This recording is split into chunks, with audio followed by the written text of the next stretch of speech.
Testing, testing. Why is there no music for the game? Give me a second.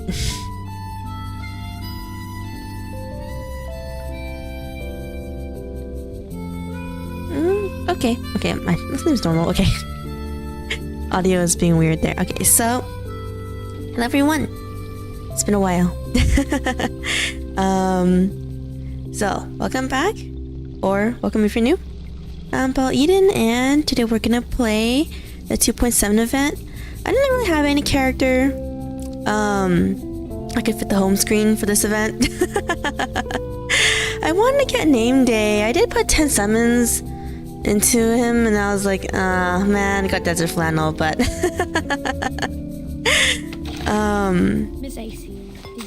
okay, what was I gonna skin? Oh yes, before we actually, let me see. Am I actually?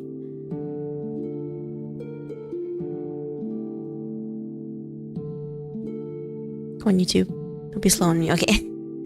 All right, so. Before we actually play 2.7, it's a very small gotcha update. Gotcha. So yeah, off stream, I didn't stream any of this, by the way. So yeah, so off stream, I got Recoleta and Melania and a medicine pocket. I got Melania through actual summoning, and medicine pocket too, through the Euphoria banner that they have. The guaranteed one. Melania, she was guaranteed since I failed for 2-2 earlier. earlier in the year. And Melania, I got her through the 2.7 ticket. And then I got Euphoria, both her and Medicine Pocket. And whoops. Enough sniffing about me like a mole. And I also got, where is he? I didn't level him at all yet, but I also got Urza off the Euphoria banner since I'm planning to build Dynamo when Lucian Ulrich drop. So yeah. That's a very small account update. I just put Melania in front because I was like, I don't know who else to put in front, because I failed to get name day in 110.7. I'm like, no. But yes, I'm not gonna get Hezabeth or Capernia, even though I know Capernia is a really good generalist.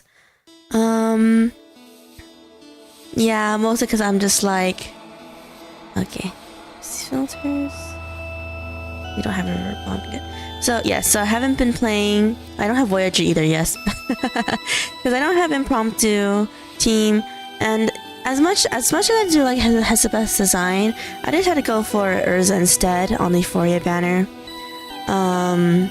For that future Dynamo team. So yeah. Can finally play it. Alright. So I know this event directly takes place from the... Not directly. But there's some Raya Shiki event characters in here, which I didn't read, but hopefully don't spoil anything. Because I wanted to stream that in the future, so I didn't read it. I'll be completely honest. Part 1, How to Find Shelter. Chapter 2.7, Chapter 1, I guess.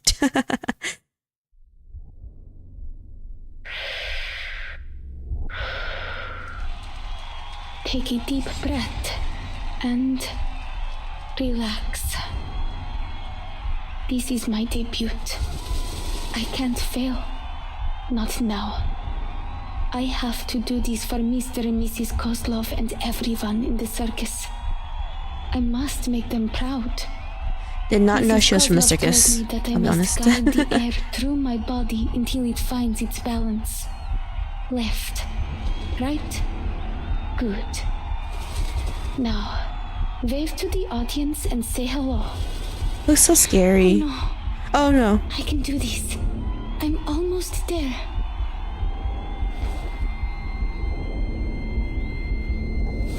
Is it even there? Oh, I didn't realize this is not placed. Oh no. What? Game shut down by itself. Okay, give me a second.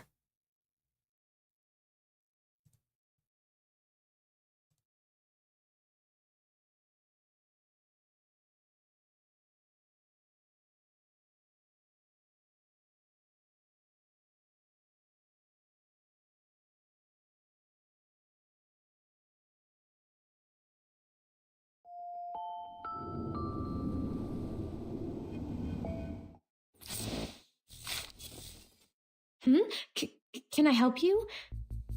Sorry, your visit was not... Come on, load up. I thought I was past the game closing down in the middle of streaming it time. Let me check my settings. Maybe they're too strong.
Okay, so hopefully we don't get interrupted again.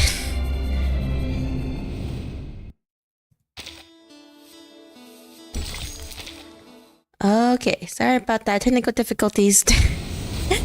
Alright, let's get to the part we were on.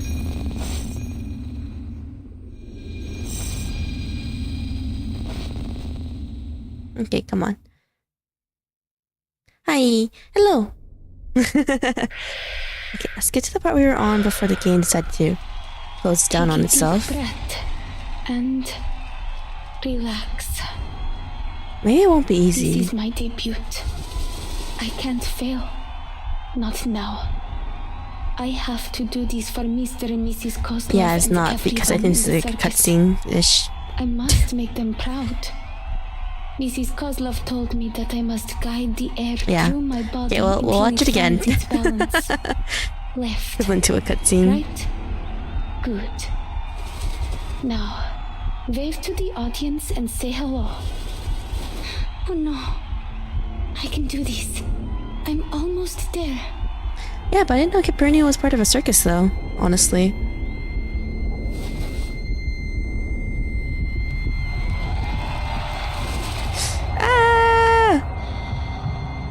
Не могу справиться с этим. Сначала мне нужно... What's happening? There's no absolute direction up there. Up or down depends on the reference you choose. I think she has the right to know what the storm really is. We will still need to cross the year 1999. Polya, come home.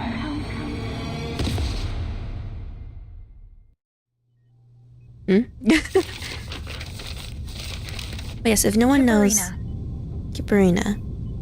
But yes, if no one knows about this game, basically we're stuck in a...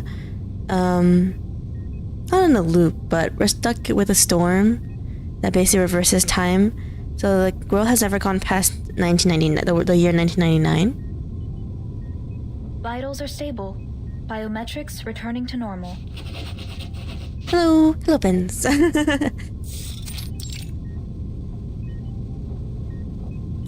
The Laplace researcher still hasn't shaken off the weariness of her journey. The medic examiner examines her closely, weighing her emotions as she explains the current situation. I'd heard you'd already left. Never thought you'd be back so quickly. It's obvious you care about them. So I'm sure you know what to do when they wake up, Miss Pointer. I have no idea what's happening right now. Have you been well? I've been well. Just really busy in real life.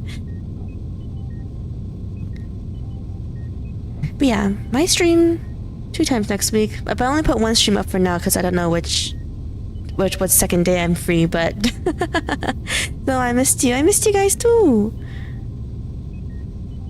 She hasn't suffered any serious trauma. All that Miss Kipperina here needs is rest. Serious trauma? Well, I mean, maybe serious mental trauma. Considering her condition, I recommend she stays here a few days longer for observation. Pointer doesn't respond. After a long silence, she speaks. Thank you. What's the status of the others? I'm like, who are these people, though? Miss Hisabeth is fine. She was awake earlier. For a few minutes, anyway. She signed a donor card. Managed to get all her other siblings to sign it, too. Not sure what we'd even do with them. Donor cards? That gentleman and that little salamander guy did the same thing when they woke up. Anyway, it's no cause for concern. I've seen my share of lunatics just like them. Lunatics. The real problem is determining treatment.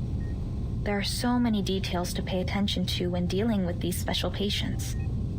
The dosage, their drug resistance. And I'm not a vet, you know? I had to seek out some professional consultation. No offense, but I'm glad you weren't part of this attempt. Otherwise, I might have had to face all of this by myself. What attempt? Pointer faces away from the bed and looks a staff member straight in the eye. I may not have approved of their taking on this project, but I'm still on the team. If only the Foundation could devise regulations sufficient to control our staff's recklessness with their own lives. Okay. Maybe they should consider controlling access to Pacrasma candy. The stamina items in the game. Ugh, forget that. Even I can't help exceeding the recommended dosage sometimes. Can't have to take cat lady? No. To space you go. I'll be reporting to the headquarters of the rehab center next month. I'll let you know their average dosage by then. Anyway, I need to write up a visitor schedule. We have to make sure our patients get enough rest. Guess we're in the hospital after some accident gone wrong, I guess? I don't know, or experiment gone wrong. How's she doing? I just left the other ward and thought I might drop by. The new voice is polite and warm, but still startles them. Hello, Miss Winsong. Winsong. Her vitals have stabilized. We're monitoring her recovery, but the initial results are positive. We can't say precisely when she'll wake up, but it shouldn't take more than a week. Good to hear. I'll be by to visit them from time to time, following the schedule, of course. Let me know if it's too much trouble. Winsong looks so cool. You're welcome to drop by here anytime. I don't mind if I lost a isolation room is 50-50 to soundproof, her. but do keep it down when you visit the other wards. Of course. I'm just worried about them, you know. Besides, Vila and August have drowned me in letters asking about the project. More importantly, there's a bond between a teacher and her student. I understand. I'll check in on the others. If you need any help, press that button to call me. Okay. By the way, Miss Pointer, Godspeed to you and your team. A bunch of lunatics working together to reach space. Pretty damn cool, I'd say. It's an unexpected and unorthodox compliment. The surprise is written all over Pointer's face. Ditto. Are you being serious? Do you think it's possible we could succeed? Oh yeah, I forgot. It's very basic what this game event is about. Really basic. Yeah, so Storm is reversing time. So basically a bunch of researchers at the Foundation that we're part of, they're basically like, maybe we'll send a team to space. It's basically a potential suicide mission to see if the storm reverses like the entire universe or just Earth, basically. Listen to yourself. Weren't you quitting the team? After a short silence, they decide not to answer either question. Winsong takes the first step, and Pointer follows her into the hallway, pulling the door shut behind them.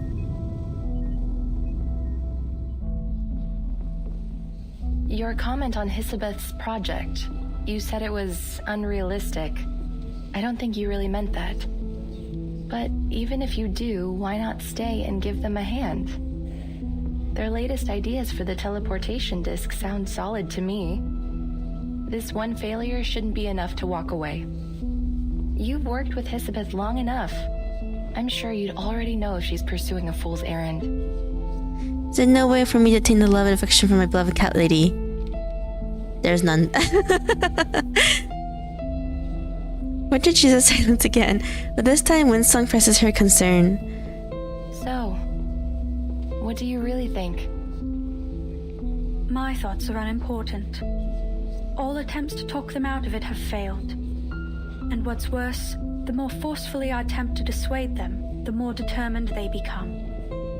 I mean... Alright, so lay it on me. Why are they doomed to fail? I see no reason to expend any energy explaining it. Okay. Winsong gestures at the warp behind her. Whatever. I'll just have to make my own judgments on the matter. Elizabeth is an excellent researcher. Sharp and decisive. On those merits alone, she's earned my trust. Okay, but what's the issue My though? analysis points to a dangerous level of uncertainty in this project. The price of failure, even optimistically, could be much worse than a few days in recovery. There could be more permanent injuries. They could even... Her shoulders shrink in, but her voice remains calm. My nature compels me to do whatever I can to reduce the danger to our staff. And I want to keep my friends alive. What does it matter if we make it into space and discover whether the storm affects the whole universe? Say that we determine this phenomenon only affects Earth, then what? We can't leave. We don't have the technology to fly off somewhere else. And if instead we determine the storm is indeed universal, and that it will inevitably swallow up the stars, well, then wouldn't it all be pointless? Either way, my calculations are clear. The answer is not worth our lives. I mean, if it's only the Earth, that means we can move to Mars. Just kidding. But I don't know. If it's only on Earth, isn't it good to try though? That's how you feel. I get it. So why not tell them? I've been attempting to find the right time to say it. The Leyline scholar shrugged. She has the answer she came for. Maybe so. Speaking of things to say, I've got some news, and I thought it was better you hear it from me. Okay. Laplace has decided to evacuate the spaceport. All staff on site are to be relocated before the end of the month. So I guess that means if we don't successfully complete the experiment within a month, we're gonna get kicked out? Evacuated? Where to? There is critical equipment here that can't be moved in that time frame. Besides, this spaceport was part of our active partnership with the local government. She lifts her head and Winsong doesn't shy away from her gaze. We're moving to our real branch in Plesetsk, aren't we? The one on the edge of the Arctic Circle that's proven immune to the storm. This is our storm emergency plan. You've got it. All Laplace employees are to spend a week in the care center after reporting to Plesetsk.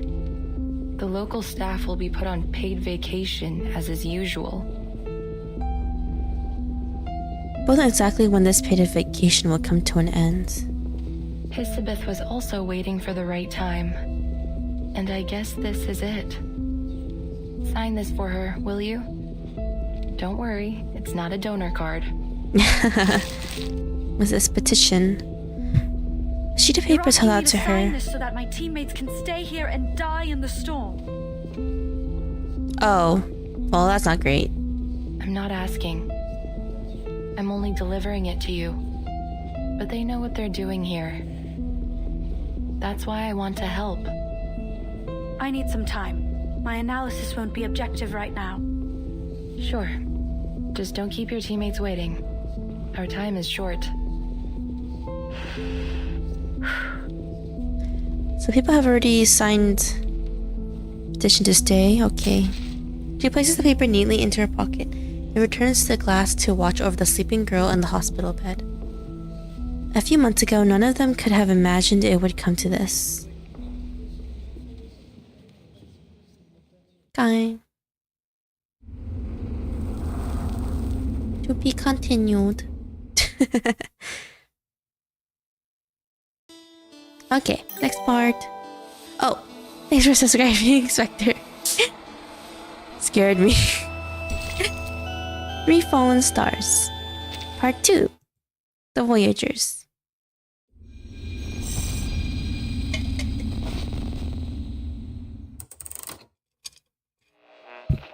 Not long ago, Voyager 2 successfully reached Uranus, marking the first ever exploration of this planet in human history. It conducted an examination of Uranus's ring system as planned. Okay. After a temporary orbital adjustment caused by its earlier visit to Titan, Voyager 1 continues its journey towards the edge of the solar system. Their future... The staticky but steady voice of the news cuts out. We already know where they're going and what they're gonna do. Why are you wasting time on all the news? As I recall, we've even got a photo from Voyager 1 taken in 1990. It's stored somewhere in the Laplace archives. Man, I really like the Elizabeth's design, it's so cool. That's correct. They even have the development reports from Seaton and the work done on media burst communication tech. But none of the archives mention the whereabouts of the golden records, do they? So Maybe I don't know much about there's a this chance we'll hear history. some new Because I don't know what they're clues talking about. around, like, according to the sudden decrease in Voyager 1's mass, it's been speculated that the golden records were intercepted by an unknown entity. What's the golden records? Intercepted? You make it sound like it was stolen by aliens or space pirates. A space pirate? I doubt they would have any interest in some ordinary records. I guess they sent something into space. But it got detached from the main thing, so they're like, What's so the urgent heck? that you had to switch off the radio? Oh, I'm making a video. I didn't want the sound drowning out the recording. Okay. Should be quiet enough now. What video? April 1986, the Plexic Elizabeth, Cosmodor. Laplace researcher. So why was Oh, I I didn't realize I mad could enough to join this advance it project? myself. Call it a matter of personal interest.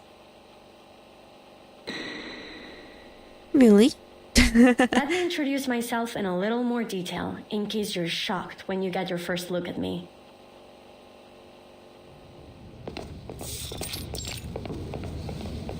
Are we there yet?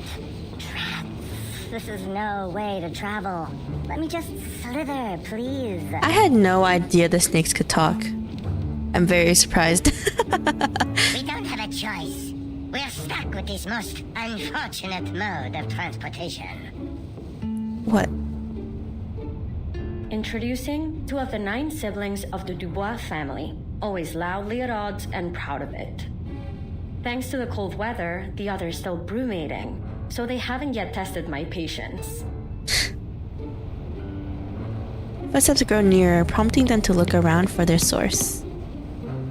Welcome. Let me walk you to your office. Your ID card, please. Okay. Oh, they can actually. Oh, I thought they're like part of her hair or something. I'll be honest. Didn't realize they're separate. My apologies. My patience just run out.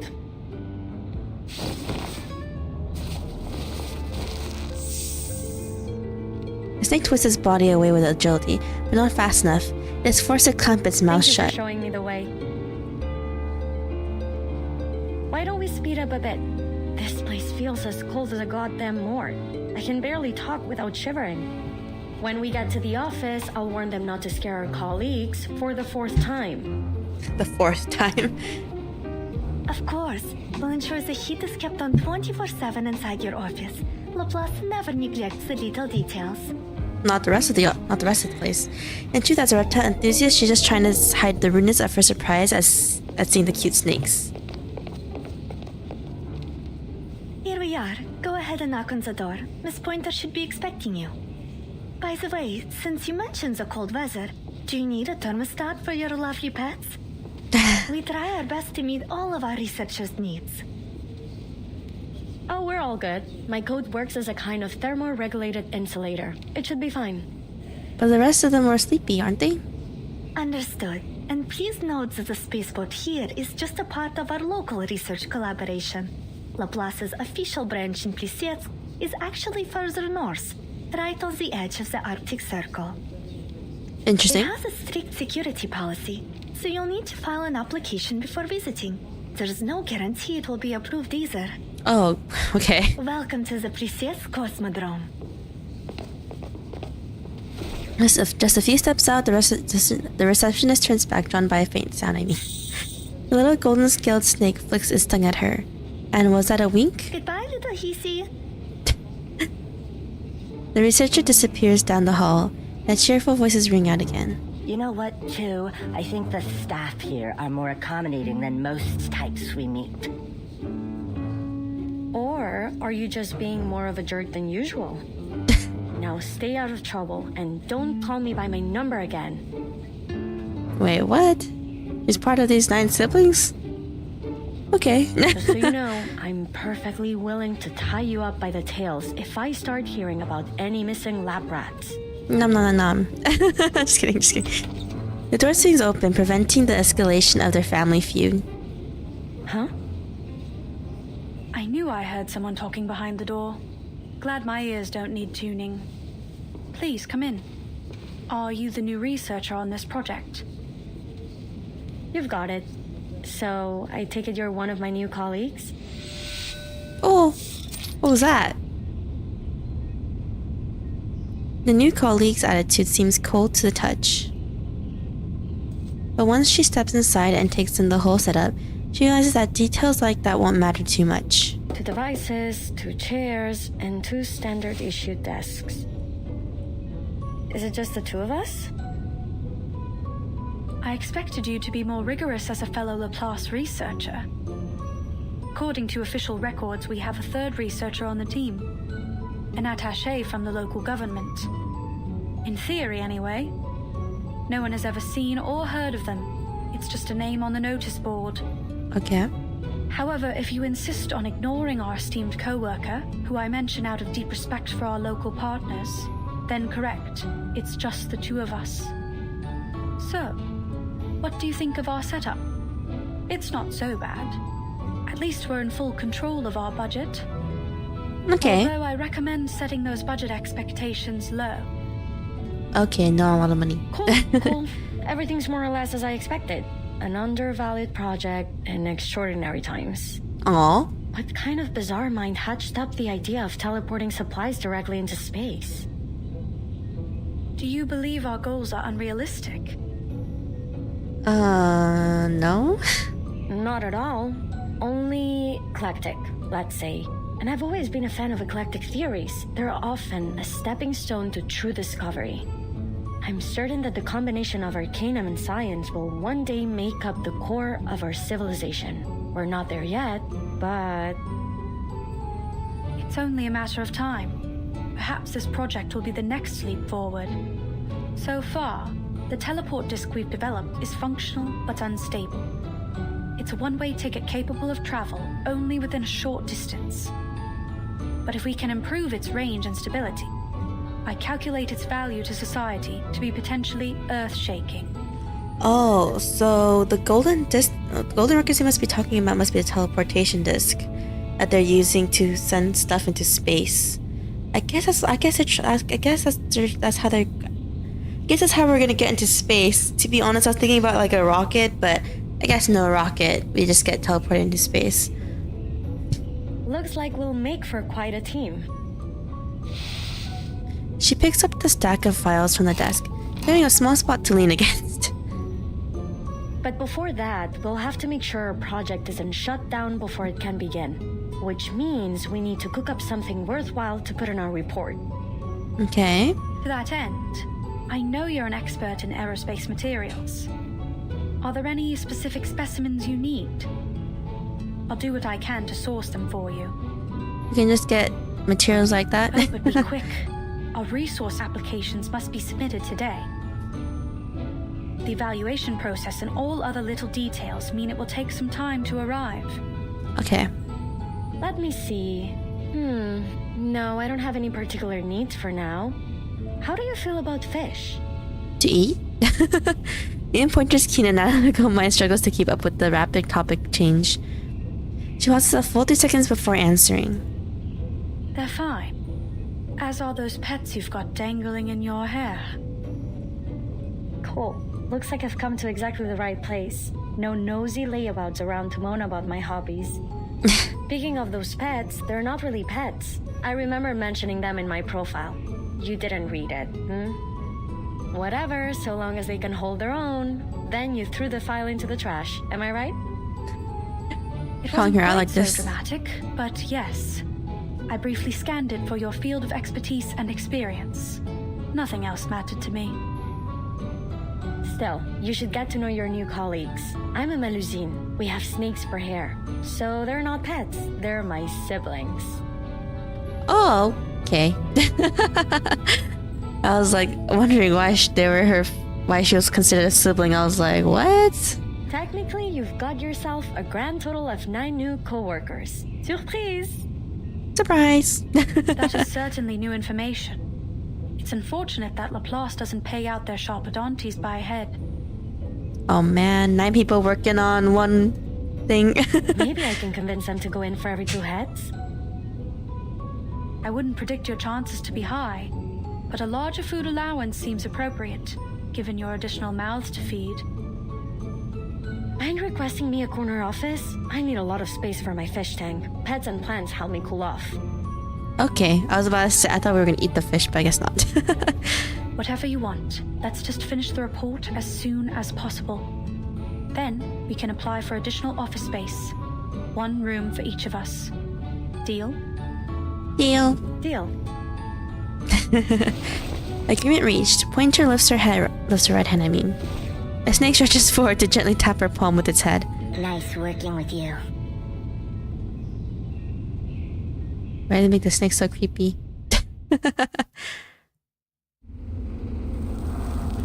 To be continued.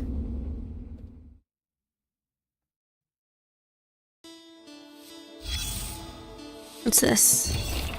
Public radio usage log. Next to this empty radio dock is a log that's been diligently updated with each use. Where's the radio? What's this mean? Public radio, 5 minutes per person per date. Listen to whatever you want, but leave an update in the log. Okay. Only 5 minutes per radio. Why? Restore the frequency to normal and listen to Swan Lake. Okay. 605. Tune to a foreign station. Adjust the frequency to avoid interference. At 10:39. Still no reply from the cosmic friend. Answer me. Answer me. Restore the frequency to normal and listen to Swan Lake again. Turn to a foreign station. Huh. 10:42. Observed an unusual aurora. Must be the cosmic friend she's responding.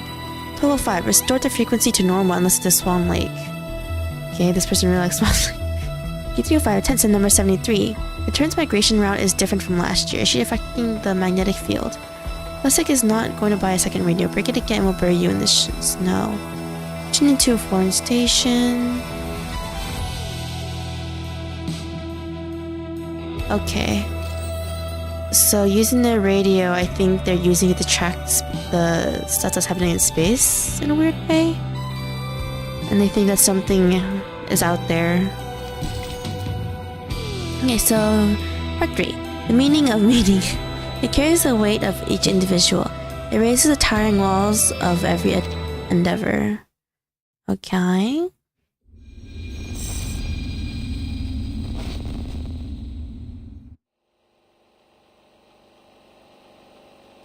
May 1987. Everything from there on went smoothly and according to schedule. It was a genuine pleasure working with Pointer. Okay. Well, those first days at least. Okay. Oops.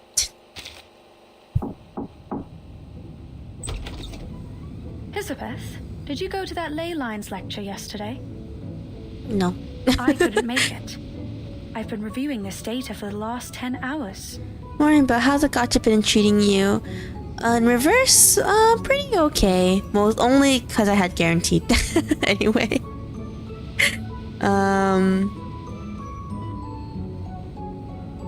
model is a mess. Something's off. I can't isolate the issue. It could be the system compiler, or the incantation. Or maybe we missed some characters when we transcoded it. But I really need to save up though for the anniversary banners because they have too limited people. Oh, the lecture? Yeah, Winsong mentioned it when we met her at the canteen a few days ago. Hold on. Free to play? Yeah, free to play. The chair swivels halfway, and Hesabeth stands, stretching before setting her bread aside. Read, a snake holding a data card slithers up to Pointer's feet. This is Elen. She woke up just a while ago. Elen, meet Pointer. We couldn't all attend the lecture, but I asked someone to take Elen there to observe. Here are the notes. Helen can make her own notes. She's just a snake, though. I still haven't stopped being amazed by your siblings' telepathic connection. Oh, never mind. Telepathy, okay. I was like, wait a minute. I wonder if there is an arcane skill that might approximate the same effect. Imagine how much faster we'd be able to share information with it. It's got its advantages. If you're willing to accept 8 different voices oscillating between a party and a brawl every day in your mind. Okay. Maybe that's a bit creepy. Elizabeth shrugs and scoops at the little snake. Then shoots up her sleeve, vanishing into her blue hair to rejoin her siblings. Hope you don't mind. She's been a bit shy ever since we were little. That won't be a problem. I'll get it back to you in a few days.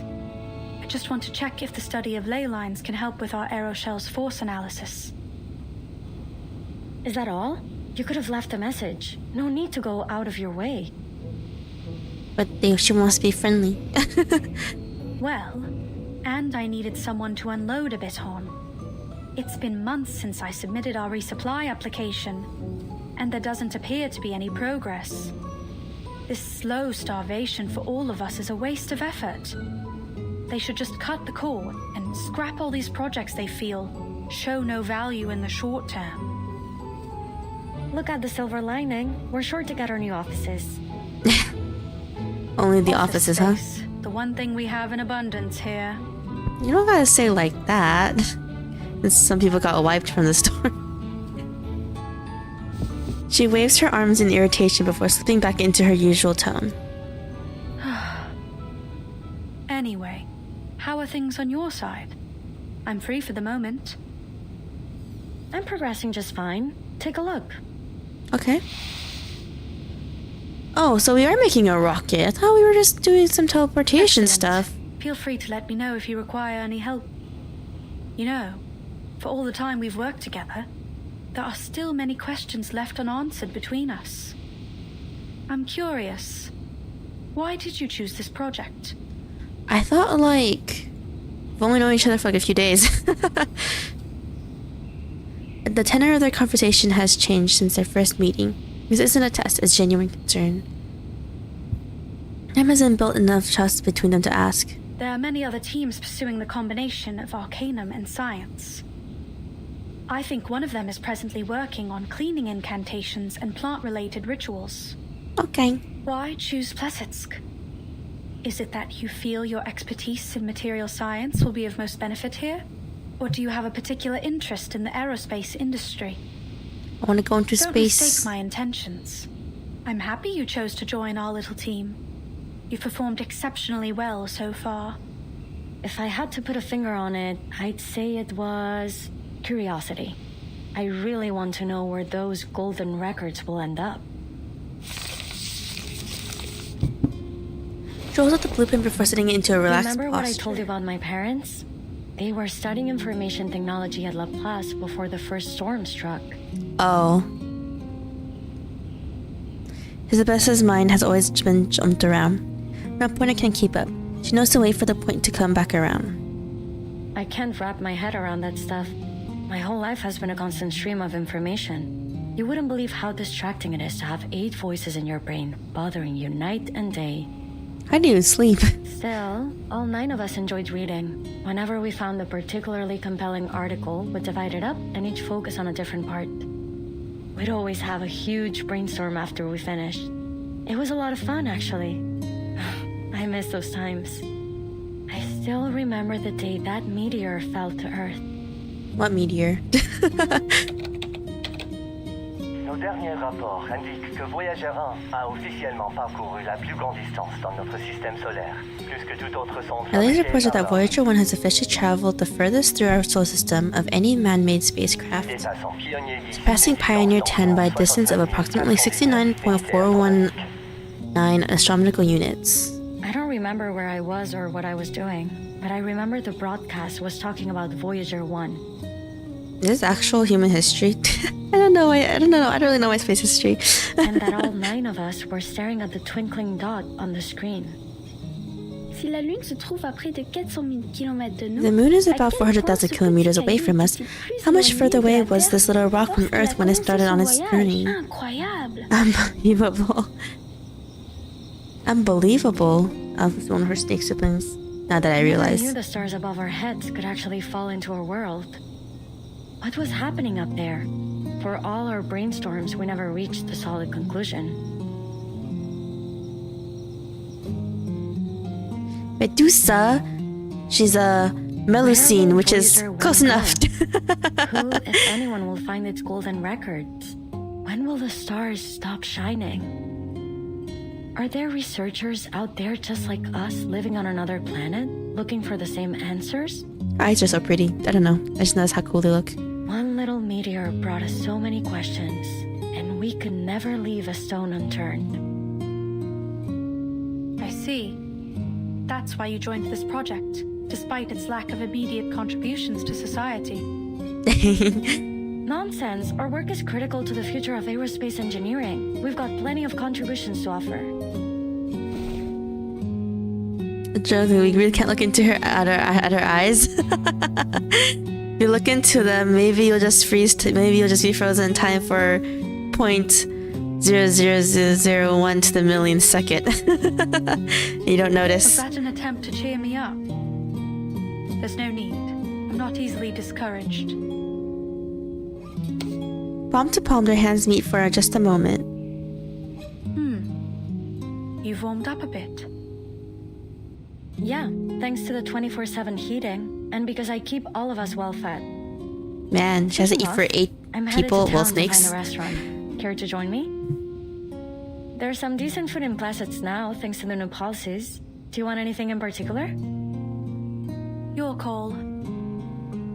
Back then, we never thought to ask why our supply application had been put on ice for so long. Because they don't care about our project, I guess.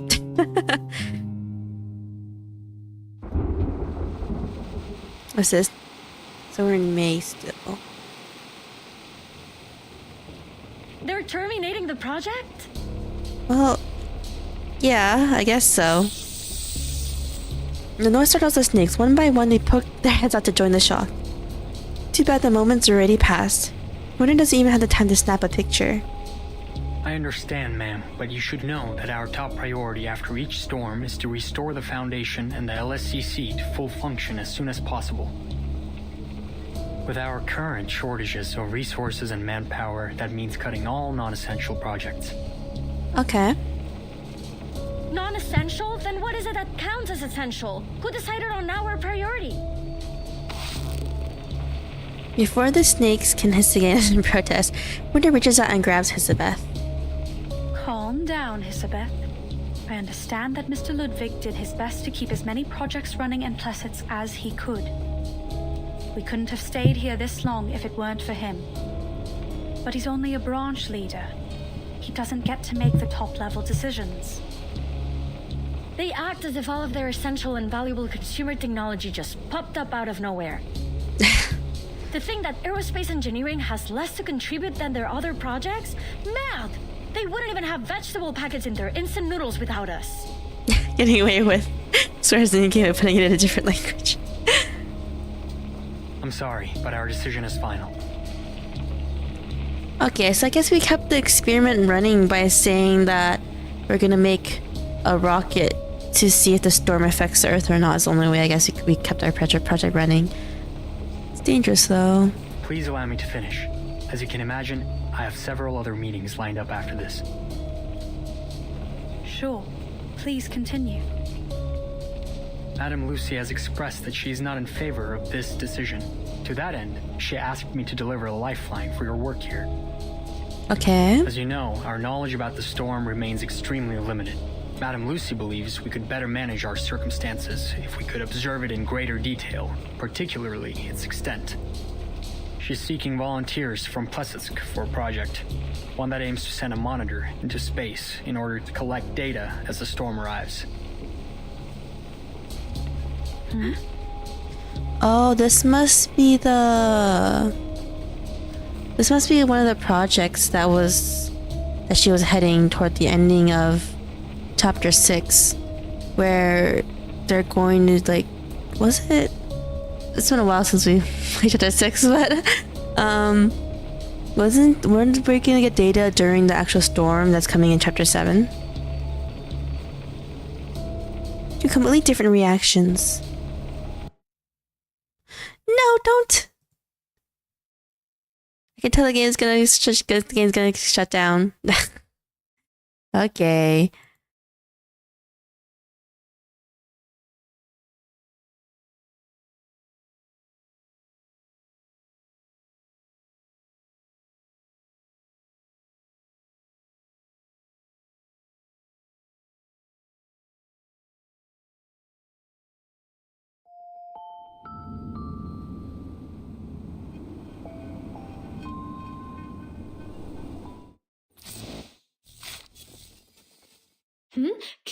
Can I help you?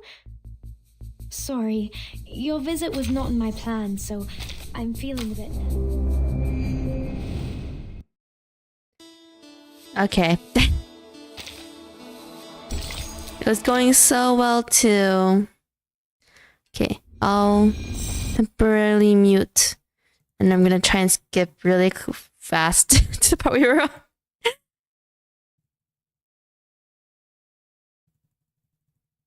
But yeah, I don't know why we're having these problems again with reverse. Because basically, when I remember when we first started streaming reverse, the game would randomly shut down. I guess because it was being too intensive.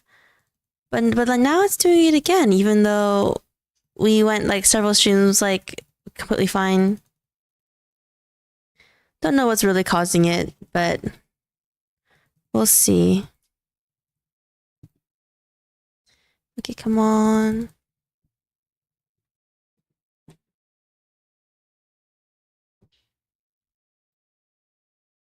Okay. Oh my god, I didn't realize we were like so far into this chapter. Just have to end like that. Well, we could skip to a certain part that we left off of, but I guess not. But yeah. Future summon plans. The 2 limited characters in the anniversary patch. Yeah, I'll be honest. I'm completely skipping over the Assassin's Creed collab. Mostly because I have like no feelings for the characters. I never really grew up playing Assassin's Creed. Any of them. Or even, I haven't even watched like walkthroughs or playthroughs of them, so I really have no opinion on Assassin's Creed and no desire to summon for the Assassin's Creed collab. I mean, it sounds cool. I know like the really, really basic premise of the games, Assassin's Creed games, is, what was it again? I know it's basically about it's just like a AU Earth where assassins during actual moments of history, like the American Revolution or something like that, the Civil War or whatever. I know it's basically about assassins going around during those times and actually having an impact. But other than that, I don't really know much about Assassin's Creed. Okay, come on, we're close to where we kind of stopped. But yeah, I'm not gonna really summon at all for Assassin's Creed's collab. I'm just saving all my summons for Lucy and Nautica and the anniversary summon. Okay. Okay, we are kind of close to where we stopped, so I will play it now. What about the other projects? Where will the researchers be assigned if their projects have all been terminated? Wonder shoots another look, trying to signal to her. But Elizabeth either doesn't notice or doesn't care. Most will be reassigned to other teams. I'm afraid there isn't much manpower to spare on our work here. But generally where I pull on any collabs at least once because I never know when they'll come back. For me, I really am more of a, do I think the character is cool or do I think the collab is, or do I care about the collab character? That's kind of what I do. That's the deal. If you want to stay on this project, then this mission must become your full focus. On the bright side, you'll have full access to all the resources left in Plesetsk. He makes a quick glance down the hallway to check no one else is around, then steps closer and lowers his voice. Secret. I believe you two to be the most talented researchers in Plesetsk, and I know you want to achieve something with your work here. Okay. Still, I think I should caution you against accepting this task. Sure, if you pull this off, you'd become a legend throughout our organization. But there's only so much value in fame and admiration. I mean, if time keeps on reversing, yeah. If people die that way. What would happen if we were to fail? I'm afraid your best hope would be instant death. And it may be much worse than that. No one knows for certain what the storm can do after all. True. I'm not sure this is worth your lives. I mean, Elizabeth thinks so. Now seeing another researcher approaching from the far end of the hall with luggage in hand, he steps back, readopting his cool professional tone. Alright, that's all. I just need you to confirm that you've been informed. You'll have 24 hours to respond to our request. After receiving the official documents, Pointer and Elizabeth return to their office. They say nothing for a long time. The weight of the decision before them deserves their silent consideration. Finishing her deliberations, Pointer clears the air. Elizabeth, I know you're a big supporter of Madame Lucy, but I'm sure you agree this mission is a statistical death sentence. I mean, yeah. If you're struggling for a way to say no, I'll come up with you. Uh-oh. Her words don't seem to have any purchase on her fellow researcher. Elizabeth looks up at her with a puzzled expression. Sorry, what? Never mind. I've got good news. What? I just talked to Winsong. She's got a solution to one of our major issues. Elizabeth waves a hand as she answers, continuing her work. Wait. Don't tell me you want to volunteer. Why shouldn't we? This is a once-in-a-lifetime opportunity. But we can die. But have you even considered the risk we'd be taking? Like the liaison said. We'll have all the equipment we need, with a project that's progressing smoothly, working towards an achievable goal for the common good. It is almost like the universe is within our grasp. All we must do is make our teleport disc work. Okay. It's not that simple. We'd still need an astronaut capable of launching the monitor. Who could we find that would be capable of acclimatizing to a zero-gravity environment under high heat and pressure in such a short time? Oh yeah, I don't know if we have any astronauts that survived when the storm wipes. That's the good news. Winsong already found us an ideal candidate, an acrobat. Oh, this is where Gabarina comes in, huh? Elizabeth finishes her task and holds out the sheet to Pointer, a follow-up work schedule. Here, I made a list of issues we'll need to tackle. Of course, that's only assuming you'll accept Madame Lucy's mission too. I remember we talked about space exploration when I first arrived in Plesetsk. You said you wanted to know what's going on up there too. So tell me, what price are you willing to pay for that answer?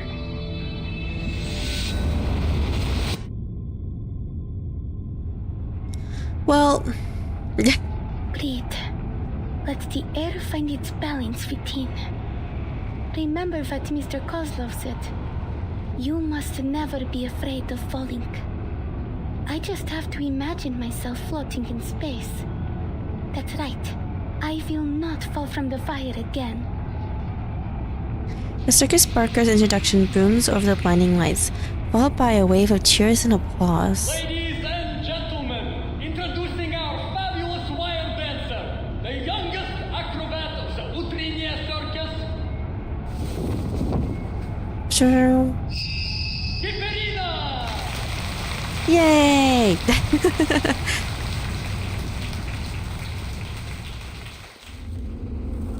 To be continued.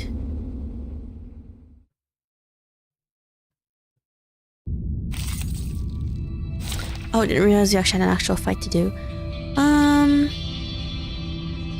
Let's just... Oh, whoops. Wrong one. Let's just have this done faster by bringing in Marcus team. Are you seeking my service? Then... We make an ideal team. Just put a random person in the last slot. Or maybe just someone we need to try to get a bond up with. Put Urza in the last slot. I'm not really using him right now. Preparation completed. Join with us, comrades. Oh, he's a little mushroom boy. Okay. Alright. Calm down and relax. It's just a simple performance. No different from all the ones that came before. Alright. I admire your keyboard. This one. Keep up the pace. Time to turn the page. Nice. Ow. Alright, we'll do this, and then we'll do this, and that should finish off the remaining one. Oh, never mind. Six just fills it for themselves. Okay. Phew, good. Everything has gone according to the plan. Okay.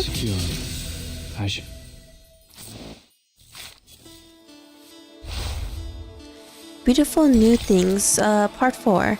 So a small town shimmering with light and fireworks. A wandering friend once said, "Come take a chance."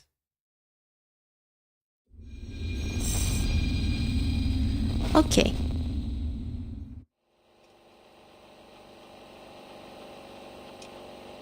Now we skip to June. Kiparina, star acrobat of the Utranyaya Circus. Why did I join this project? Well, I guess I'm trying to help in any way I can, like I always do. The circus is a lot like outer space. Okay. It is a performance that exists within an almost weightless world of imagination. Close to reality, but at the same time, unreachable. I'm just more surprised that she's already a trained astronaut. I was like, I thought she was an acrobatist. The life that Mr. and Mrs. Kozlov provided for us there. And I never thought it might end.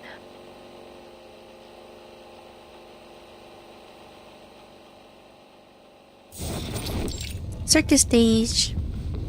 Here I am, Ringmaster. How can I help you? Mr. Kozlov brushes a little ash off his seat, but when he hears Kiparina's voice, he bolts up immediately. Oh, Alia. No need to be so formal outside of work. Anyways, how is it you're feeling today? I don't want you to be overwhelmed. Take time for a little rest. Old Kozlov can manage things from here.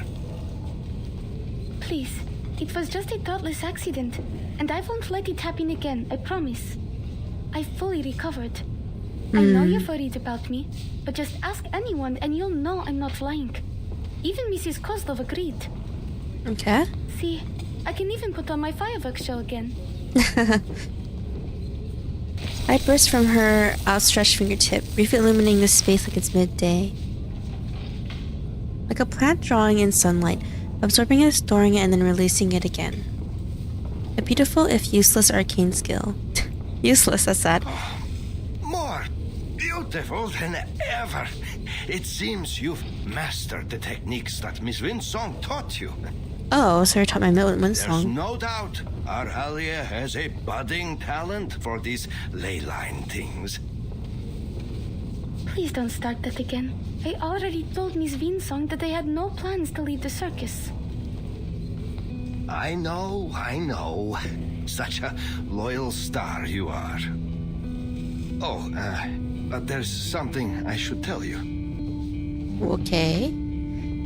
Are we going under? He clears his throat, trying to smooth over the sudden topic shift.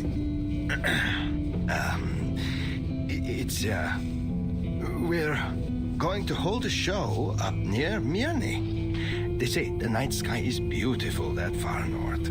Perhaps you might even see the aurora. Okay, why does this seem like it's bad news? but it's so far from here. Are we in trouble? No, everything's fine. It's just Because of wrinked his hands, subtlety is not his strong suit.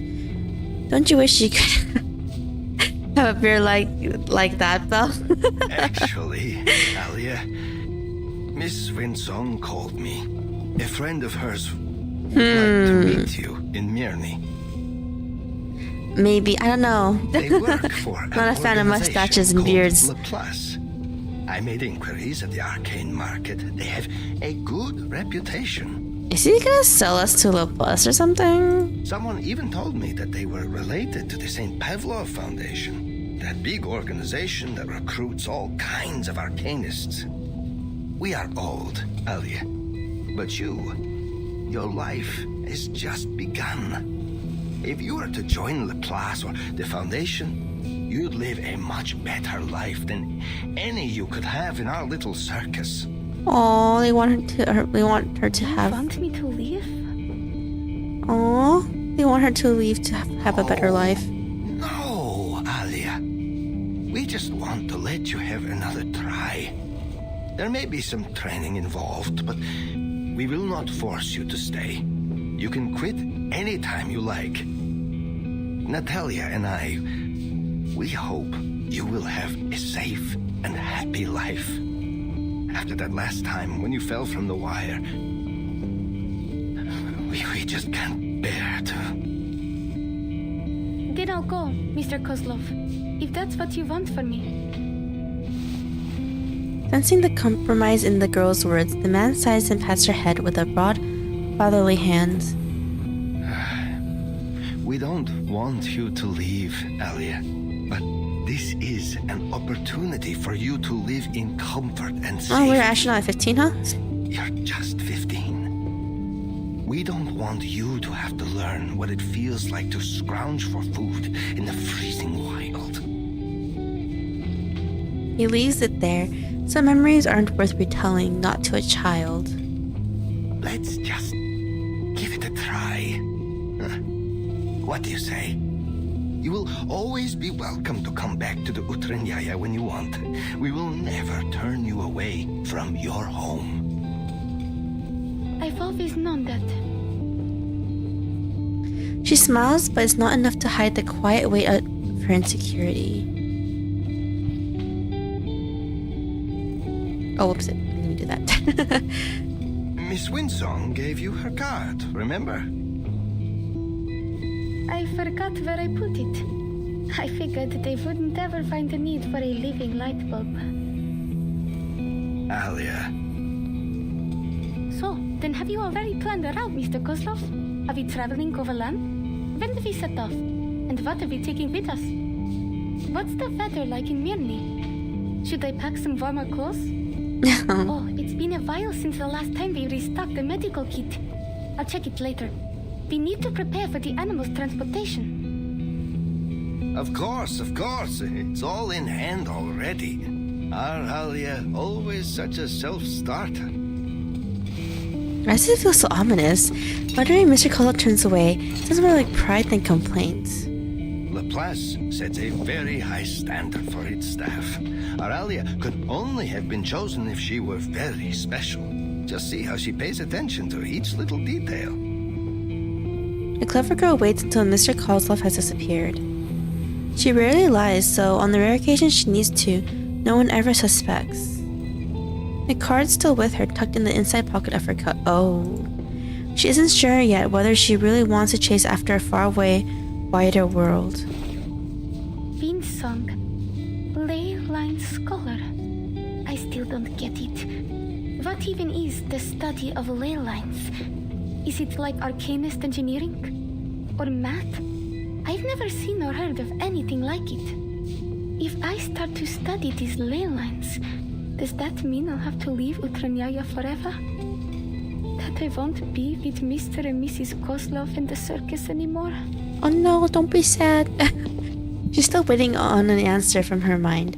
Her heart's somewhere, so for now, she'll go back to her room and sleep in it. Circus dance. Купол нашего цирка был украшен миссис Козловой. Она хотела, чтобы он отражал красоту звезд и невесомость космоса. So this is, oh, I did not прекрасный вид. Such a beautiful Могу ли view. я Will I ever когда-нибудь be able to увидеть see it его again if I снова, leave here? если уйду отсюда? Мне стоит встретиться с этими людьми из Лапласа. Если я это сделаю, как хочет моя семья, тогда мы все сможем жить лучше. Верно? Suppose I must meet these Laplace people. That is what my family wants me to do. This way we'll all be able to live a better life, right?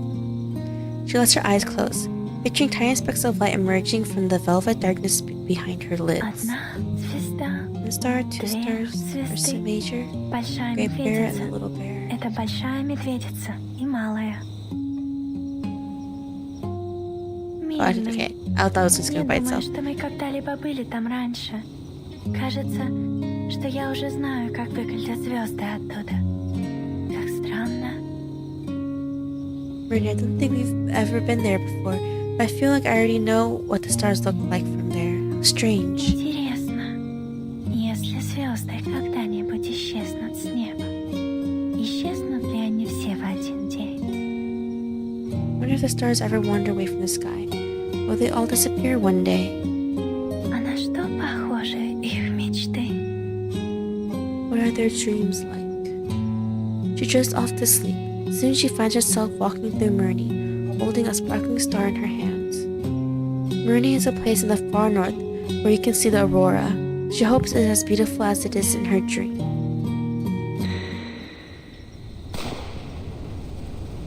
What was that? Over there! Keep up! What the hell is that? Okay, that's not great. Is it in Chinese?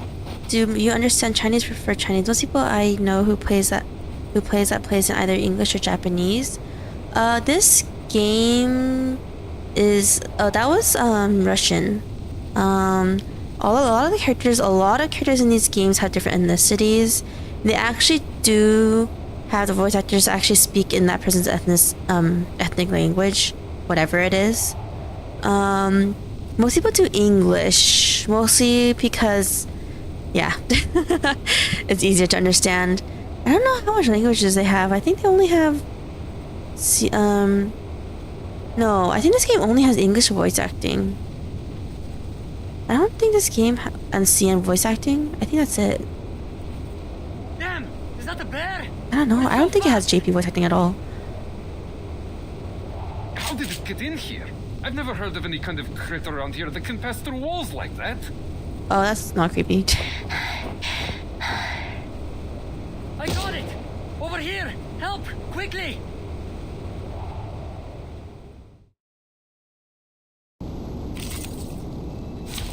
Okay, what are we fighting?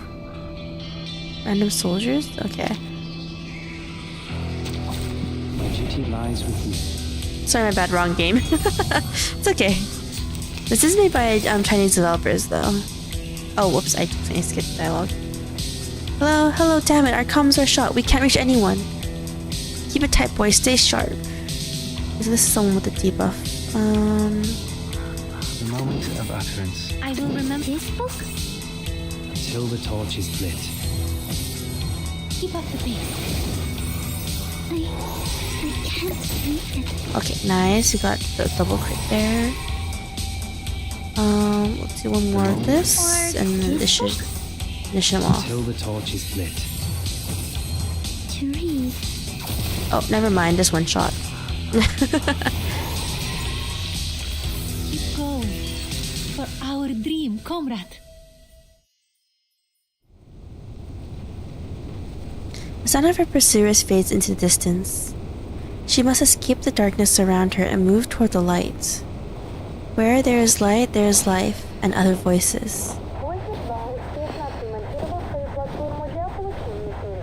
Voyager has successfully repaired its imaging platform and will proceed according to its originally scheduled exploration of Uranus. Voyager 1 continues its journey to the edge of the solar system and beyond.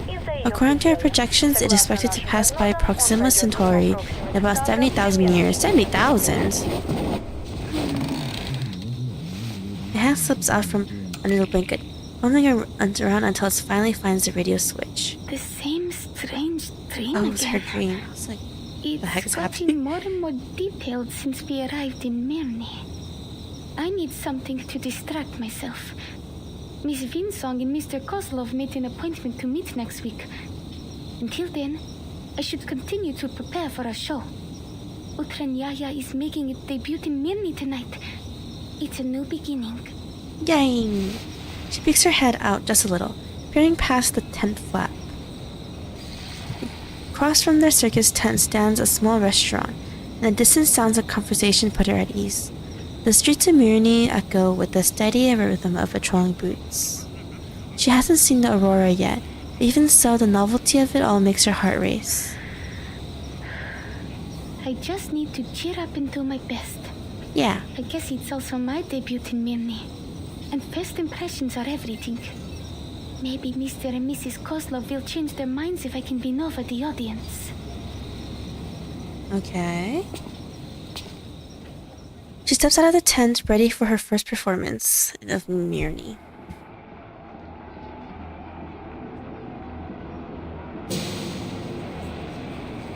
Ladies and gentlemen, introducing our fabulous wild dancer, the youngest acrobat of the Utrinia Circus, Guerilla!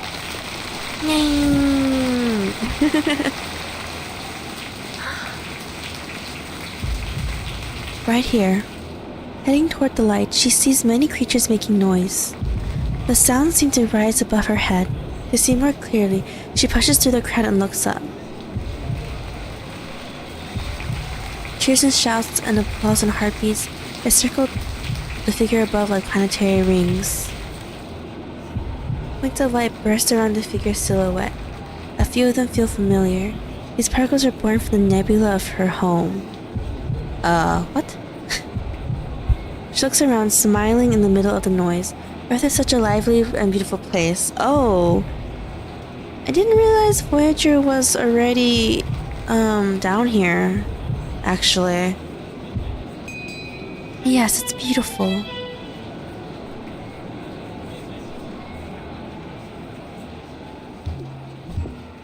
Breathe deep, leap onto the wire, twist a hand and salute, and then exhale.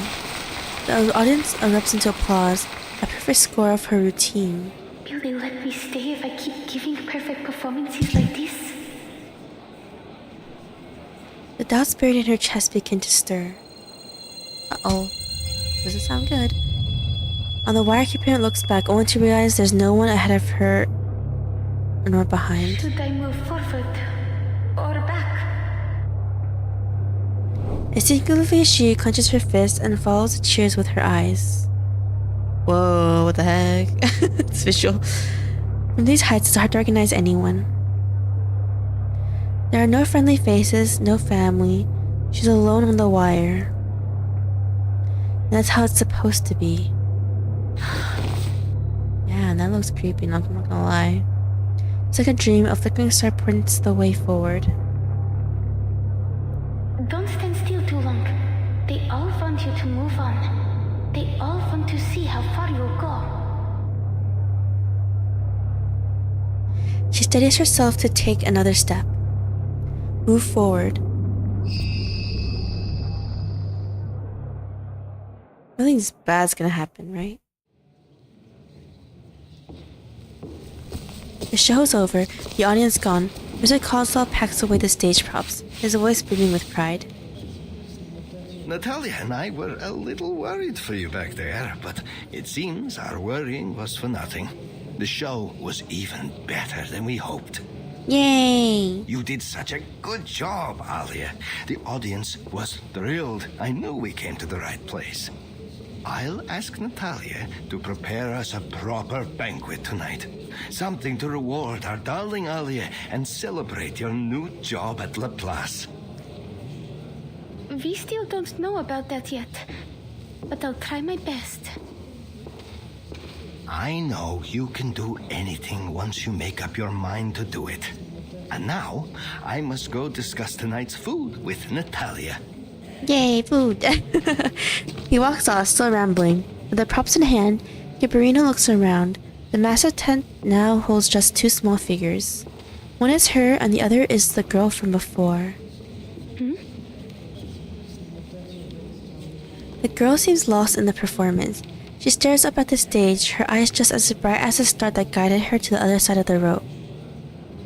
Perhaps she's taking a break, or waiting for someone. She knows that Uturanyaya never turns away lingering audience members. Talking to new people has never been her strength. Still, the show reminded her sometimes it's worth taking that step forward, and if you don't know what comes next. She doesn't hesitate this time. Hello? Hello, Eldritch being. Do you want some food?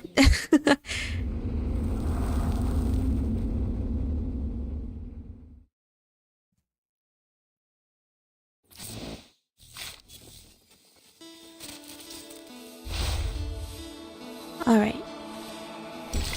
Part 5. A Score of Time. Notes come together and dance, unaware that they are about to become a complete song. Okay. Whatever that means.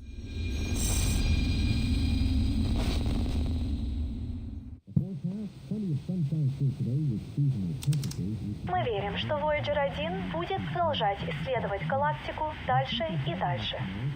We believe Voyager 1 will continue to explore the galaxy on and on. Путешествие в глубины Вселенной, несущие с собой стремление человечества к исследованиям, вероятно, продлится дольше, чем жизнь на Земле. Traveling to the depths of the universe, carrying with it humanity's spirit of exploration, it is likely to persist longer than life on Earth. Rita catches her new friend's attention in an odd way. She spent the past few days fascinated with the little musical box. Until another voice cuts through the broadcast. What will the weather be like tomorrow? Maybe we can take a longer walk if it's sunny. You haven't seen the diamond mine here in Milne, have you?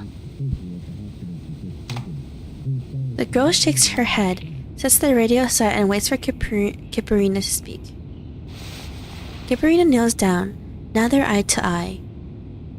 Is anything coming back to you? I asked some people around about you, but no one had any clue. So Voyager doesn't talk? I don't know, I don't have the characters, so... Don't worry. Most of us in the circus were adopted by Mr. Kozlov, so he won't mind if you stay with us. He always gives a hand to those in need. Aw, he's such a good guy. And I'm going to meet an extraordinary lady tomorrow. She knows a lot. Maybe she will know who you are. Kipperina is used to this kind of blank stare. She's seen it on the faces of children that were lost while they were at the circus. How Mrs. Kozlov had comforted them and kept them entertained until the smiles returned to their faces. She stands up, steps back, and reaches her hand towards the girl. Hey, look at this.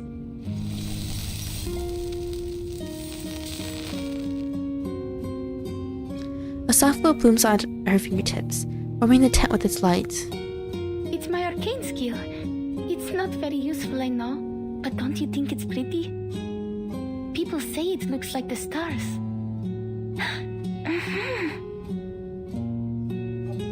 The tiny light served its purpose. She seems far more at ease now.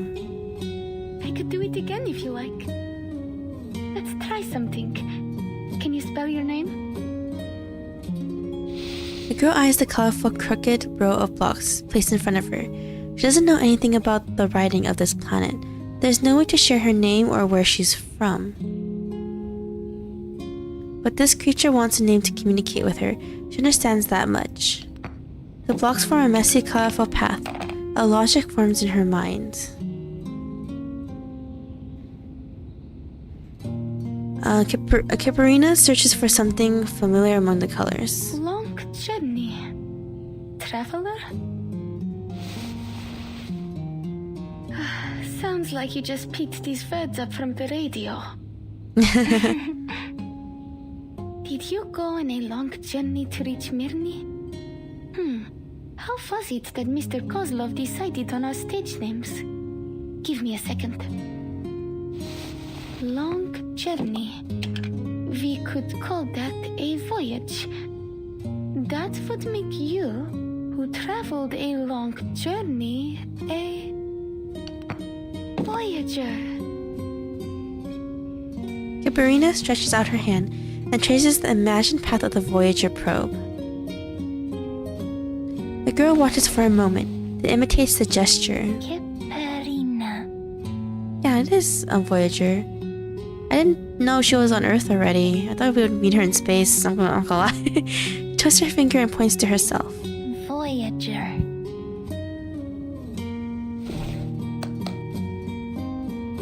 Now that you have a stage name, you are now an official member of the Ultranaya Circus. Oh, whoops. Actually, bring it the log. Voyager spins herself toward the tent's entrance. A moment later, footsteps and a familiar, friendly voice arrive together. Alia, where's that girl? The one who was staring at the animals before? I brought a bunny around for her. Aww. I suppose I'll be looking after her now. Because you're meeting those Laplace people tomorrow, right? You need a rest, Alia. Now do as Mama Kozlov says. Go have a nice meal at the restaurant in town and then straight to bed early. Mrs. Kozlov, I don't need to. Hush, just go. I didn't cook anything for you tonight. We've already paid the restaurant. Dang. Voyager's head twists, unsure of where to look between the door and her new friend. But in the end, she chooses the fuzzy rabbit.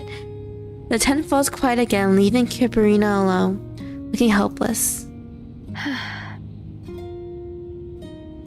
I'm not just a little kid that you need to take care of. Fine, I'll go. And after that, I will train for another hour. Yes, that's for the best. That's all, thanks. Oh, Elizabeth is here. She closes the menu and slides it across the counter. Hello, a long time no see. Hello there, Sometimes it takes us a while to decide on an order. So, you were saying, you found a strange girl here in Mirny, and then? Hold on, that special device you're holding, did you get it from Winsong? Yes. Before I came to Mirny, I fell from the wire during a show, and Miss Winsong happened to be there. I don't remember the details, but she said my arcane skill was able to protect me. Okay, I was like, we fell quite a bit height. Aura from around my body and analyzed how it worked. Though I didn't understand that part at all. The name of her theory is still clear in my mind. The study of ley lines. She gave me this device before she left. She said it would make it easier to control my arcane skill. Mr. Kozlov wants me to give it a try again. So I've decided to go see her tomorrow. Cool. She's a great researcher. The study of ley lines is still highly theoretical. But as we say at Laplace, theory often lays the foundation for practice. If you do decide to join us, I'd be happy to write a reference letter for you. Yay, join. You're a Laplace researcher? You didn't already guess? My colleagues often say I dress, you know, like a mad scientist. It's that. I never thought I would meet a scientist eating at a little restaurant like this. Oh, please. I'm sure you're aware that scientists are living things too. We need to eat just like everyone else. A few little snakes poke out of Elizabeth's hair, nodding along with her laughter. One tilts its head up, letting Cabarina stroke it. No, I keep on saying her name incorrectly sometimes. Its scales feel smooth and cold. Looks like you meant it when you said you're good with animals. I spend a lot of time with them at the circus. I even helped raise one of our bear cubs. A bear! How would a pet... Would you guys want a pet bear? I would want one. But like, I don't know. Animals are cute though, but... Cabarina hadn't been in the restaurant long before Elizabeth walked in and sat right beside her. One of the snakes takes the lead in expecting Cabarina, who greets it kindly in return. That's all it takes for the two to find common ground. You know, you haven't answered my question yet. Why do you choose to be an acrobat? That depends. Can I raise it as a cub? Yes. Don't you find it scary to walk on a wire all the way up in the air? I suppose it is a really cool job, though. But like, I guess my question is, how would a bear fit inside Well, if you can't It is cool, I have to Release it. But what I really like about being up on the fire is that when you look down, you get to see a view that no one else gets to in their daily life.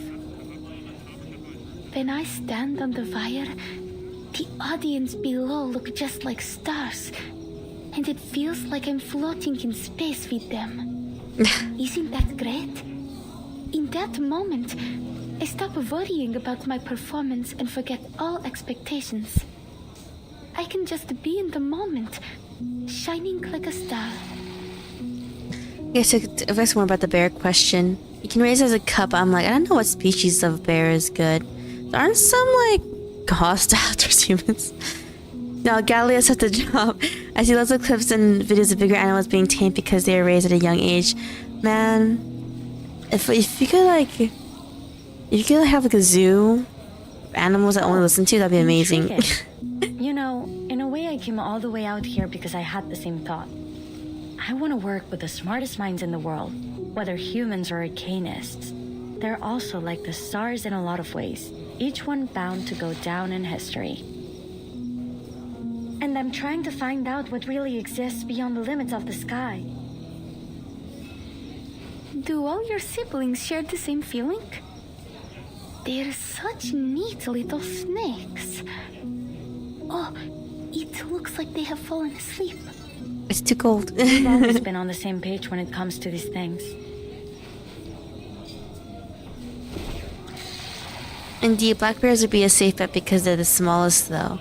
Really? Your arcane skill is I don't know much exactly about as I bears. I just expected. know that some are pretty hostile, like the brown bear. Even though it's very cute, it can get pretty aggressive with humans pretty quickly.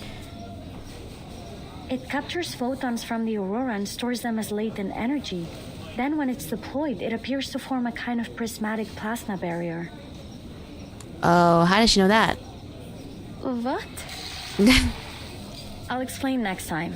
It's complicated. It could take hours to get it into your head. Still, it is most obvious to me that you're exactly the person we want for this opportunity. What do you say? Will you give it a try?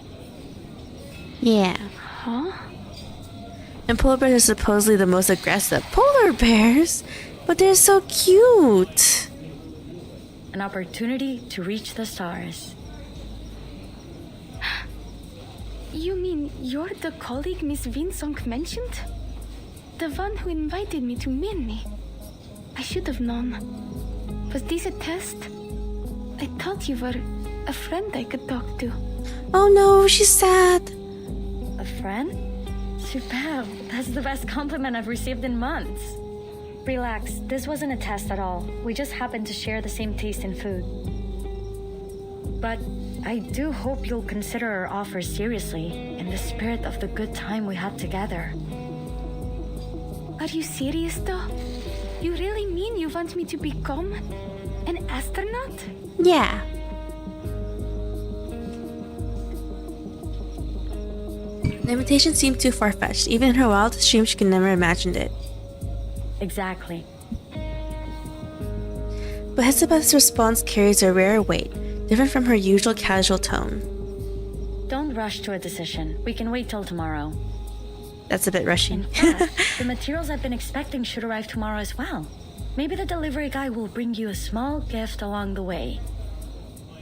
You don't have to. Sorry, I didn't prepare any gifts. Don't be silly. It's just a friendly gesture. I believe you come from the same region, so I'll bet you two will get along quite famously. And he has an interesting nickname too. It was, oh, right. Oh, is this name day? Name day. Oh, I'm sad I didn't get him. When I just did 110 on the current banner to see if I can get him in the first 10. I was like, no, I didn't get him.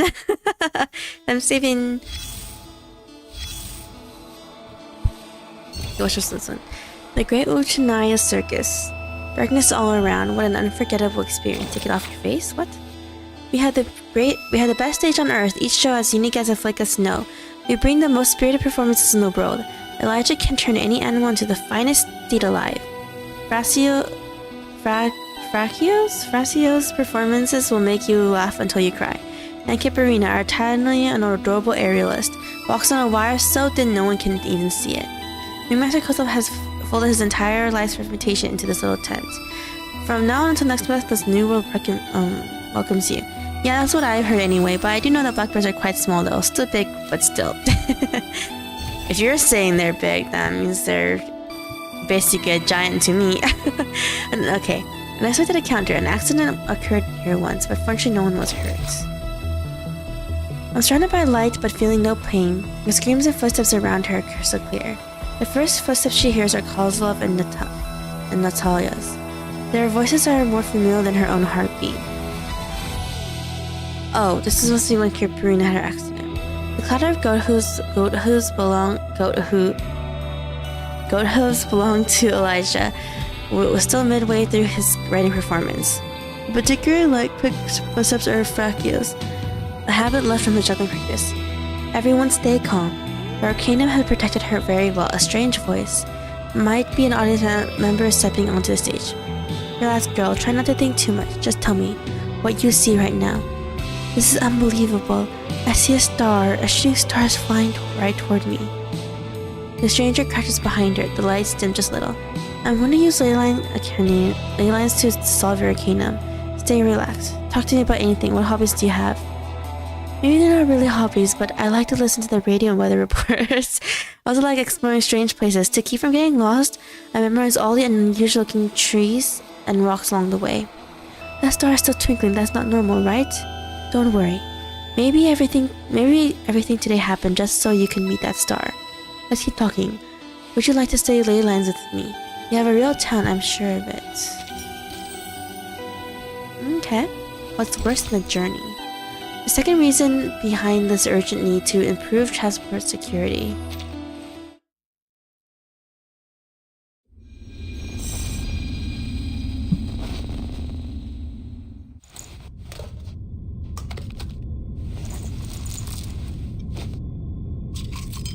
Ship models made of bone. Oh, sorry. Old pieces hastily thrown together form an unexpected harmony.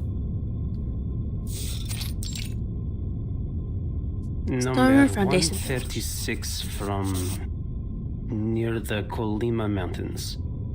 Tells the tale of the polar star icebreaker. The crew suffered some kind of mass hysteria. The same thing happened later in the Kola Peninsula. Okay. He labels a notebook, writes down his number, and stores it away. Our destination is close to the Arctic Circle. With any luck, we should get a great view of the aurora. Uh-oh. June 1987. Far East Branch of St. Pavlov Foundation. Name day. Investigator for St. Pavlov Foundation, currently serving for Far East Branch. Why did I join this project? Well, it is a job, and I like to do as I am told. Okay. Neva River, Lake Ladoga, Sphere River, then Lake Onega. It takes less time to travel by water. Maybe I can even buy a small gift along the way. What sort of specialties does Mirny have other than diamonds?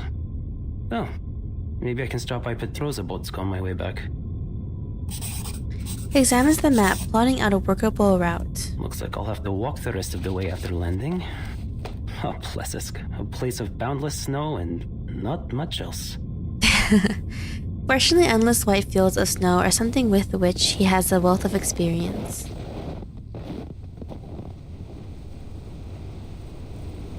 Trying to reach the stars in order to monitor the storm from space, huh?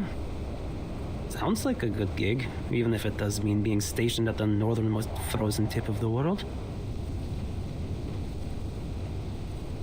Okay, I was about to say. We're okay that we click it for it to go on. Pioneering spirit. In legends, a meteor may signal incoming disasters or foreshadow good fortune.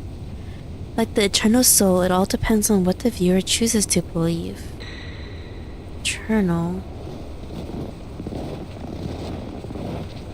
Ленинград находится как раз по другую сторону от Северного поля. Leningrad is just on the other side of the snowfield. I'll let that meteor guide my way. Speaking of polar bears. In the end, he made it to Leningrad. The Foundation never gives me a break, which I guess makes me equal parts lucky and unlucky. Okay. Mr. Name Day. Yep. Hold on. As the door opens, a bundle of energetic fluff appears. Fluff, operating at his teacher's feet as expected. I heard you were leaving for the north on a new mission. Is that true? Oh, so she's our teacher. Villa! Just for an errand. The Far East branch is short on staff right now, so I'm going all on my own. Miss Winsong should be on a field trip there. Is there anything you'd like me to give her? Where is it? Is it north of Ryashki? Could I come visit there with Vila? Children speak more directly, but the mention of a familiar place brings a few seconds of silence. Well, so long as you finish all your classes and get good grades, I'm certain you'll be able to go anywhere with Miss Vila. As long as it is safe. But things could change. I can't promise anything. Except maybe a little souvenir when I get back. Now, August, do you have anything you want me to give Miss Winsong? Okay. Yes, and Vila does too. I've written lots and lots of things. Comrade Winsong can read them when no one is there to tell her a bedtime story. And this, from my tallest and most spirited sunflower guards. Oh. He almost to his coat pocket and pulls out his most prized possession. Oh, this is his most prized possession. And they should be placed somewhere under the sun. There's like only snow here though. Philip passes an envelope over, placing it next to the seats. I'd like this to be delivered to Miss Winsong. She said in the last letter that she had started to teach again, and it was more difficult than she remembered. I wrote a little bit about my own experience teaching. Hope it helps. And please, talk to her if you have any ideas. You're so good with kids. Nina, Piotr, and Pasono ask about you all the time, always wondering when you'll visit again. I didn't ask. I know how busy you are, Mr. Raccoon. And so is Vila. Mr. Raccoon. Every day she's either painting something or talking to the white clothes. With any luck, I'll be free for a while after this mission. I'll come back and do some magic for you kids. What do you say? Aww. They can be so adorable when they're well behaved. Yeah, so cute. Patterson hugs his finger around the leaf of the wobbling sunflower. Deal? A good comrade must always keep his word. Oh, the fuzzy hat bobs up and down twice, an earnest and sincere nod. Oh, cute. Conversation shifts back to the two adults. Sounds like you've been doing well recently. The Foundation's textbook is an easy read, but I really hadn't expected just how effortlessly you'd be able to make your lesson plans. Lesson plans are nothing compared to field missions. Just keep this in mind during your errand. Your safety is our first priority here. Oh. Of course. But the good news is I'm quite familiar with this era. Oh, okay. That's good. Though in this era, the city hasn't yet reverted to its own name, St. Petersburg. Talk like this always seems to circle back to that little town swallowed in snow. But now's not the time not the time for that. Anyway, I'll make sure Miss Winsong receives August seeds and your letter. Thanks a lot. I don't want to make our goodbyes here too long-winded. Just take care. Especially since you're going to be all on your own. Well, I won't exactly be all on my own. We're getting ambushed. Just kidding. Hey, so any idea how far off this place is? I think we must be pretty close. I can almost see that unmistakable Laplace metal roof. The accents are so thick. Yep, that's the that's the joy of rivers. They like to make the character accents thick, really thick. Actually, I've actually got some business lined up in near me. Those diamonds of theirs are certain to fetch a ton profit back in the East branch. He's a salamander. Don't quote me on this. I think so. I should have never let you out. Can we make a deal? You stay quiet, and I'll get you safely to our destination. Then you can say whatever you've got to say to whoever made the mistake of inviting you here. Dang. You know you really, really, really like to talk. I'm beginning to understand why no one else would take this job. You're just a little salamander. Whoever heard of a merchant who doesn't like to talk? Huh, admit it. You'd be burned to tears if I were not here. I'm sorry, I hope I didn't insult him. Oh shoot, did we actually get attacked? The chatty salamander, oh it is a salamander, it's tucked under Name Day's coat. It's muttering smothered along with it. Quiet. Bandit? In Arctic Circle? That's new. Nearby snowbanks serve perfectly as cover, shielding Name Day from view. Where is he? I saw someone coming this way. This guy does want to rob us. We can't let him get any further. There's some kind of military base up ahead, and it's heavily guarded.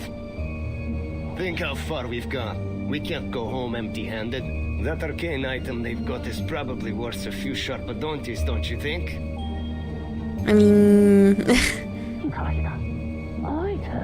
Chris is from the east. I'm a living, breathing creature. You don't need to yell at me. Say it to them if you like. A branch heavy with snow snaps and is broken into a stick that fits his grip comfortably. What? Are you sure? Never mind. What should I do? Anything. I just need you to draw their attention.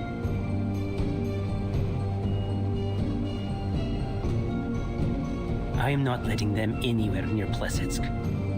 This way! I hear something! Tip up! Oh, they have guns? A dark shape juts out of the snow. The odd appearance of the strange metal vessel draws every eye.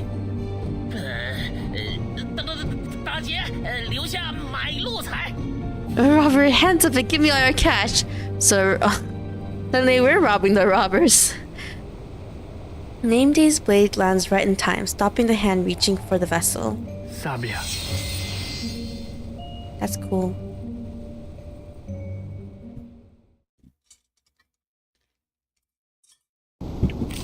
Okay. We can have a helper in this battle. Okay, yeah, let's use Name Day. That'd be cool. I don't know what he does though. I'm gonna be honest with you, actually. What do you do? Dispels counter status from targets. That's pretty niche. Debuff. Mass buff. Grants damage to 25% and damage shield 25% to all allies. This is ult 2. Let's just know, he who holds these words inherits our kingdom along with the wind, the snow, the suffering, and the torment. Mass buff. Grants ultimate damage plus 50% to all allies for 3 rounds. Grants a name. What's this? When casting ultimate, no AP is consumed to an adjacent ally in front for 2 rounds. What? It's pretty good. My old team, but I didn't get him. Yeah, let's do our old team though. For fun. Give me 10 more minutes. Okay. Oh, we can't adjust a character's position. Okay. We don't really need a healer, so it's fine. Careful now, gentlemen. You might be biting off more than you can chew. Nice try. That little trick won't work. Won't earn you a single coin in the hat, let alone a scare. Enough stalling. Hand over the talking pots. No! I knew that was gonna happen. I could just tell. Okay, I'll open up the game again.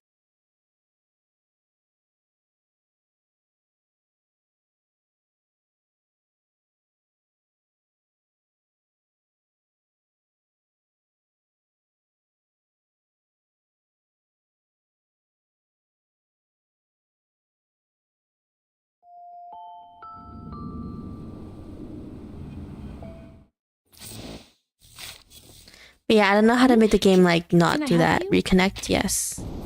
What? Okay.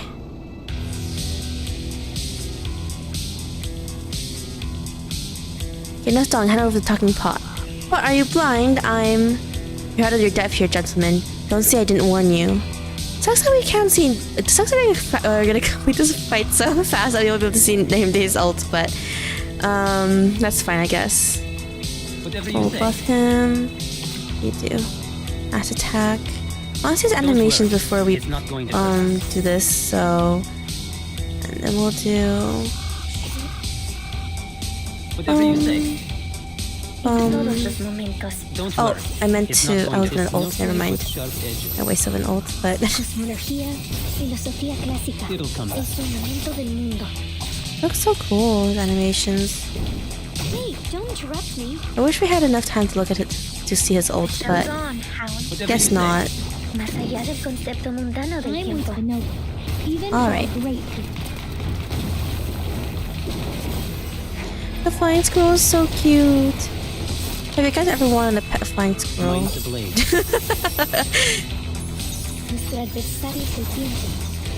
Looks so cute.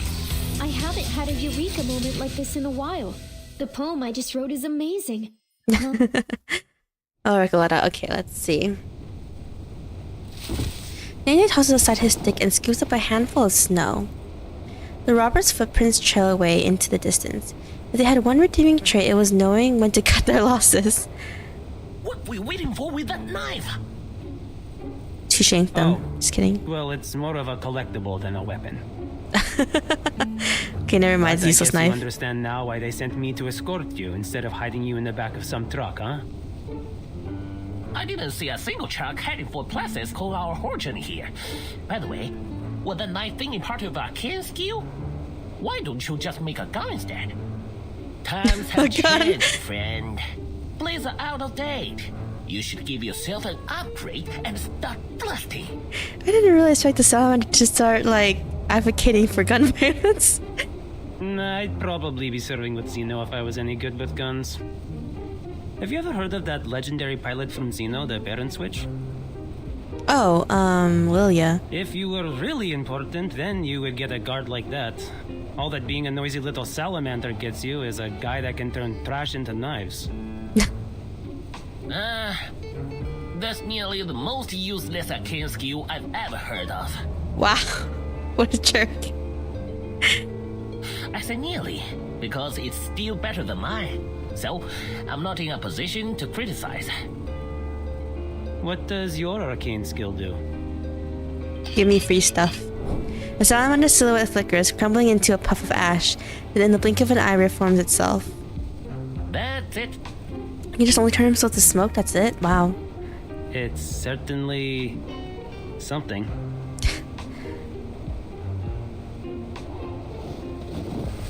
The rest of the journey is at last blessedly quiet. I mean, turning trash into knives can be turned into profits. Yeah, you can do a knife-selling pyramid scheme. Their destination draws near, the outlines of buildings take shape, and someone is already waiting in the snow. Miss Winsong. The so-called Cosmodrome isn't nearly as grand as imagined. Surrounded by the vast expanse of white, people and buildings alike feel small. Hello, gentlemen. Welcome to Plisyetsk. Man, that song is so cool.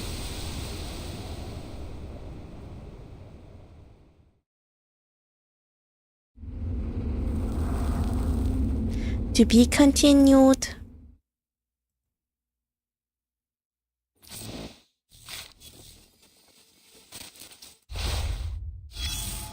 Okay, what's this? Have you heard? Lunch breaks at the Foundation don't come often. Use them well for a little chit-chat. Pull up a chair. Hi.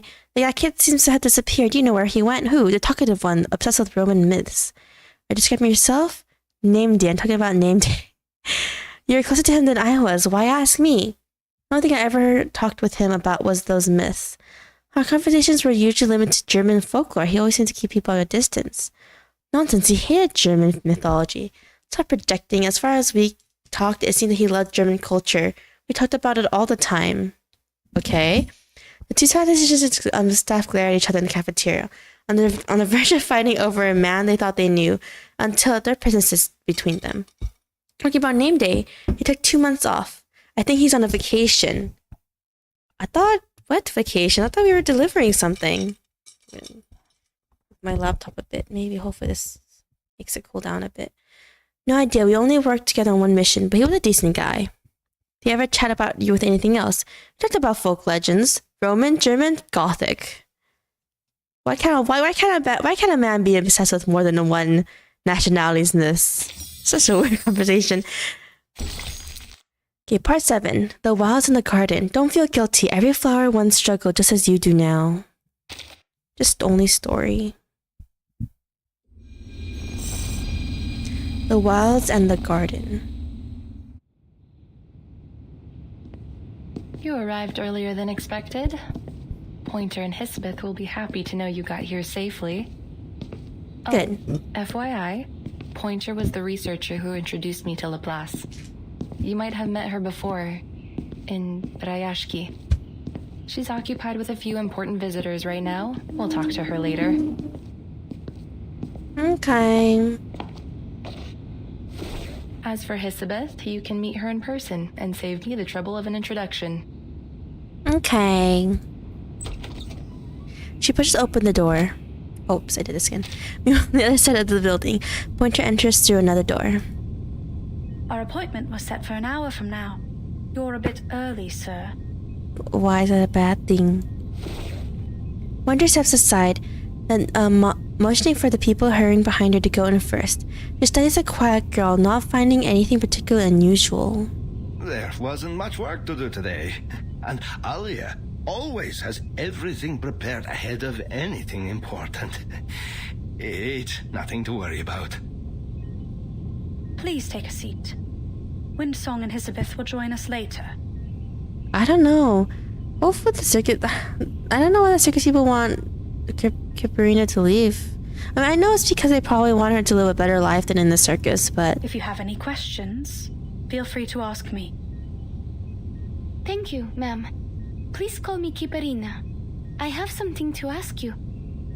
I try to make it a habit to be 10 minutes early for my appointments, yeah. For me, I try to be 15 to 10 minutes, depending on the location. And also, how important it is. If it's like a really important event, I tend to go like 30 minutes early. Kiparina is the first to speak, surprising Pointer. She adjusts her expression, adding a hint of warmth to her smile. That's fine with me, Miss Kiparina. My name is Pointer. So, what would you like to know? If I take the offer and complete all the required training, what will I get in return? Do you pay in rubli or something equivalent? Okay. And I'd also like to know if my family will receive my pay in case anything happens to me. Oh. Pointer looks up and examines the girl once more. She can read the worry in Mr. Kozlov's face, but she still can't quite place the look on hers. Somewhere between courage and fear, too fine of a line for Pointer to draw. Plants and machines crowd the limited space, struggling for a balance somewhere between jungle and office floor. It's warmer here than in the hallway outside. Game Day glances sideways, but Winston has no intention of speaking. Hello? Is anyone there? The materials you sent from the Far East branch have arrived safely. Everything you asked for on your list is there, but you should check it over as soon as possible. He scrounges around for a clear spot on the desk and pulls a metal vessel from his pocket, revealing a little sleeping salamander roused from his slumber by a tap on the head that sent a puff of ash into the air. Hey, wake up. You're at work. Putting an animal to work. Elizabeth emerges from behind the machinery and offers a brisk wave to Winsong. Winsong, back from the mine already? Are you going to throw a welcome party for our new colleagues? The mine can wait, but I can't. Those materials are top priority. Now Elizabeth turns her attention to the young man in front of her. Thanks. You might have heard of me. My name's Elizabeth. You've read our proposal, haven't you? It'd save me a lot of trouble if you had. I'll catch you up with Pointer as soon as she's available. Name Day finds himself staring at the curious little snakes poking out, swearing he saw one flick its tongue. There's no time to hesitate. He decides to follow proper etiquette. Handshake, then introduction. Name Day, Foundation Investigator for the Far East branch. Mind if I ask you a question? Okay. Go on, but this is an office, not an interrogation room. She looks around with an airy glance and, spotting the extra object on the desk, gives the little salamander a second gentle rap on the head. Why did you ask me to smuggle in this runium? Oh, we smuggled it? What? That was like a proper delivery. What? Oh wait, no, they said that Nameday put in 2 months of vacation in the little trail thing. What? He's pretending to go on vacation but we're smuggling? What? What? Don't get me wrong, I didn't report it. It's just... It's odd. You didn't ask for much, just a few pieces. It is a rare resource, I grant you, but I think you could have gotten this amount with no trouble by submitting an application. All you'd need to do is wait for a few weeks. Was it really worth the risk? Yeah, because we don't have a few weeks to spare. Saving every bit of time we can is vital. It is as precious as this bag of sunflower seeds from a distant land. You don't find them often in these parts. Here. She lifts her hand and tosses Elizabeth a small cloth bag. I've already taken my share. Why not plant some of these in the office? It won't take too much effort. If you're lucky, you'll get to see them turn their heads towards the light bulbs. Elizabeth pulls out exactly what she was hoping for. Rare arcanum energy tossed carelessly into the air, but cut with practiced ease. Actually, Mr. Nameday, you're the perfect man for this job. You knew what you were smuggling. You had the perfect excuse to come here, and you were kind enough to help. It was quite the effort to track you down, you know? So, how did the trip go? Any trouble? Yeah, there were robbers. You bet there was. Though, I'm still not sure what those bandits were after. The runium or a noisy arcane item. There's a shortage of supplies everywhere nowadays. People take what they can, whether they need it or not. Even if they manage to take the cargo, it would probably just end up in another branch of the Foundation or La Paz. Anyway, you saved us a lot of time and resources. Just bear in mind, this runium is not something that you can replace, even with Sharpadontes. Watch it explode at the ending of this event. And we're gonna be like 1 billion Sharpadontes in debt. Thanks, we'll use it sparingly. Please send my gratitude to Miss Villa. And one more thing. What would you say if I asked you to stay? Give me 1 billion Sharpadontes. Don't worry, I won't play the Windsong card. It's only a personal request. We could save a lot of time with our procedural work if we had a Foundation investigator on the team. And it could be a great opportunity to earn a reputation. Imagine the prestige if the project ends up a success. But there's a chance of death.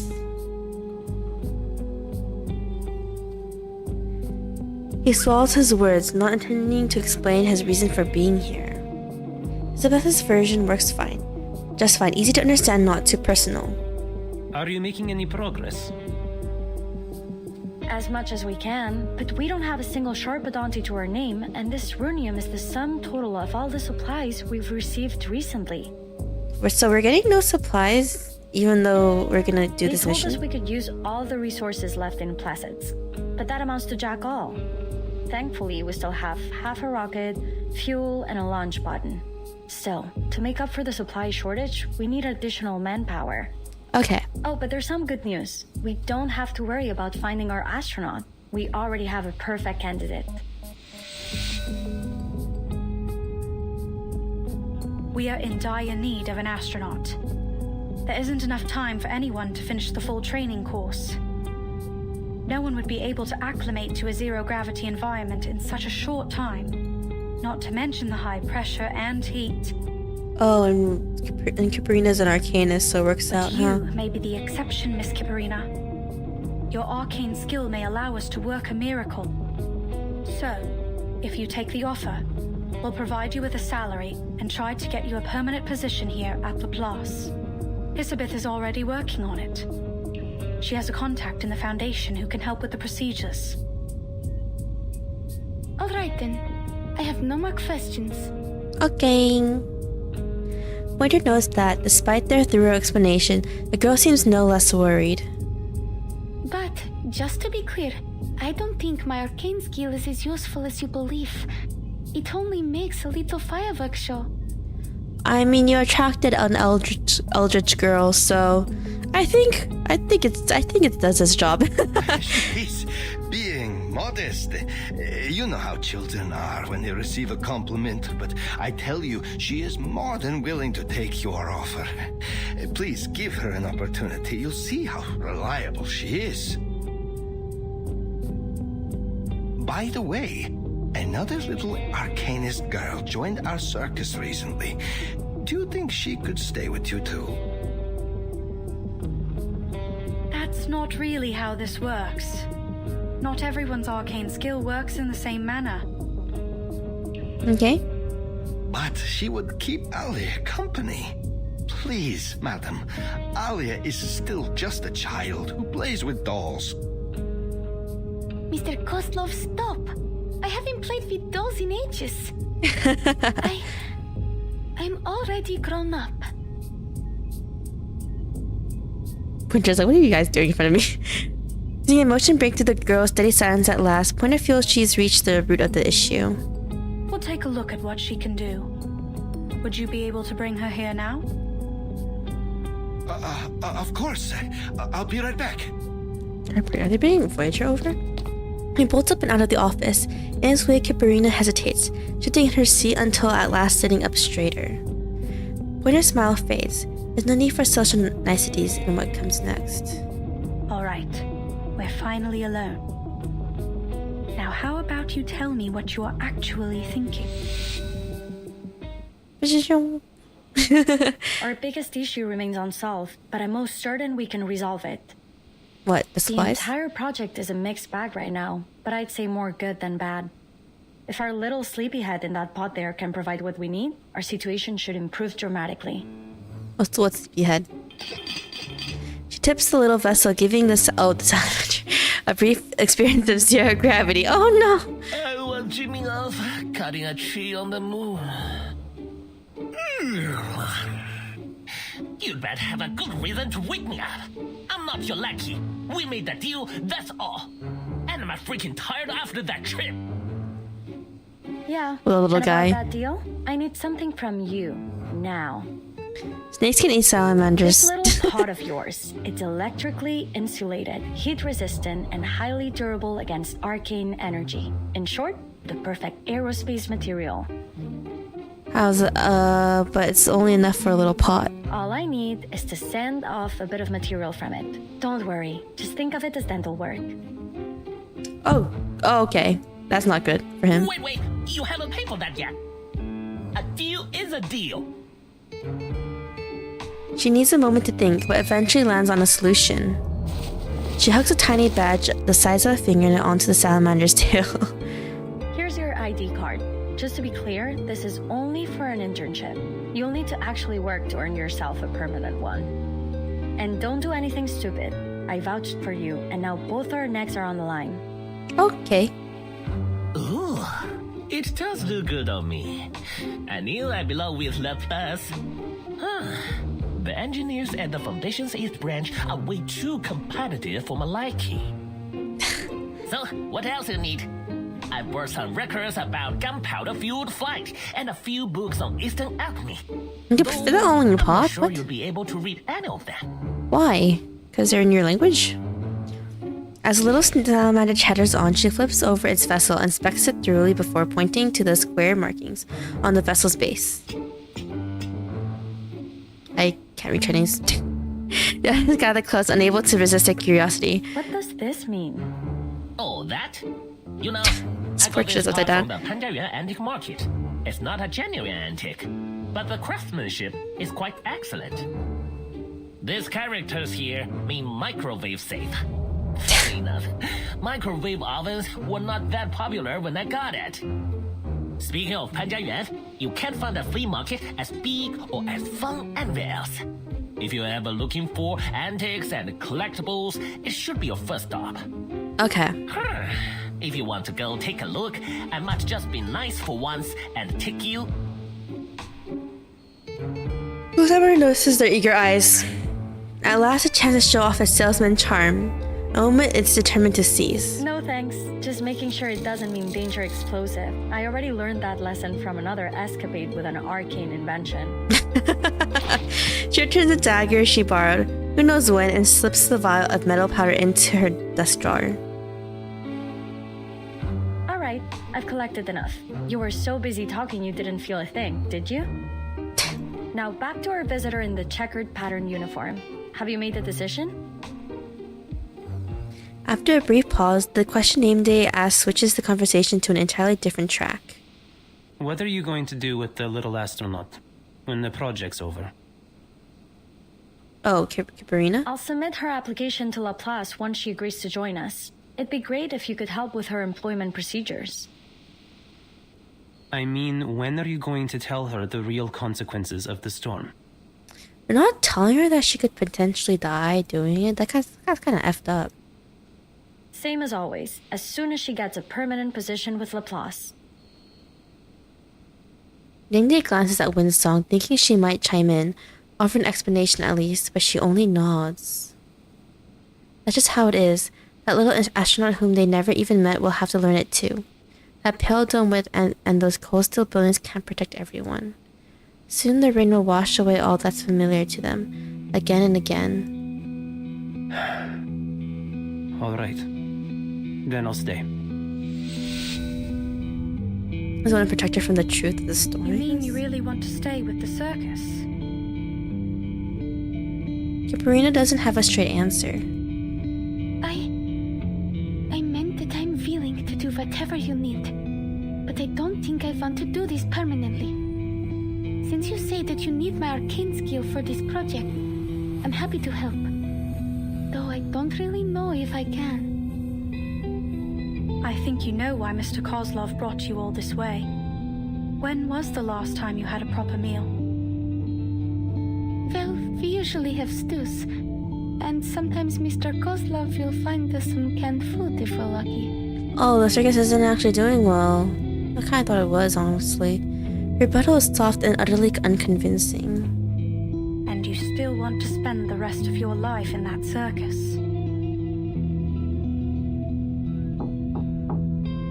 A knock breaks the silence. Kiparina uses the moment to lift her head.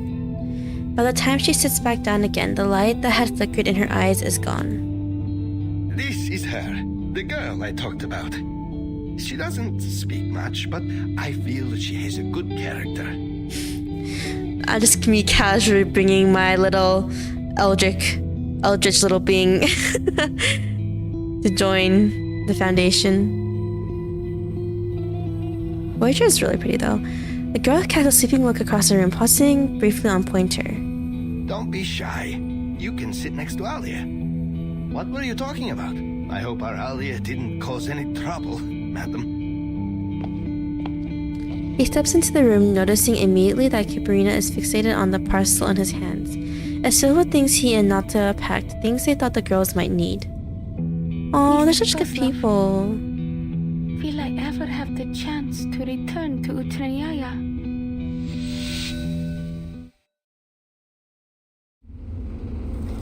To be continued.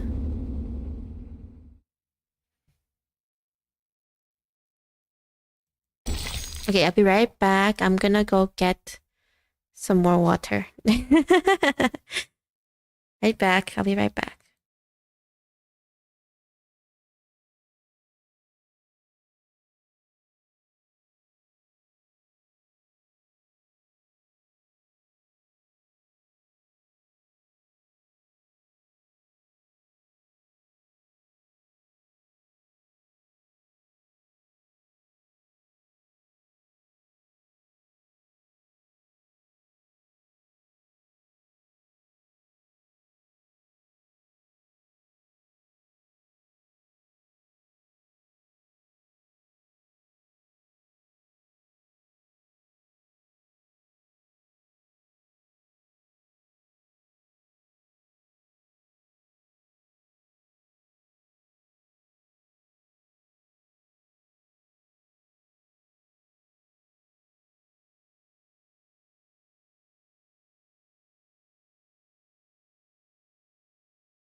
Can I help you?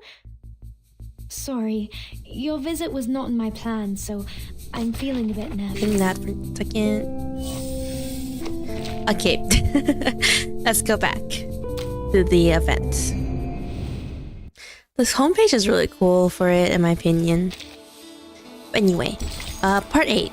When we move forward, an expensive group photo, usually found in a weathered old frame.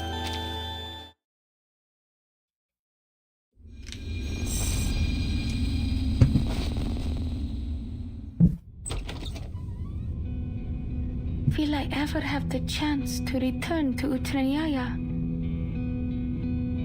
Elizabeth pushes the door open just in time to catch this scene. She lingers nearby, curious watching the girl receive her answer. We can talk about that in the future. Of course, we will keep in touch. You and Voyager can pay us a visit whenever you like.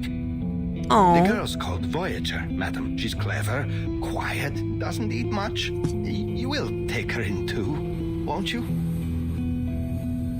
I guess they're trying to close the circus and try to get all the kids in the circus some type of future, I guess. The circus isn't doing well, apparently. Pointer doesn't object.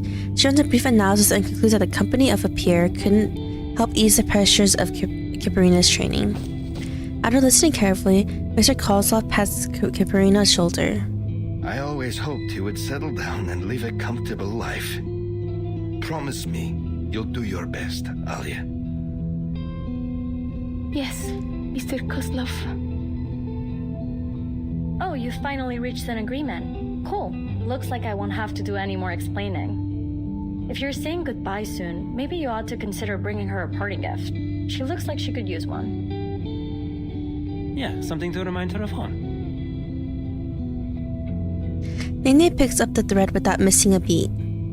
Winsong steps forward just in time, joining Kiparina's side, and Elizabeth trails off. Or maybe you can offer a few words of encouragement? What do you say? Mr. Kozlov spies Kiparina rubbing the device in her hands with her pinky, the one Winsong has lent her earlier. He knows her well enough to understand the meaning, nervous. He has no idea about the device's exact value, but he's certain it's not something you'd easily find in a circus. Right, a gift. I'll need some time to prepare it. Let's make a deal, shall we? You'll get your gift next time you pay a visit to the Utranyaya. That way, you'll keep us in mind and come home again one day. I was worried you might not want to travel such a long way for us. I feel, Mr. Kozlov. I'll find my way back to Utranyaya even if you've moved to the other end of the world. She struggles to lift the parcel Mr. Kozlov gave her. Nene quickly steps in to assist her in placing it on the table. Time flies, a thought pops into Mr. Kozlov's head, but what he says out loud has nothing to do with it. That's my girl. Remember what I said? Do the best that you can, and have no regrets. Natalia and I don't have to worry about you, do we? No. I'll give my best performance here, like I always did with Utranyaya. Almost like she's trying to convince herself, she nods twice in a row and makes a solemn promise in her most serious tone. A question rises up in her just below the surface. How can she be sure she chooses not to ask? I don't know, this doesn't really seem... Seems like... I don't know. It seems so awkward. Beast. Cosmic Reserves. Yeah, let's just go in with this team. I have all the essentials for writing poetry. You, me, and our opponent. Oh, whoops, I didn't see it. I know they have their reasons to doubt, but like it or not, this is my job now. Okay, let's do... this, and let's do... no.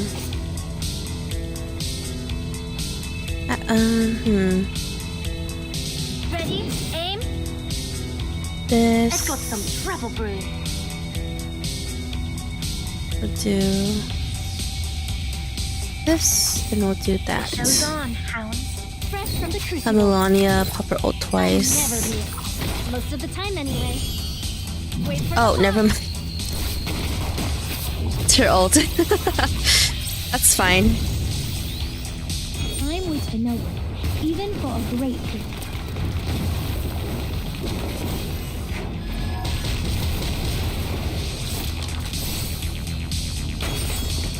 Right. There's that. Fan of my work, I take it. I'm just gonna pop Recoletta's ult because it looks really cool. I really like it. I just think it looks amazing. En todos los momentos, en la acumulación de laberintos, suéltalo todo una vez más. There we go. Just not dwelling on what they said. The only thing that matters now is living up to the trust and expectation others have placed on me. I haven't had a eureka moment like this in a while. The poem I just wrote is amazing. Right, Recoletta. Okay, so we're still in June. How do you feel? Intense nausea is common for the first few months of zero-G training. I think I'm fine. You're very kind to ask, ma'am. Her first training session was rough and more than a little messy, causing her to throw up. Oh no. Winter helped her to the infirmary. Once she could breathe again, she stammered out a request, just like the one she made today. I'm ready for more. You're at this again. Elizabeth already checked your vitals in arcane skill test reports. Her conclusion was clear. You need to rest and recover before we begin again. If you push yourself too hard and become too sick to perform the mission, that won't help us either. But I can do more. All I need is a bit more training. I need to perform flawlessly. No. We don't need flawless, not at the cost of your health. We need satisfies all requirements, nothing more. She adjusts her tone, searching her mind for something that might qualify as comfort or encouragement. You're already doing better than we anticipated. She fears the words comes out too flat, but Kipurina shakes her head sincerely. Thank you. But I still haven't memorized the flight procedures, and I'm still struggling with my arcane skill. Maybe I can ask Miss Vinsong to give me another ley lines lesson. That's not pushing myself, is it? That's acceptable. But you will ensure you get a minimum of 8 hours of sleep every day. Yeah. When it gives in, she's too had once been hell-bent on proving herself. And promise me you'll eat well and never skip meals. Yeah, don't skip. Yes, ma'am. Miss Isabel said there would be a team-building dinner tonight. Oh. I'll attend it and train for another half an hour after we come back. No, that's not what I meant. There are a few tasks more difficult than instructing a child who is too mature for her own good. Anyway, go change. We'll go together. Okay. Of all the restaurants in Myrni, this one does the best business, thanks in no part to small part to Elizabeth. With all those mouths to feed, it has always been a vital part of her lifestyle, one that is only too eager to share with her team. Plus, the tables here are big enough for everyone in their group to have a seat. We sat here when we first met, no? I think so. This table seems a bit too small now. Well, there's strength in numbers. Yet everything now depends on our brave astronaut. How's your arcane skill training? Not bad, I guess. Miss Vinsong is a wise teacher. Oh. I'm glad I've learned something from my experience with Vila. I hope you'll get to know her one day. You'll have plenty of time to make friends once you return from your mission. Looking forward to it. But first I have to go back to the circus. I think Mr. Kozlov will have my gift prepared by then. I'm sure he will. What happens if it's not? Though he I feel worried. didn't come to see me and Voyager this week. He has a whole circus to run, and you're busy with training. It's hard to find a good time when you are both free. Perhaps he didn't want to make you homesick, but I'm sure he misses you a lot. Mirny isn't far from here. You should go back and visit sometime. No one will blame you if you take a break for a few hours. I am able to drive you to town, if you need. Just submit your schedule 2 days in advance. I will set some time aside for a short trip. So I'm gonna go sleep. I'm busy again. Take care always. Take care. Good night. Thank you. But I think it will have to wait until the project's over. Mr. Kozlov said I would always be able to visit him in the future. Besides, he needs time to prepare the gift. But does she not know about the storm reverse? Not everyone is interested in the still distant future. Capernia's friend, at least, is more focused on what's right in front of her. Oh, Voyager. She taps the edge of the small vessel, smiling at the crisp metallic sound it makes. Don't do that. The echo from that sound makes me dizzy. If no one knows about Voyager, the blue girl in the maid-looking outfit, she's basically an eldritch being in a form of a girl who decides to go into Earth because she likes the music and the sounds that they made on Earth. Yeah. She can be a little creepy. She pulls her hand back and watches until confirming the little creature is friendly. And she reaches out again, trying to figure out how to get along with it. Voyager? Don't get distracted. They've almost finished the food. Nene swaps the food around the table, pushing 2 still full plates to the middle. Cold scales press against Capernia's wrist. You like a drink? Here, we've got some hot milk or warm apple cider. Pick one. Dragging a cup behind it, the snake leaves splotches of spilled drink all across the table. Milk will be fine. Thank you. Capernia passes another cup to Voyager. She mimics the others by lifting the cup. Yeah, see here. Voyager mimics the others, everyone else around the table. By lifting the cup, first in both hands and then just one. Let's have a toast, friends. To our new team. Though no one knows for sure whether our project will succeed or is doomed to fail catastrophically. Together we're working towards the future. Cheers! Cheers! A friendly signal, a quiet promise of unity. A turning point in any story or relationship, from a stranger to a colleague, and eventually... friend/comrade. Cheers! Having said that, the odds are in our favor. Even though Laplace is no longer in its prime, it still has the best technology and the finest scientists. The finest scientists? You mean us? I couldn't agree more. I've always believed that perseverance is the most basic fundamental quality that any researcher should possess. Perseverance. There's only one thing that I think we should persevere with. Our efforts to return to the future. Didn't know you Laplace researchers missed the good old days so much. Laugh if you want, but you can't deny that our era was better than this one.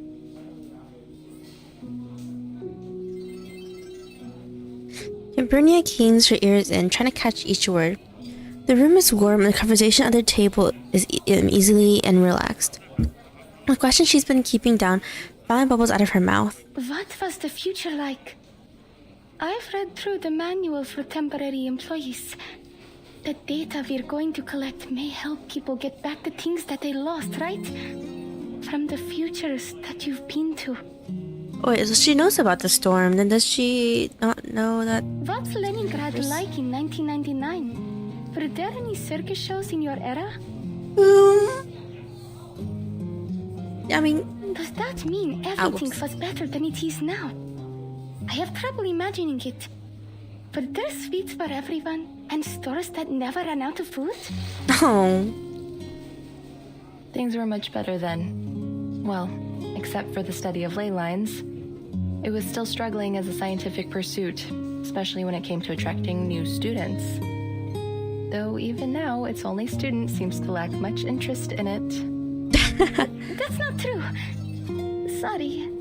I'm just having difficulty focusing on it with all the other demands on my time. It's okay. Miss Winsong was only making a joke at the expense of her very overworked student. It's true. Things were nicer in the future. I do miss the sweets, and that the shops were never empty. Every witness seems to offer her the same promise. It's worth it. Life should move forward, not stay stuck in the past. Amazing. I'm sure we'll make it back one day.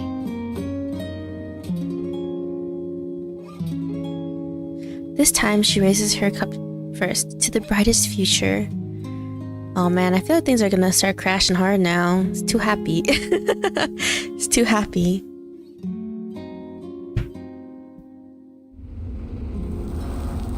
To be continued.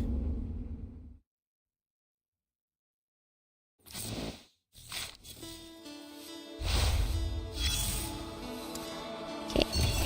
The pale green characters pose with emotion. Making sense of what they're saying is going to take all your cunning. Read the contents, but...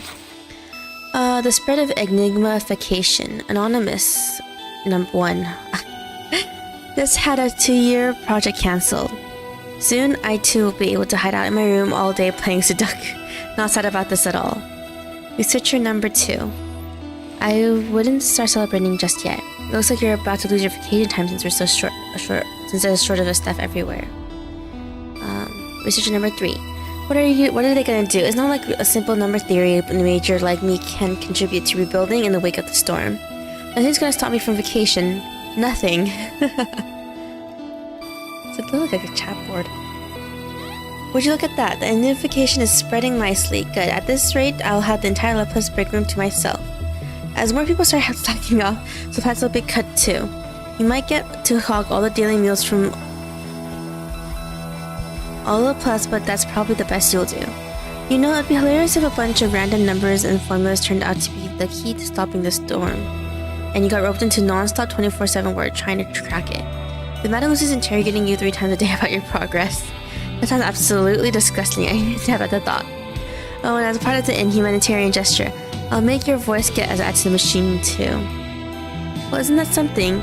There are still poor souls who didn't get a vacation even at a time like this, with all these non-essential projects getting cut. There's plenty, like John from the medical team, John from the medical engineering group, and John from the materials science. So many Johns. Basically, every non-theoreticals department is pulling online to rebuild Laplace under Madame Lucy's brand of ruthless pragmatism. It makes you wonder if the storm was part of the conspiracy by the to steal funding from the rest of the teams and justify their overtime pay.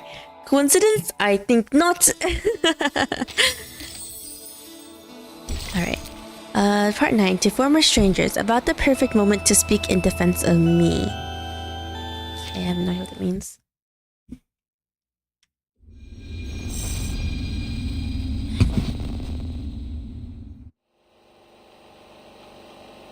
(1987), 3 months before the storm. 3, 2, 1, cut.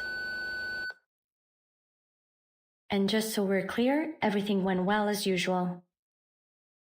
Until this happened. The video in this disc, to put it simply, is too much for anyone to handle.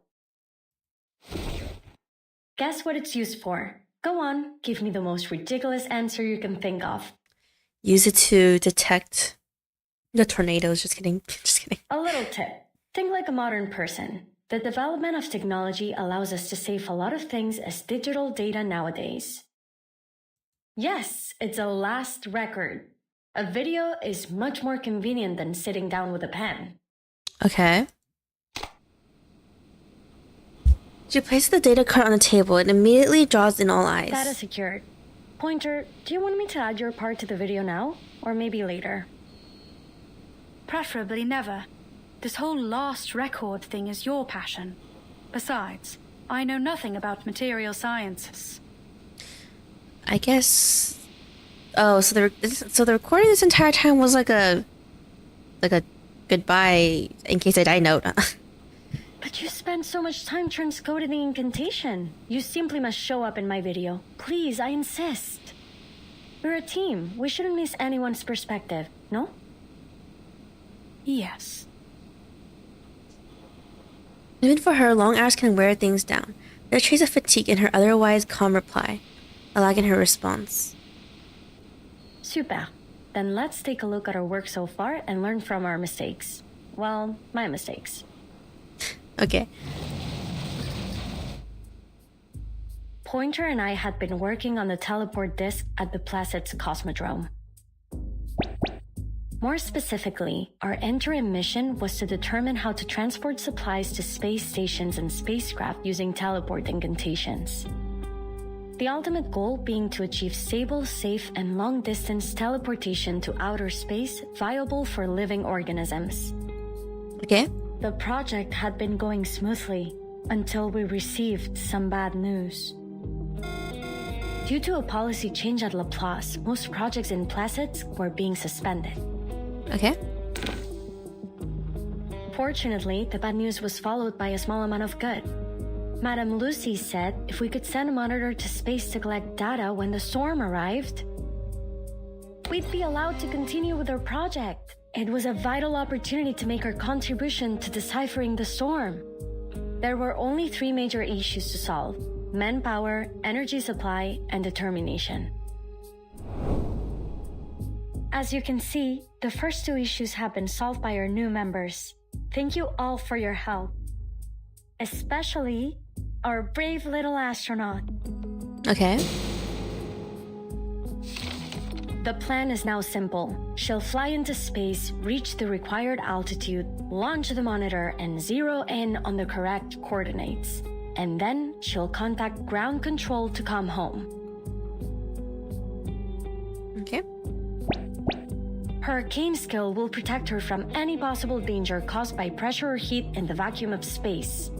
That's kind of OP. Then finally, she will activate the teleport disk, and we will activate our receiver on the ground. Ta-da! Everyone will arrive in Laplace's Arctic branch safe and sound to acclaim and accolades from all around the scientific world.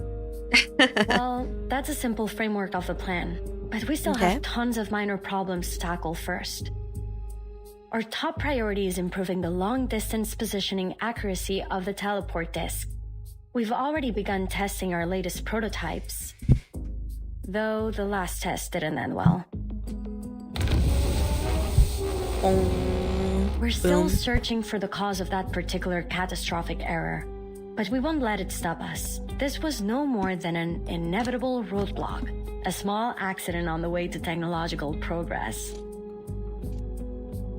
Elizabeth, if we are going to have any chance of learning from our mistakes, we can't run away from our problems.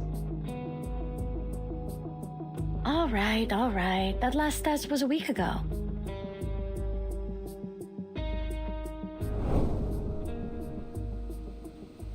Same as the last time, though we've made some improvements, we still need an intelligent creature to run the test. And I guess it'll be me again. Are you sure? Considering the danger and your value to the project, I think you ought to let me. How can I ask anyone to try my invention if I wouldn't use it myself? Okay. Sorry, I was just in the mic a lot. Now, what are you waiting for? Get to the safe zone. Oh, and remember to secure the blast door. Okay. Skipperina asked about the test yesterday as she was feeding the fish. She said she's been able to control her power more now. You'd be much safer with her help. We're a team, right? We sink or swim together. As the clock strikes the hour, a small figure peeks in through the door. My training just finished. I hope I'm not late, Miss Elizabeth.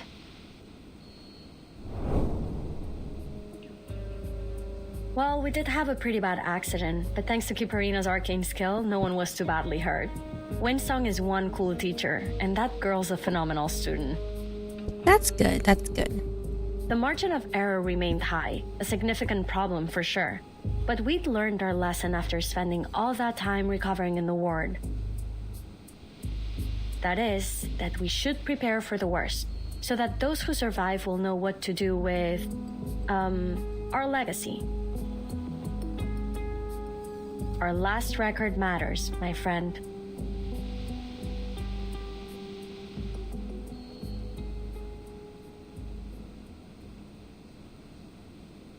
I don't think that's what Pointer meant when she told us to learn from our mistakes.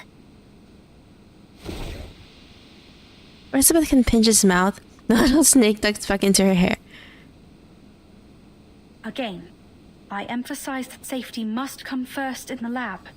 It is my first and most important protocol.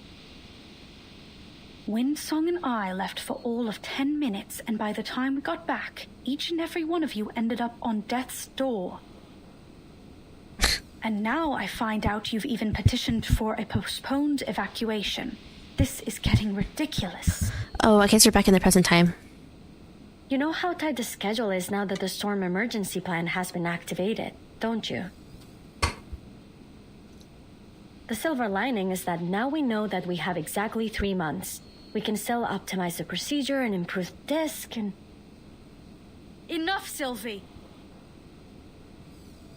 Oh, does she not want us to... Okay, I mean, I understand Pointer is worried that, you know, we can die, but... I don't know. Oh, come on, friends. Can we just calm down and discuss our schedule over dinner? No, we're fighting. I believe Miss Pointer was only trying to suggest a better plan. I am. I suggest we stop all work on this project immediately. Oh no. The young man is caught off balance, unable to find the words to ease the tension in the room. What? Why? The situation really isn't that dire. Miss Elizabeth is right. We shouldn't be discouraged over one accident, Miss Pointer. The damage wasn't too severe.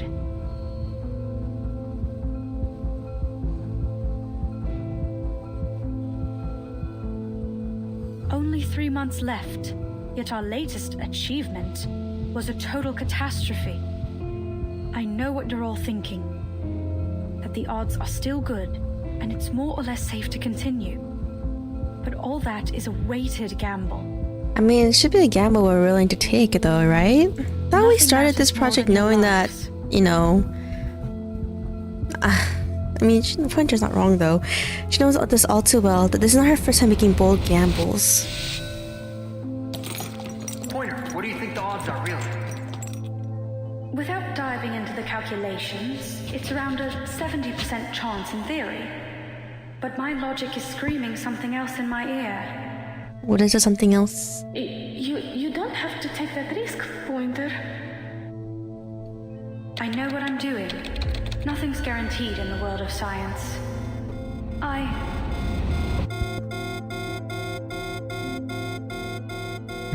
She closes her eyes, interrupting the playthrough of her memories. The risk is too high. I can't allow it. Aw. But it's like we always say, there's nothing guaranteed in the world of science. You never know before you take that fateful step. Such a firm matter-of-fact statement, and exactly like something the old Pointer might have said. My analysis points to a dangerous level of uncertainty in this project. The price of failure, even optimistically, could be much worse than a few days in recovery.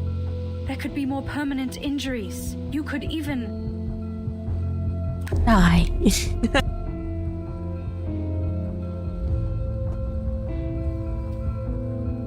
Pointer scans the room. None of them have known failure. Whoops. How things... just goes by itself. Places... people just disappear in the storm. Okay, my analysis points... no, I'm sorry. Pointer scans the room. None of them have known failure. Not yet, and they shouldn't have to. You need to stop this insanity before that happens to us. Don't you understand?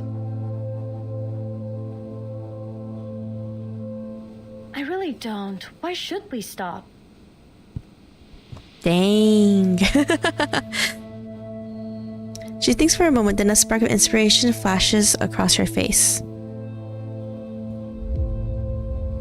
No, you're right. We shouldn't pretend as if it's normal to risk our lives for this. At the end of the day, if we die, our research dies with us. That's what you care about. But if something were to happen to the team, you would be the one to survive. That's why I want you to keep our records, to take down everything in case the worst happens.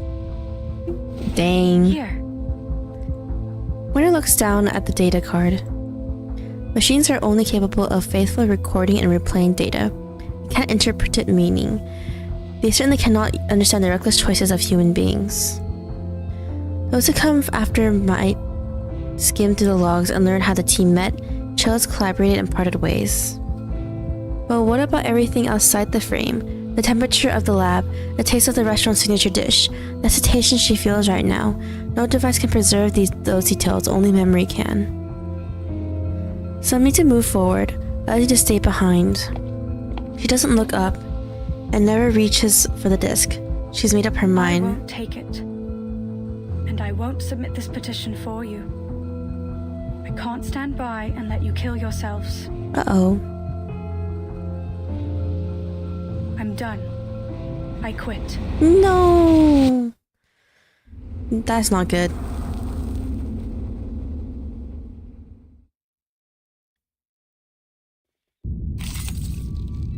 Alright, perfect. Okay, we're gonna have machines. Let's just bring that. Oh, we can use Caperina, I mean. Let's just use, this team. Is it Capernia? We don't have to use Villa, so... have another support. And now, I belong to this set. Maybe... yeah, let's just go with this team. My duty lies with you. Capernia's animations. Close your eyes and try using your arcane skill to hit this robot here. Don't worry, they're all built exactly for this purpose. Let's see, what does he do? Fast buff. All allies gain 1 stack of rousing morale. An odd number of rounds, all allies gain and 1 additional stack of up unsparing for attack. At attack, deals 120% mental damage to 2 enemies. On even numbered turns, deals an additional 50% mental damage. Interesting. So we want to save that for the next turn. We'll do this. Until the torch is lit. I've got your back. Time to turn the page. Oh. Are you a rational member? Proceed as before, but now focus your attention on this distinct units. This one? Let's do. Phase 2 of the celestial motorcycle. I don't even know what that means, but okay. Odd number turns, right? Yeah. So we'll do this. This. And we'll do this. Or this one. Learn from silence. Let me help, please. The stars, the dust has a reach to transcribe.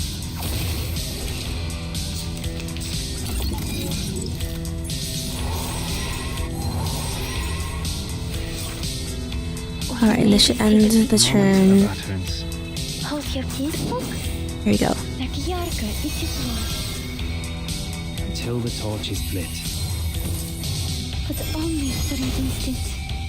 To read.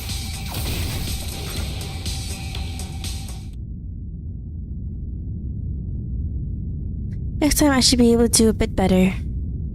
That's right, you did well. And make sure Miss Winsong hears of the good news.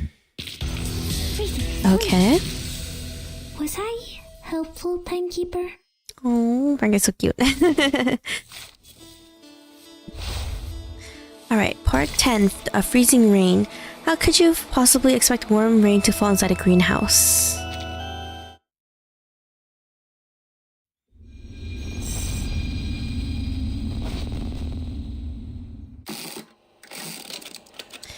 So, 1987, 2 months before the storm. The name is Pointer, researcher in the LSCC Plessis She ended up branch. recording anyway. It's just she didn't want to. The reason I joined. The same reason I quit. Nothing matters more than people's lives. All the research I've done has been for one purpose: to make people's lives better.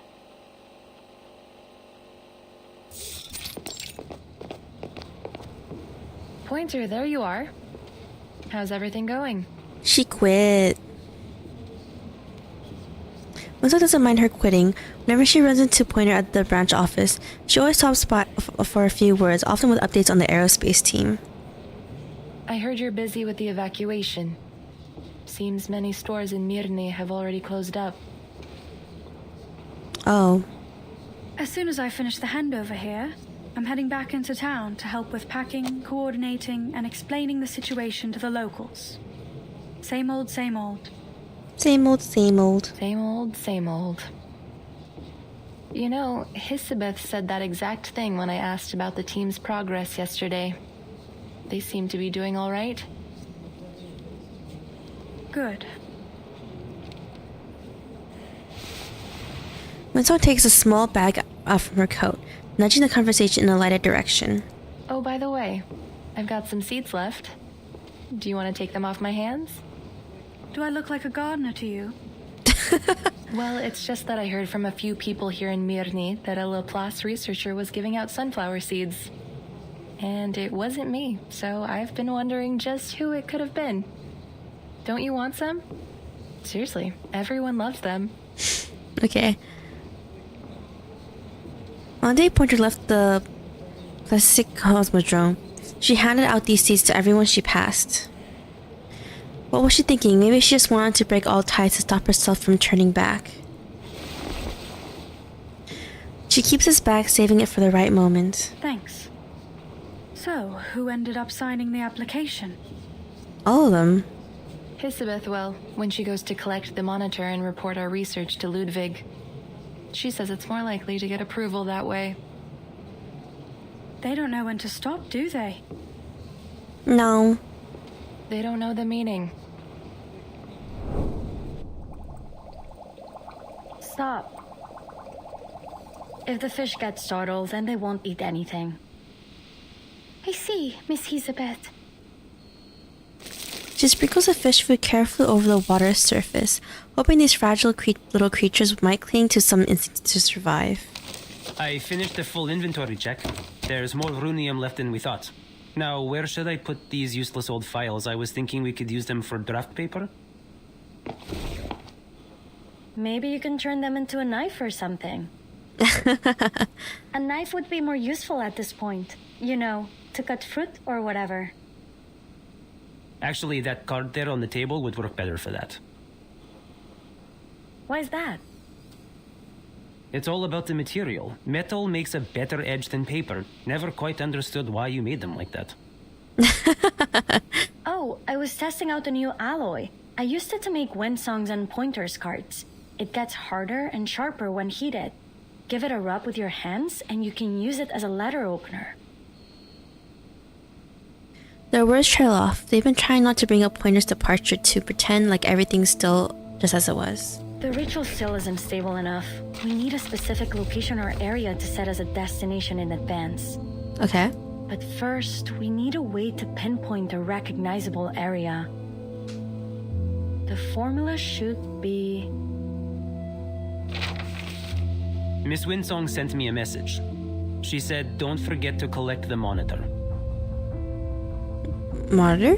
Oh, she sent it yeah, to you too? back from up there. Tell her I said thanks. No, that number doesn't look right. I tried my best, but those arcane minerals you were asking for are scarce as all hell. I haven't been able to find a single supplier. Then we'll carry on without them. That's it. What? Nope, wrong again. Never mind. Pointer was the master of numbers. With that brain of hers, she'd have had this over and done by now.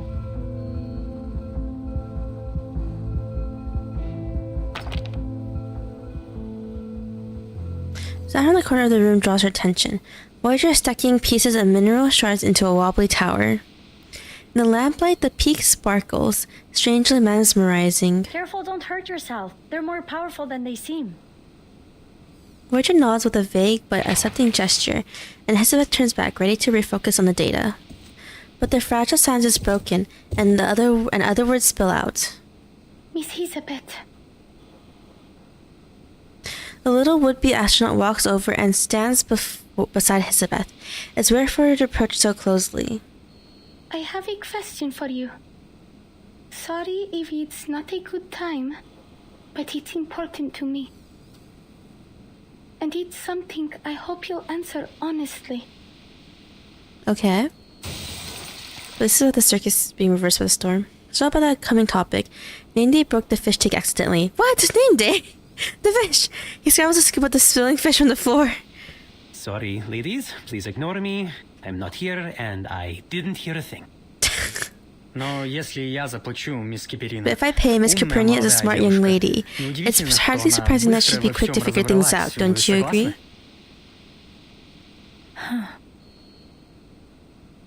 Elizabeth looks down at her. The upturned face is young, but so very determined. So, what's your question? Miss Pointer said something before she left about places and people disappearing into the storm. No, they still didn't tell her? Oh my god, guys. It's hard to believe that she would ever give up on our mission. Unless she knew the price of failing was truly horrible. Then the storm can't just be some normal kind of natural disaster. This storm will destroy everything. Won't it? She doesn't even know how long that question has sat in the pit of her chest. In her glass marble eyes, Elizabeth sees the brightness welling up. But she doesn't know how to respond. The silence can be an answer too, and the girl understands. All the people we know, all the bears, birds, these fish, everything.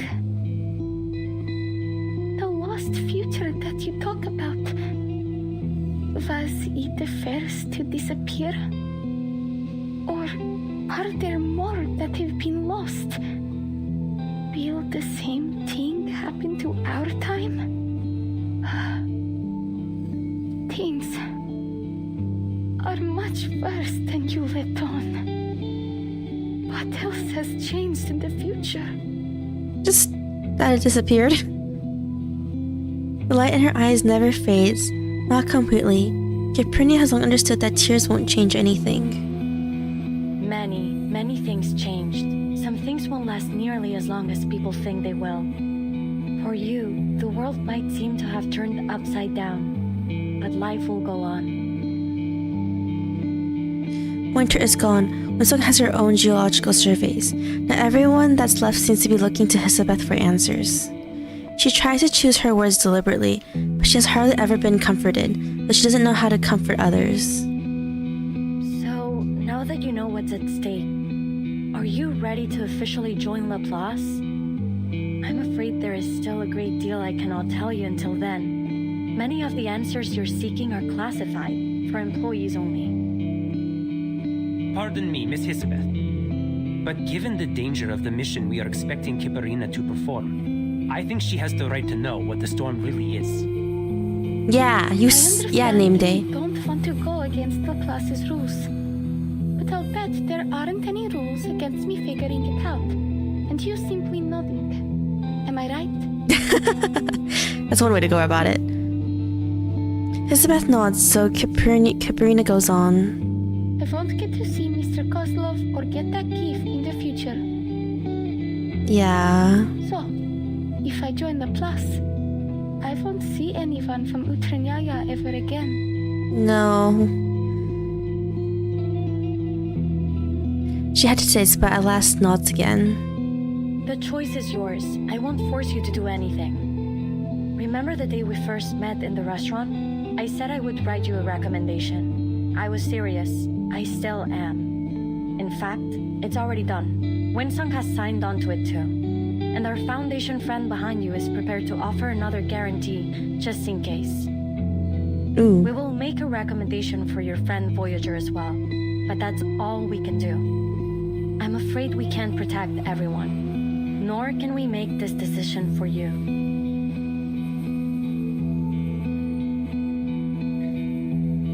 Do you want to keep going? Scary.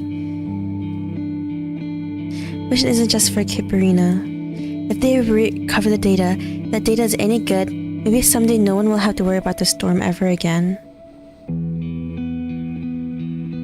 But what if they put their lives in jeopardy and gain nothing from it? If you don't, you'll be allowed to return and accept what's to come. But if you join us, there is a chance to change things. That is her answer. The only answer she needs to keep going.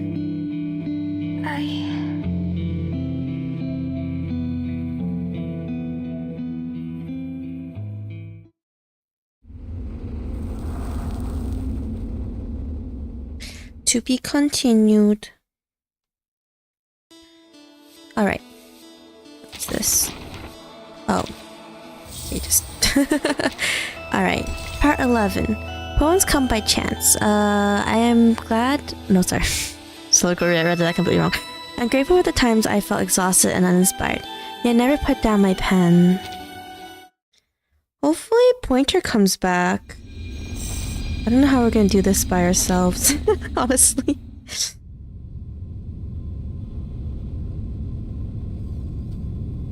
Silence has weight, just like sand piling. Layer on later on one chest, eventually it can suffocate. The saws barely register 2 or 3, stuffed out before they can burst. Oh no. I feel complete my mission. She speaks with clarity as if making a solemn vow. And if I successfully come back with the data, I'll consider joining Laplace. But I can't make a decision now. I need more time to think. Okay. I will stay until my job is done. You don't have to worry about that. Oh man, I feel bad. That is what Mr. and Mrs. Kozlov and my friends in the circus would all want. It is the right thing to do. I don't think she understands, like, that that the Earth is gonna reverse while she's up there, right? If you'll excuse me. Or the world in general, or the universe in general. I'll see you later. I wonder how... Okay, if Karina goes into space, I don't know how she's gonna survive. I guess one chance is I wonder if Voyager is gonna do like some like alien stuff, Eldritch stuff, and save her or something. She's already on the move before the last word is spoken, leaving behind another layer of suffocating silence. It doesn't take long before someone else tries to wriggle out from it too. Us too. Need to double check the warehouse inventory. Might find something useful. Wait, haven't we done that already? Those... Shh. Alright, we'll let you know if we find anything. They leave the room one after another. In the corner, Voyager seems entirely unsure of what to do. Join them if you want. I have some unfinished business.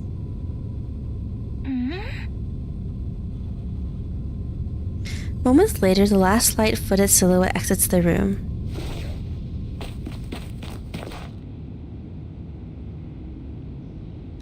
The familiar gold glint rests at the far end of the hallway, her head lowered against the wall. Voyager tries to approach but hesitates, stopping mid-step.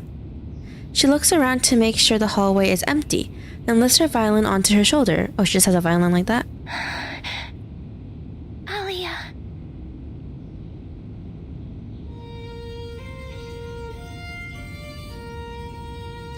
Music strings and her voice twist together like a trembling thread, calling her friend to turn around. Was that you?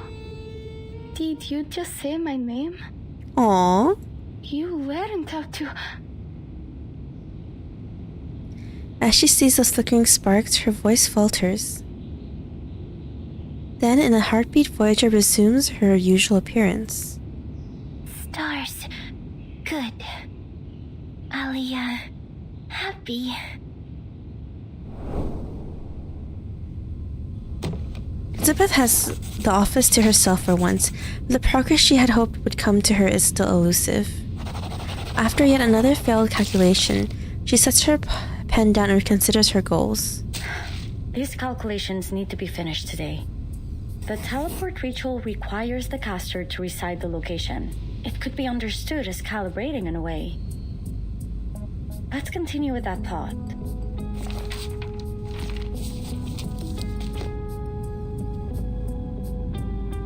The destination must be preset, and the ritual casts through incantation. But the further the distance, the harder it is to stay on target.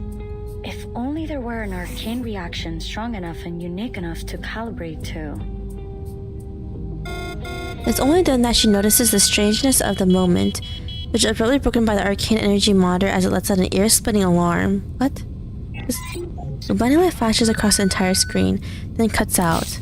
The instrument detection radius is small, barely beyond the nearby hallway. Is that sensing Voyager?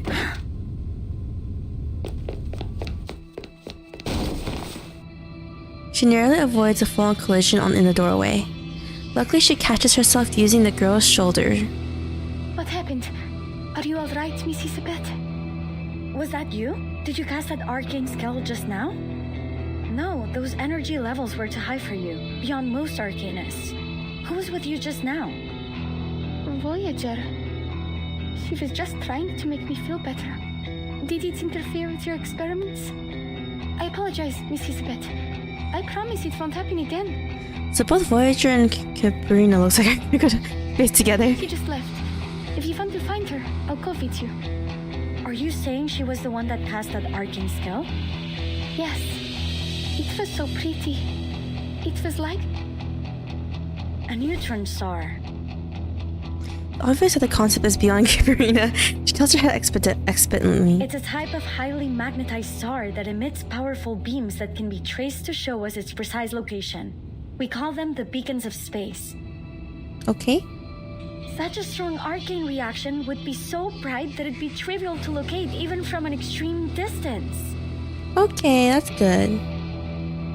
I don't know much about space, but it sounds like a difference between finding a star in the sky and looking for the sun. But then the universe is also very big. I imagine if you were looking from far enough away, even the sun would seem small. Mad, I'm afraid you're right. When comparing all the stars in the observable universe, our sun is far from the largest or brightest, only the closest. We can't assume proximity in our case. Okay. But then, there's still got to be a way, no?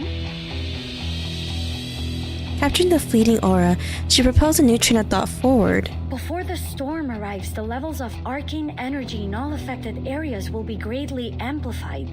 But what about places that won't be affected? Perhaps then the trick will not be to look for the light in darkness, but for the darkness in the light. Like finding a dim bulb in a string of Christmas lights. Huh? Elizabeth places her hands on Caprina's shoulders and makes a promise. If that's the case, I can adjust the portion of runium in order to focus the disc precisely on placets. If this works out, then I guarantee you will arrive home safe and sound. Okay. 2 months before the storm again. Understood. Take care. She ends the call and waves at the silhouette walking her way. What are you up to? I've been communicating with the garrison in Mirny. They've picked up some abnormal critter activity during their patrols. Critters! Another batch of residents is set to evacuate too. I'll head over to help them shortly. What about you? Your geological survey? Are you staying at the branch, or will you head back to HQ? Haven't found anything that's worth digging up yet, but I've decided to give it another try. Should be back here in time for the evacuation. Though I'm hoping to stick around for my little apprentice. She said she'll only give us her decision on joining Laplace once she's back from her mission. I can't wait to hear the good news. Yeah. You still pretending not to care? Pretending not to care. My concern, whether it exists or not, will have no tangible effect on their results. I just hope they don't kill themselves for nothing. It's not gonna be for nothing. Elizabeth is planning a final teleportation test the day after tomorrow. I'll be observing from the meeting room. You know, the one we always use upstairs? Early in the afternoon. Hint, hint, nudge, nudge. I'll likely be in Manny by then. A brief silence follows. In the pause, Winsong deftly shifts the topic to the conspicuous glass tank in the crowd.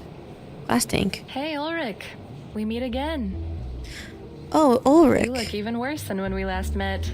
Even worse. Ah, Miss Winsong. And Pointer? Well, if no one knows, as if or anyone's new to the game right now, he's gonna be the free character that's gonna join that we get during the anniversary in 2 patches. And if you start the game now and save up for Lucy, who's one of the limited characters in that patch, they make a really, really powerful team. So just letting you know, hint, hint, nudge, nudge. What have we here? 2 of our busiest bees working together in the Plessist branch? I know Ulrich is a really popular character, though I don't know much about him. It's like first time meeting him, I think. Winter has no idea why Ulrich looks even worse. The expression as ever is nigh unreadable, so she simply nods to him. So when is this humanitarian vacation of yours over? Any interest in sparing a little time to watch something fun? If by something fun you mean Dimitri's party, then thanks, but no thanks. No, not that. I told you about it before. Hisabeth's teleport disk experiment. Ah, yes, that one. You know, word of it is already spreading through HQ and all the other branches. Yeah. And? What's the impression? That we're gonna die. I wouldn't categorize it as good, but it has certainly become a contentious topic. At least one of the bigwigs is supportive, Madame Lucy. It seems she intends to keep our experiment going either way. She even invited a prominent string theory researcher to HQ. Okay. As I said, even if we don't get the results we hoped for, the work itself can be illuminating. The SAS researcher at last offers a wave to attract the attention of the room. Excuse me. I have obligations to attend to. Let's talk again later. She walks off, leaving Ulrich and Winsong to watch her as her figure passes into the hall and away. Several minutes pass, then Winsong gasps. Bean, I forgot my badge. And Pointer's gone. How am I supposed to get back to the lab? Sorry, Ulrich. Do you mind walking me back? By the way, you didn't answer whether you'll be at Hisabeth's experiment. Be there, Ulrich. To be continued.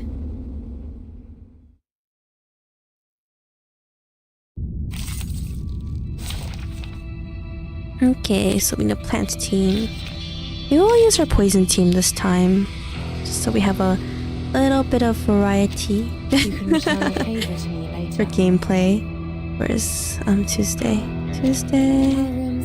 Where's Sothaby? Let's have a party then! I don't know what Psyche you even put on Urza. I mean, we don't need to use him right now though. Not that I even bothered to level him up anyway, but oh, what does this do again? Let me see. When the countdown ends, deals 300% damage to all enemies and reset the count. Oh, okay, so we gotta get rid of these guys fast. We can. Heed my prayer. Oh, it seems to be mixed up. Oh, never mind. It can't take damage. Be gone. Yum yum. Look at how weak these characters are right now. What's matter? Oh, I call upon you. Oh, it seems to be mixed Let me get some counter damage back. fine, right? Luke will foresee your rendering. Okay. Get rid of these guys again. This. And that. Do this. Heed my prayer. It's for your safety. You're raging. Your punishment will come. Okay. Ow.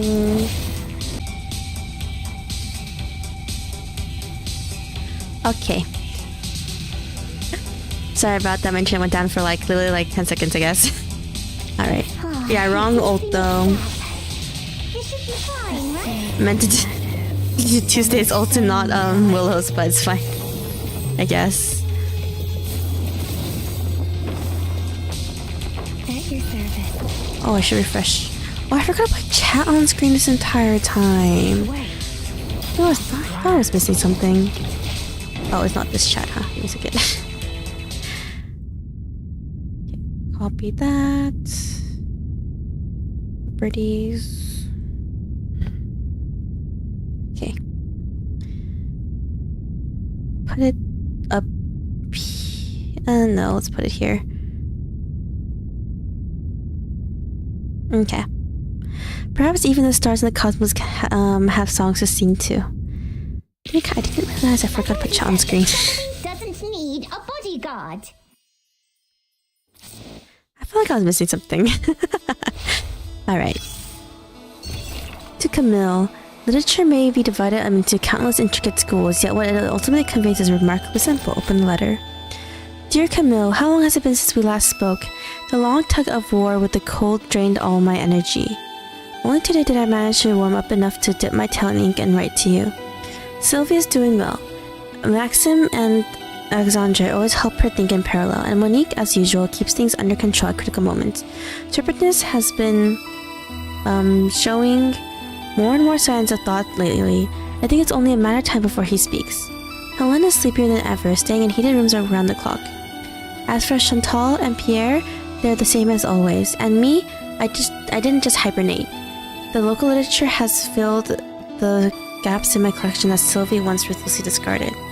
The Melissines were deeply moved by these authors' vivid portrayals of suffering and death, and even within the darkest themes, the author's exploration of new paths brimmed with vitality, dreams, and defiant sense of romanticism.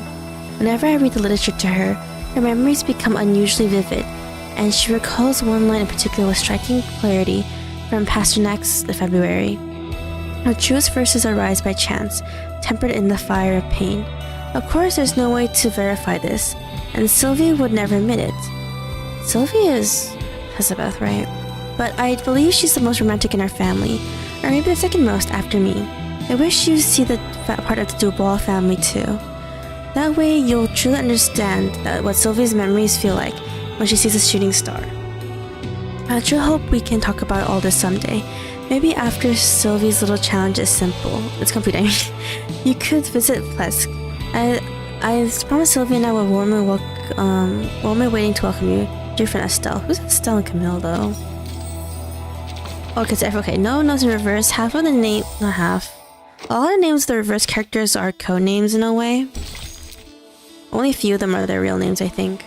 Like 37 and 6.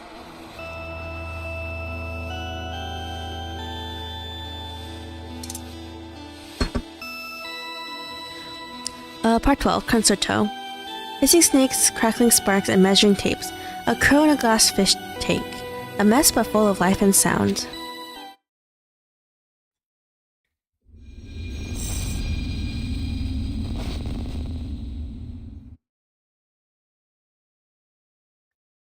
Two months before the storm again.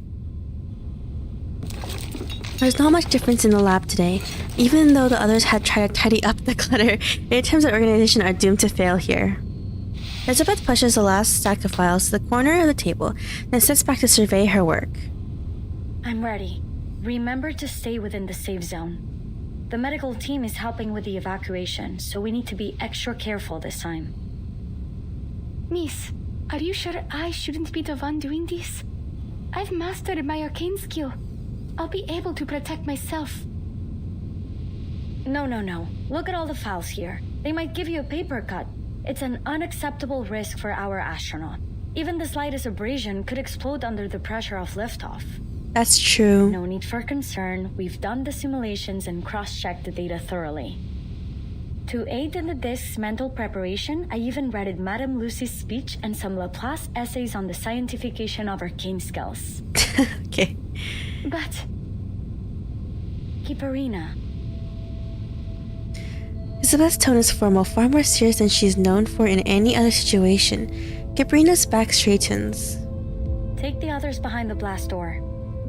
I'll use my arcane skill to protect the field as much as I can. Okay. In order to maintain communication, you'll need to stay behind that door, or else the signal will be disrupted. But with my arcane skill, the risk should be minimal. But if something goes wrong, what will you do? I will take care of myself. The only thing I ask is that you pay close attention to what I do. Because in the worst case scenario, if you find yourself out there alone, you'll need to be able to perform this intuitively. I don't know if I'm ready. Oh no. Maybe, but it's still too early to give up, little astronaut. She gives her a gentle push on the shoulder, nudging her back. The automatic door begins to close. But... Don't worry, Elizabeth's got this, I'm sure. Enough talking. We don't have time for any dramatic farewells. Wait, whose idea is this? Couldn't be Pointer's. She packs meticulously. Let me guess. Winsong? Oh yeah, she says she looks tidy. She reads the words on the ID, smiling smugly at her confirmation. I knew it. How is she gonna get back into the lab? Before activating the disc, she hangs the unexpected find around her neck. I'll just have to surprise her with it later. By wearing it. Okay, conference room Laplace. In the empty research meeting room, Ulrich and Winsong take up space on opposite sides of the door. No one feels like sitting at the uncomfortable conference table without a good reason. Where would you place their odds? Perhaps more importantly, is there any guarantee the data they collect will elucidate meaningful truths behind the storm? You we put all this doubt in our team. Mastered the art of prediction. We don't offer guarantees. Besides, maybe our demon already knows how this all ends, but I'd rather not. Personally, I hate spoilers. As do I. Ulrich shrugs, about to continue the conversation by mentioning a neat bit of tech he's recently looked into, when a strange but familiar voice cuts in. Slackers! Slackers! Who's this? Yes, I've found the room. Thank you. Ulrich's voice modulator stutters for a moment before finally spitting out the name. Is that Adler? Oh, Enigma. Mr. Ludwig? Winsong looks stunned. Ulrich, clearly confused, flashes a giant exclamation mark. The raven perched on the monitor's head tilts its own in curiosity. I'm glad to see you're so devoted to our research, and I thank you for your hard work. Why is he talking through both a crow and a machine? I'm here to deliver the storm monitor on behalf of Madame Lucy. Given our lack of resources and time, we were forced to modify an existing device to perform as our monitor. It was originally a robotic assistant, something to set daily schedules and work reminders. You already noticed Adler's voice. It's synthetic, of course. It's synthetic. His colleagues originally developed this machine for him as a humanitarian gesture. It was trained to mimic his voice, an attempt to keep him social. I'm treating like this guy like he's a mental patient with that. It ultimately proved ineffective in that role, so now it will serve as our monitor. Oh, the one they can take to space, yeah. I understand. Given the circumstances, recycling resources is wise. Though I struggle to see how a robotic assistant could be a humanitarian gesture. Same. Your appreciation is noted, and I supposed you might. In fact, this vacation Madame Lucy sent you on to Plesetsk is a kind of humanitarian gesture on her part. Perhaps she hopes you'll gain a deeper understanding of the term. Is she like, is this because he's not human? The raven, pleased with the silence, offers no further input. Winsong taps a few times on the monitor and smiles at her new discovery. Mind if I take a closer look? Wow, there are a lot of voice packs programmed into this thing. How to temper steel. Madame Lucy's voice, I'd bet. And then what else is here? Sweetheart? The superstar? Oh, and Sputnik 1 too. Sweetheart and Sputnik. Warm and fluffy company. Who could that be? I don't know. What a waste of time. Why would a monitor need a critter's voice in space? Maybe they just put it in for fun. It could be useful to relieve a little stress. Oh, perfect timing. Hisabeth has entered the testing grounds. Field report. I activated the disc, but it's not working. There must be an error in its incantation. Oh, the indicator is red. So then it must still be accumulating arcane energy. Oh, okay, so not It may be ready to activate. calibrating its position within the range I set. But what about all this excess energy? I worry it might not just transport me, but half the office. Yeah, it's fine. Oh, I'm sure it'll be fine. If you explode, I call dibs on your fish. The fish are gonna be eaten, I guess, in the end. Have some patience. It's doing something. She shakes the disc once or twice, but when she stops, it continues to tremble. Oh, I'm doing that by accident, sorry. Violently. Uh-oh. The entire office begins to rattle along with it. The fish in the eco tank dart anxiously. Uh-oh. Bad news. I don't think any of those fish are gonna survive. Oh no! Wish me a safe journey.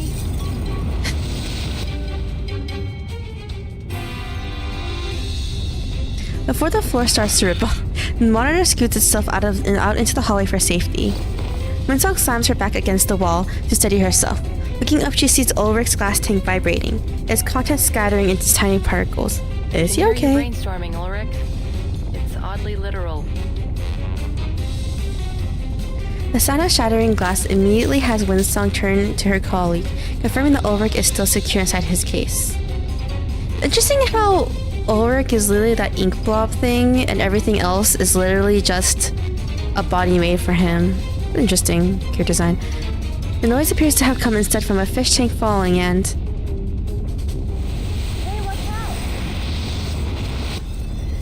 You know, Hisabeth, there's gentler ways to make an entrance.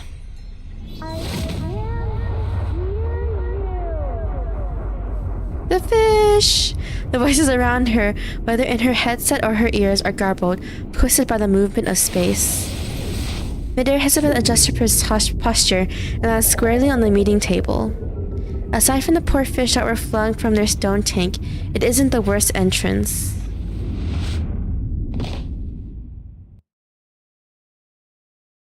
Seems like it was successful, other than the stuff around them. The fish dropping on the floor begin to slow, except the one that has landed fortuitously in Ulrich's tank. Poor fish. I attempted to turn my aquarium into fireproof ceramic to keep it safe, but it looks like it just made it easier to shatter. Wait. Mention of her arcane skill triggers a panic. She glances down at the object she'd been handing to Winsong. It's heavier than it should be. This must be Laplace's first ID badge with the ceramic strap. Uh-oh, I forgot about this. Luckily, it didn't affect the card itself. She blinks, letting the shimmer of her arcane skill fade. That's a unique design. Thanks. It might make for a nice conversation piece.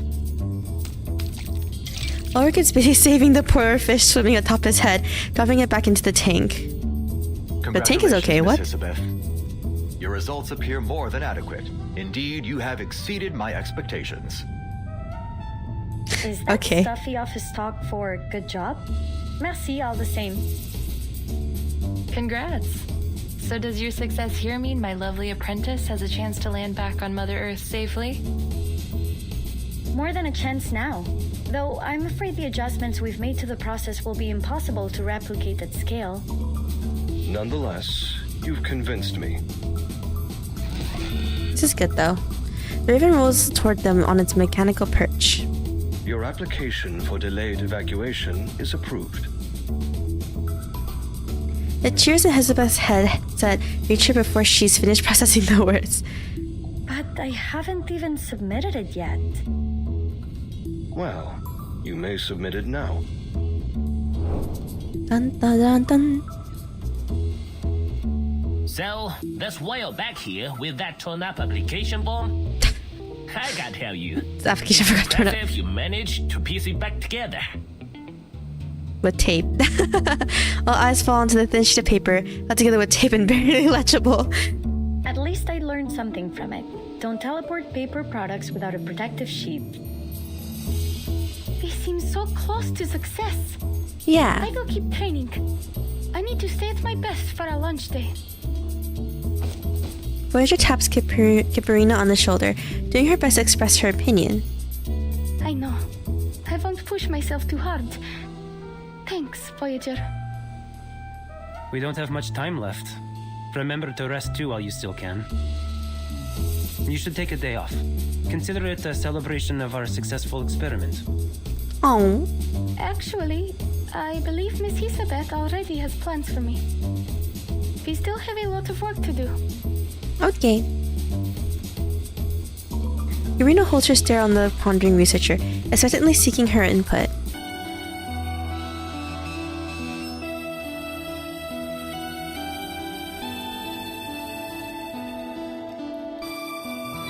Okay.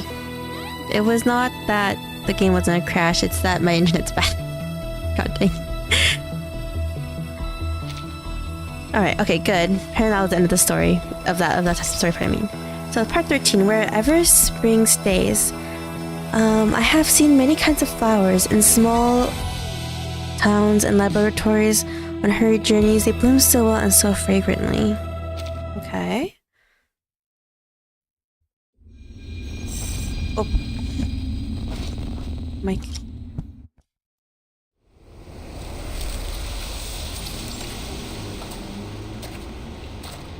Plus, Mirny, whatever the name,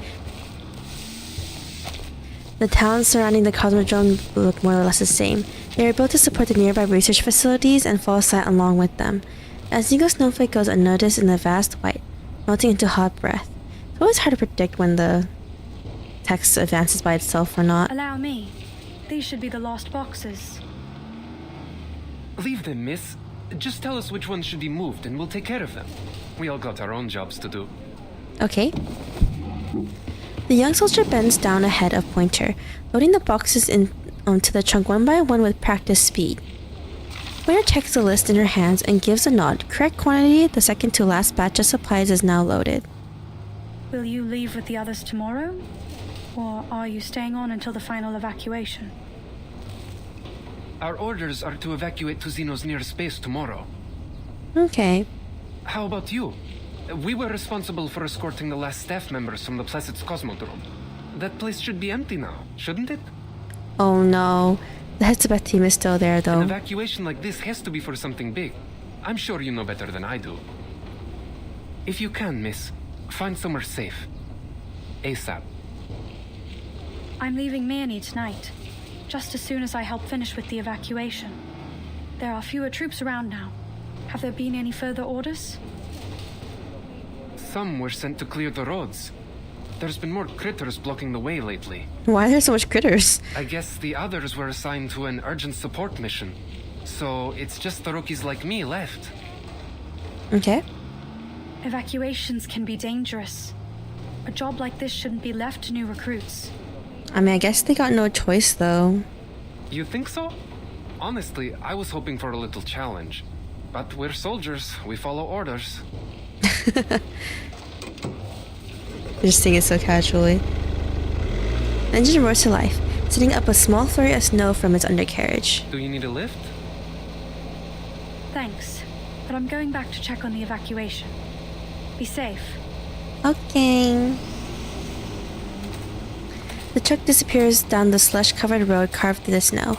Pointer heads in the opposite direction, further into town. Okay. So, this is our humanitarian vacation here? An open mining pit?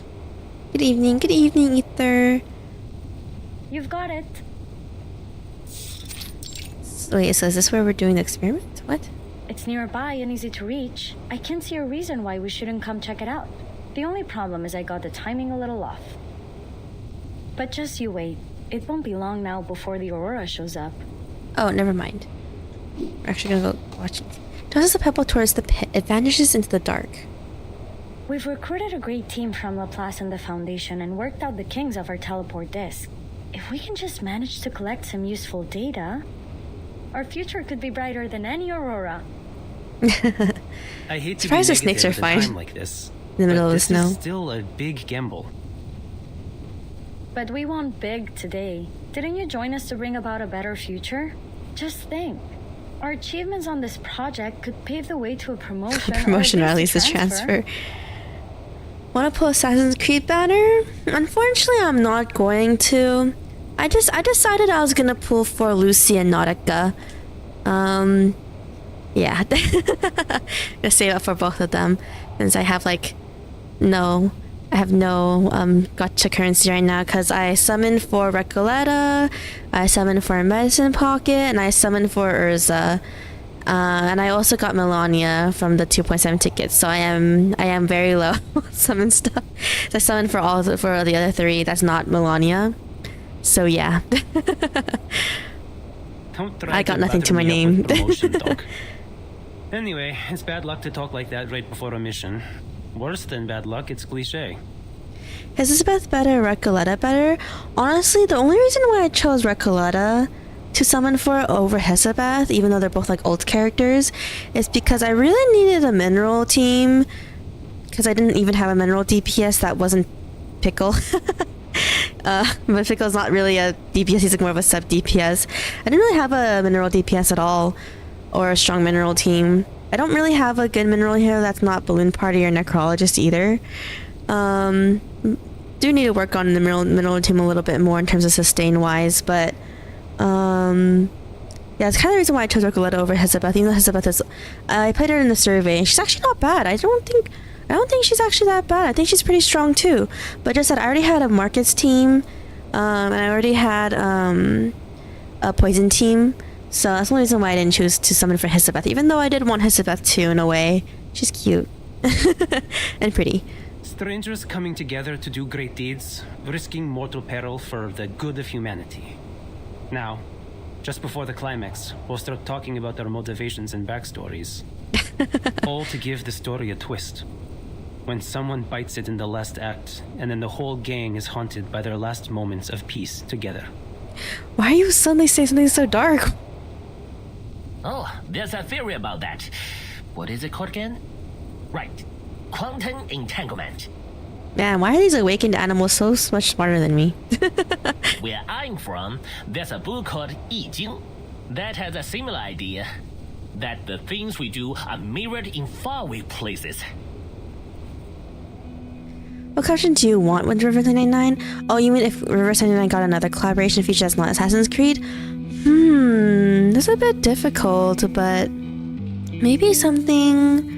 Oops, I'm not reading this. A small group of people had gathered by the roadside. The moment they spot her, the wind chap's faces break into smiles. I wish this lesser teapot was playable. I wish there was a cat equivalent to Pickles.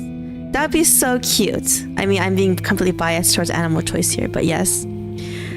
But what's a cool collab I'm thinking of that we could have in the future that's not Assassin's Creed? I don't really know my games that well.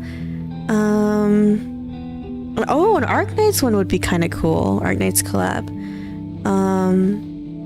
Yeah, actually that would be really cool. And then the Arknights collab characters can be redesigned for Reverse 1999 world in a way. When I mean redesign, I mean they get a slight outfit change to match whatever reverse thing they want to do. You know what I mean? And vice versa. I'm trying to think of other gacha games or video games in general. Wait. My mind is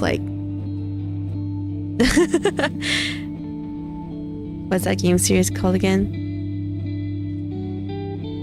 Oh, Metal Gear. Metal Gear would be cool too. With Reverse. Oh, Umamusume collab with Reverse? Why not? It could happen. How are things? Just joke. I don't know if it'll actually happen, but it'd be kind of cool. Check on the evacuation. I have not played Umamusume, by the way.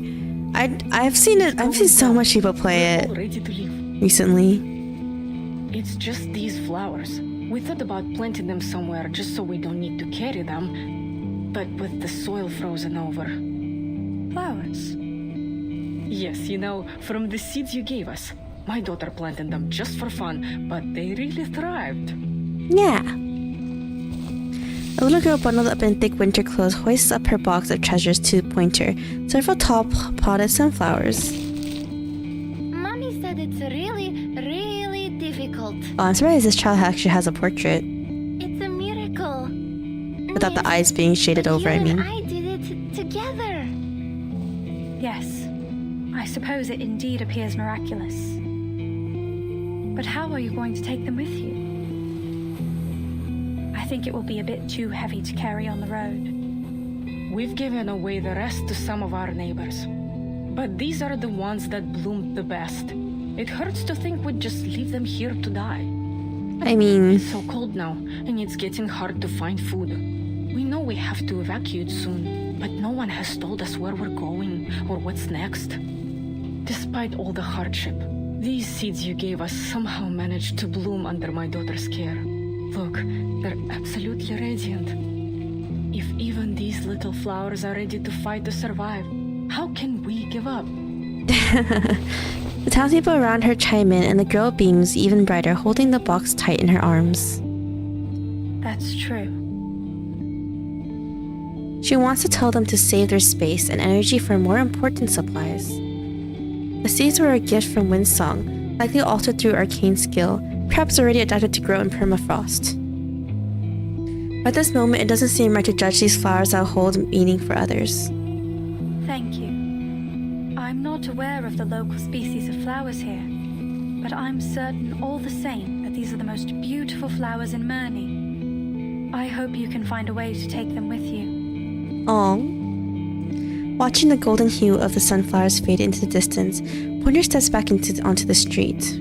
She'll check on the vehicle she parked earlier, take one final patrol, then leave without looking back. Yet Murney is in fact just large enough for chance encounters to still occur. I kinda wish Kipperina, I mean, I'm not saying the names wrong. I do hope that she meets with the circus one last time before the storm reverses things, but I guess not. Hey, am I seeing things? Pointer? The glint of a Laplace uniform blends into the snow and scoots until she recognizes a living figure. Oh hey, weren't you on vacation? Why are you back here with the evacuation team?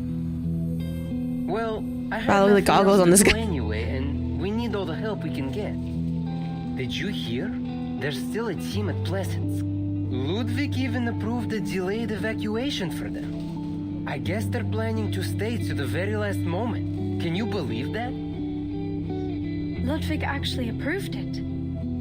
They are going to stay in the Cosmodrome? Is the Cosmodrome not stormproof? News is nothing like she expected. Her voice rises in shock. Unbelievable, right? That takes a lot of guts. Who would have guessed we had people like that here at Laplace? If you've got time, maybe you should go check on them. See if you can talk some sense into them. He aims to pat her shoulder, but considering her mechanical components, he lowers his hand halfway. I also want to reverse in the cloud with famous games like GTA series, Super Mario Bros, and maybe Tekken. I don't know if they'll ever have GTA with this game. It seems like they want properties that kind of like have a small historical basis in a way. I don't know about Tekken though either. Mario is enough of a really pop-up property to like not potentially have a collab. I mean, Nintendo is really like they're really protective of their properties though. Isn't it really hard to get a collab with Nintendo stuff? Hello, welcome. Anyway, I have a street of houses to check one by one for stragglers, so I've got to get back to it. Alright, see ya, dude. It's freezing cold out there. Don't forget to check the components. I'll catch up with you when we get back to the branch. Hope everyone's okay though. She once hoped that Ludwig would shut down this absurd plan, a mission with far greater odds of failure than achieving any meaningful goal. But she should know better. Laplace is filled with the most stubborn people imaginable. They would never give up no matter how many obstacles stand in their way. The storm is coming. What else is left for her to do? When it looks in the direction of the Cosmodrome, the building's obscured by a swirling sheet of white. The other question is, how are we going to get out of the storm if it does start? Made of atoms. From a far Mount Taihang, it's like a grindstone. The Yellow River is like a belt. Those little hands doing little rubbing the hands, good, they're so cute. In other words, Maybe the reason why we are here is only a complete coincidence. That Pointer is the tallest person in reverse? What? Really? Hold it. Let's just get back to the topic at hand. I think I'm allergic to poetry. Allergic to poetry. I'm allergic to high literature. I want to hear the rest. Would you please let him finish? No way. I think I'd rather take a chance on that lethal backstory cliche. How about you start us off? The little snakes tilt their heads in unison. Every eye lands inquisitively on name day. He almost wishes for a petrification spot to hit himself. Sure, what do you want to know? Are you Suddenly everyone has dark why I backstories. chose our loose yet ambitious team? Loose yet ambitious. That's a good description. You brought it up. Now spit it out. And make it simple. Feels weird. Not feels weird, but it feels like... I'm like, I can't believe we're literally gonna go into space and like... I'm probably in the part right after this. Maybe I shouldn't have oversold it. I just think you have a good plan. What if this works? What if we do this and it changes the world? And I could be a part of that. It's a tempting thought, don't you think? Oh yeah, interesting about this thing about this character. I believe he came out in an event as only as an NPC like almost over a year ago. And then for this event he got a complete redesign because he became playable. Not complete redesign, but like quite a bit, and like he's drawn a lot better too. It's really interesting. I didn't really know he would ever become playable. I hold dear lost to the storm. Back then. So you mean it was for your hometown? Yeah, I guess you could say that. Isn't your homeland still here in this era? But it's probably not the same. More often than not, Cabrina chooses to listen and wait. She seldom inserts herself into conversations. Have you just accepted the fact that it will disappear again? He shakes his head. My home isn't in this era. Maybe the names are the same. Same old familiar buildings, but nothing that matters to me. What's gone is gone. Don't feel bad for me, though. Now I have my own portable hometown. He raises a finger and taps the little ornament dangling on his ear. Hey, I always figured you kept that around in case you needed some quick cash.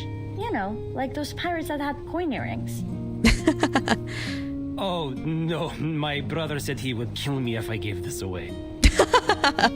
Yeah, just like all siblings do. It's meant to be for the Here, last gives you something living child, expensive. If you lose it, you die. heirloom of sorts. If I lost it, I think my family would crawl out of their graves and haunt me. If they had graves. Still, if I was in dire need. Family, the word stirs emotions in all those listening. Cabrina closes her head, trying to hide her expression. Alia family? Oh, Voyager, you're so cute. She points to the ground, doing her best to respond with words she's learned, even if the meaning is slightly off. No, Voyager. This is not my family. They're in Utaniaya. These are my friends. Friends? Oh, my Eldritch girl can't be this cute. She knows this word, but until now she only used it to describe Caprina, sorry. Caprina, it's a word that breaks down barriers and opens doors.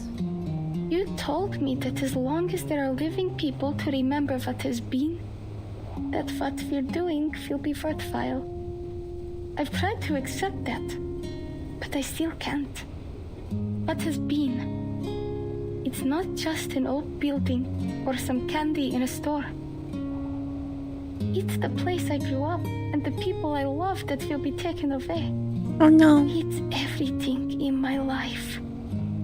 It is my life. I know I must accept it. That I can do nothing but accept it. But how can I ever accept it? Another long silence. Everyone standing here has a reason to keep going, a reason strong enough to chase the absurd. In other words, no one here knows the real answer.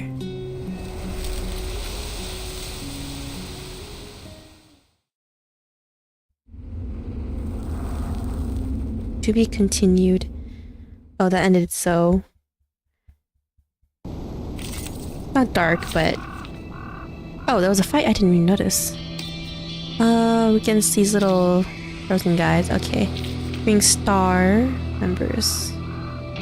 We've got 37. I don't have much star characters too, I just realized, huh, actually. Okay, we'll just bring these characters. Filter complete. Move carefully. Everyone listen up, it's time to pull out. Alright, but we're not pulling out. Stay in, and I mean, hopefully we don't die though, right? Actually, we'll do... Actually, I'll just do this. Please awaken. Intersect and divide. You won't get away. Nice. Wow. What's this do again? Critical resist rates are on negative 7.5% and damage taken reduction plus 7.5%. After 5 stacks we get frozen. Okay. Status is only removed if we cast an ultimate. Okay. Then we'll do this and this. If I kill them if this doesn't...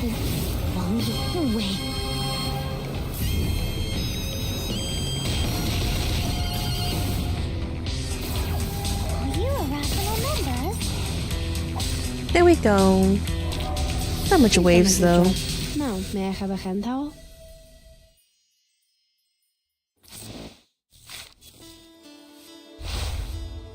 Oh, that was fast. Okay. Story only. Part 14. We who chase the stars. Those who departed from home are now wandering through tales. Okay. Hope it doesn't sound like... Hopefully nothing bad happens.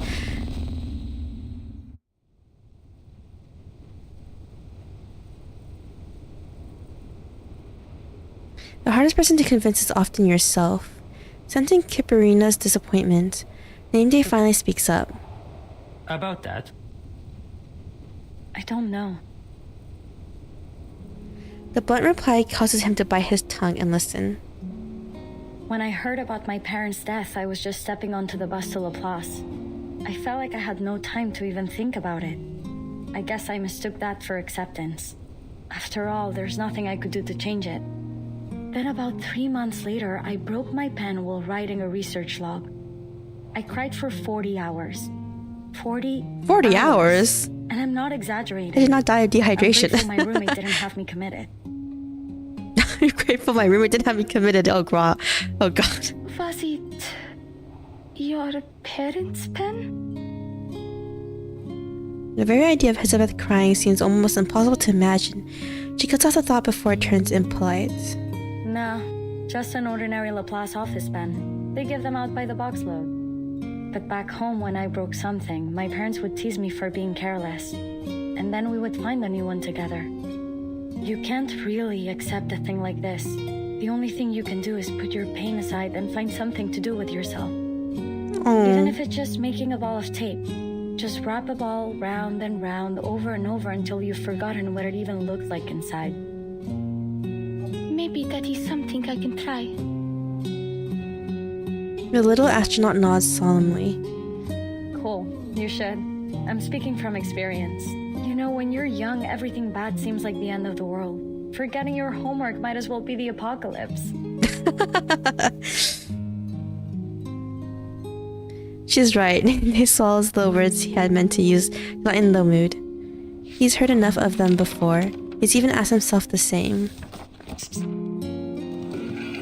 Flashback. Are you going home, Mr. Raccoon?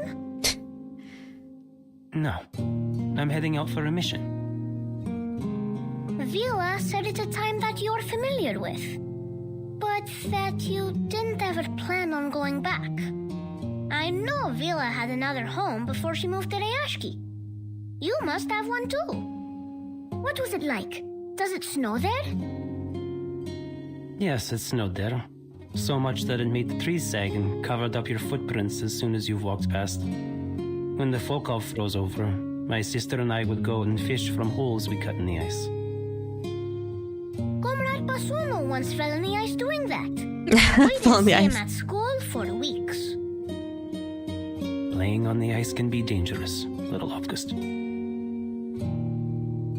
Legend has it that girls who drown become Rougelikes. He asked Villa once, and she confirmed that it was only a myth. Most stories are like that, heavily embellished in the retelling. To hold the boy's drifting thoughts or rein in his own memories, he squats down until his head is level with the sunflower. But it's all gone now. No matter the era. Even if I went back to that little dot on the map, it would never be the same. Like Ryashki.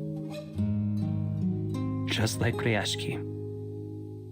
Another patch of land whose story was lost to the storm, remembered only by the few lucky enough to have lived there.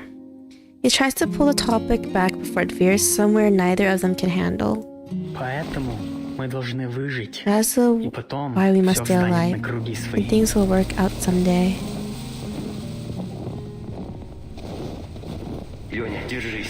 Жизнь — это You очень want to важная stay alive, вещь. that's the most important thing. Иди, Keep следуй тому going, follow the маршруту, route I который я told тебе you, дал. never look back. Никогда не оглядывайся назад. They're setting up so much death flags for a name day for like no reason. Being certified as capable for an independent field mission means you're an official Foundation member. Congrats in advance. Most people here use an alias, though it's all up to you. Just make sure you pick a good one. It's not easy to change once it's confirmed. I see. Thank you for telling me. Oh, his real name is Leonid before he changed the name day, I guess. The day he left home came close to another date soon to be celebrated. That's it. He hands over his application Let form. me check. Alright, no problemo. The storm has made everyone's life harder here. The Foundation is always in need of more manpower, and in need of honest men like you, even more so. Welcome to the St. Pablo Foundation, Far East Branch, Mr. Nameday.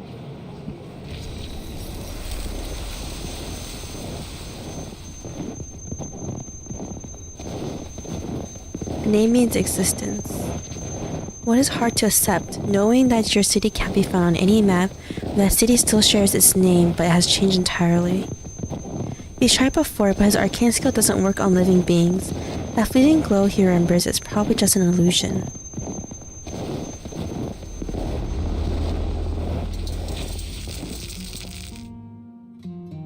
You're thinking about something. Missing your home again, yes? Of course, children just ask everything. Jill said as long as we pay attention in class and keep learning, we will be able to rebuild Ryashki in the future. We will rebuild it as long as each and every comrade keeps that goal in their mind. And I will never forget. Oh. The sunflower tilts its head. The boy mimics it. Then he pats his friend's shoulder, offering a little encouragement. You can do it, Comrade Raccoon. Большое спасибо, товарищ Август. Thank you very, very much, Comrade August. Name day is still lost in thought as the aurora begins to spill across the sky. It follows its own patterns, constant and resplendent, existing without the need for names. Nothing in nature is made for humanity. Come here, Alia. You can have the best seat. Oh, I think for now I prefer to be called Kibarina. She mutters something more under her breath, but still finds herself sitting in the offered spot. Hurry up. You don't get an aurora like this every night. You need those charged particles up there for your arcane skill. I thought we were here for a vacation. It can be more than one thing. You do need this, though. She finds a suitable rock to sit on and brushes the dust off the stones beside her for Kibarina and Voyager. Stay calm. Walking in space is definitely going to be easier than walking a tightrope. There's no absolute direction up there. Up or down depends on the reference you choose. Man, the way Elizabeth's hair blends into the sky is pretty. In In short, there's no falling down. Gabrina nods seriously. Tomorrow? No, the day after tomorrow. I'll be up there, drifting above the earth with the stars. I wonder if they'll feel warm to the touch. Whether from nerves or the night wind, she shivers. Elizabeth opens her arms wide to pull both girls into a huddle. The night is so cold. Back with the Utreniaya. On nights like this, I would sneak into the pens and sleep beside Masha, the bear cub I took care of. Oh yeah, I forgot she took care of a bear cub. I was like, wait a minute, bear. And now I'm here huddled with all of you. Oh, sorry. I'm not suggesting you remind me of bears. It just feels safe. There were times during the coldest winter nights that my siblings and I would cuddle up with the stray dogs to keep ourselves warm. Oh man, stray dogs. You people don't just hibernate through the winter? You're missing out. This is the first time their little team has sat together without the mission on their minds, chatting instead about past lives and faraway memories. Before she realizes it, sleepiness sneaks up on Caprina. She stands to shake off her sudden drowsiness, and Elizabeth rises with her. All right, we should head back. We don't want our little astronaut to be too tired. Hey, you think I don't see what you are doing? You haven't told us your story yet. It's been on my mind since I first got here. Why would you do all this? You don't strike me as the hopeless dreamer type. I don't? Well, I should make more of an effort to match the stereotype.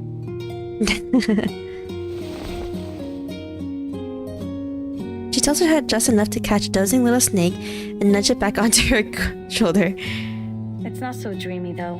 I just want to know the answers. Where do we come from and how things will end? What, not convincing enough?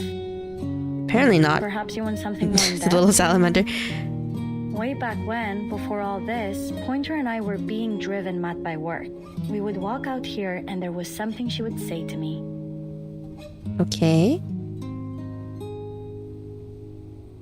She narrows her eyes, watching the curtain shift with light interest. High-energy solar particles shaped by the Earth's magnetic field dance across the sky in colors visible to the naked eye. If you listen closely, you might hear their faint crackling. Language is a tool that permits us to describe how the universe was created and how it will end. Through it, we reflect That's on being our so creepy. existence. In order to understand eternity, we must first understand death and impermanence. After a small shake of her head, she regains her usual casual tone. What do you think? Good impression of her, no? Everyone says it's my best. The aura hanging high above was trying to imitate Lucy. The aura hanging high above the sky shines down at the people below. Brilliant beams fall, blurring the edge between snow and sky and softening every expression to something unreadable.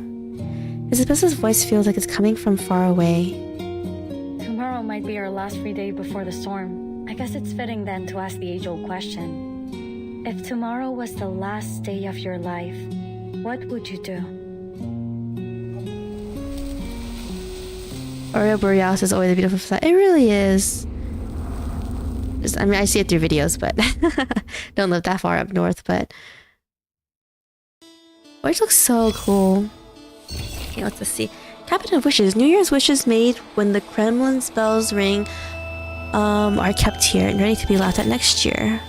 Become director, drink endless wine, succeed in projects, world peace, conquer the galaxy, go home for a visit. Let this see next year, touch Mars with your own hands, establish relations with alien life, grow flowers in Siberia, free yourself from material needs, become a true engineer, defeat death, marry Anastasia, witness history. What an interesting set of wishes. I wish I did. Summer sucks. Then I say goodbye. Part 15. We can never find the perfect moment. I'm not a fan of summer either, I'll be honest. Sorry, summer fans. I get sunburnt very quickly. 17 hours before the storm. Oof. That's pretty soon.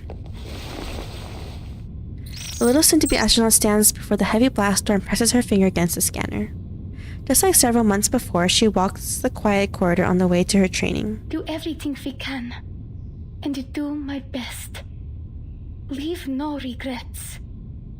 That's why I have to finish my training. The closer she gets to the end, the more the nerves take hold. She looks for comfort in steady, familiar routines. Raz, dva, tri. She finishes her count silently. Right on cue, the blast doors slide open.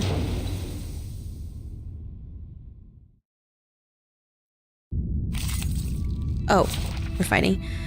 What are we fighting? There's random stuff. Okay.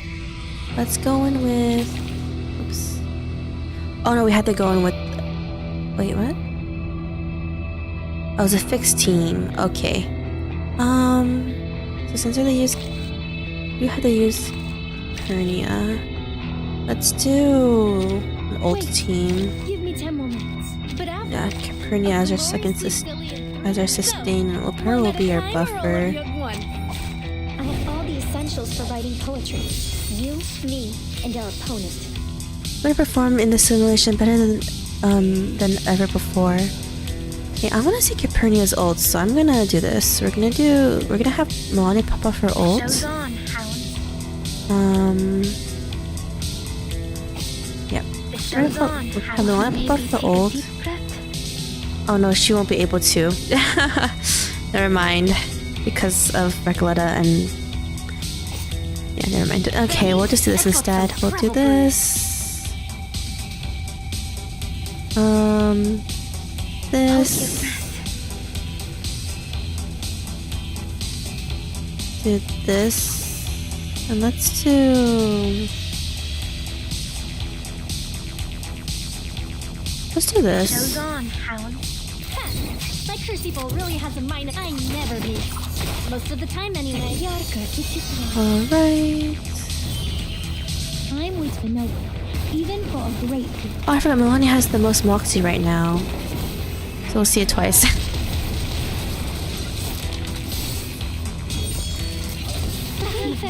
I'm with Vanilla, even for a Okay. great people. Oh, but have you decided on when you'll invest in Switch 2 yet? Probably for next year. I do want to see what more games will be on it other than Pokemon. Like, I know they announced a few, but I said don't stop now. Memorize every step as you go. I guess what I'm trying to say is that, like, other than Pokemon, I do want to wait for, like, other games that's not... I'm not saying the other games look bad. I'm just saying, like, I want to see the other actual exclusives, too. To see, like, what is even good. Because at the same time, like... Okay, right now, I'm, like, thinking, should I buy a Switch 2 or should I just get... Because I don't know, okay, because other than the Bloodborne spin-off looking game, I'm like, what other games are even Switch 2 exclusives, honestly? So I want to, like, try to justify the purchase and see what more games come out. Or are announced, so they don't have to be out yet by the time I get it, but... Probably sometime next year, though. I want to see what games come out first. Other than the ones they announced right now. But they only announced games up to, like, September or August, right? For Switch 2. Exclusives. Kirby Air Ride Sequel 2.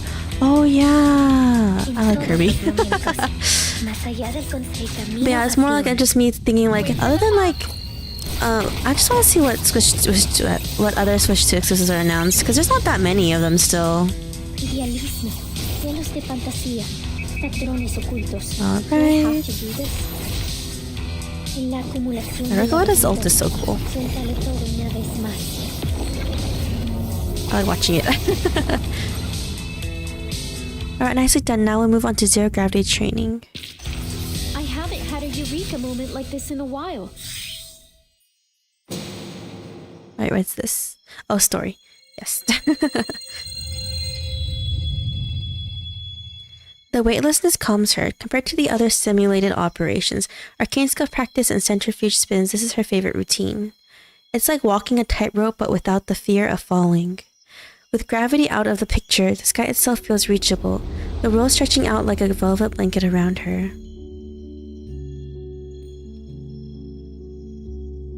Если это последний день моей It's the last day of my life? Как я могу доказать, что я жила в этом мире? Моим именем? Моими воспоминаниями? How can I prove that I was here in this world with my name, my memories? Я помню, как меня звали. What they called me. Alina Medvedeva, the girl like a bear. The girl like a bear, what? You must have a proper stage name for your performance. Kiparina. What do you think? Natalia and I decided on it together. She's a clever one, always reading the latest astrological lectures. Oh, small Kiparina, cute. It's from a place in the stars. Kuiper, she calls it. Some asteroid belt made of ice. This is because to us, you are a gift from the stars. Aww. He lifts her high. Oh my god, that kaleidoscope effect was like hurt my eyes. So close to a starry sky built from light bulbs and canvas. Mr. Kozlov, Mrs. Kozlova.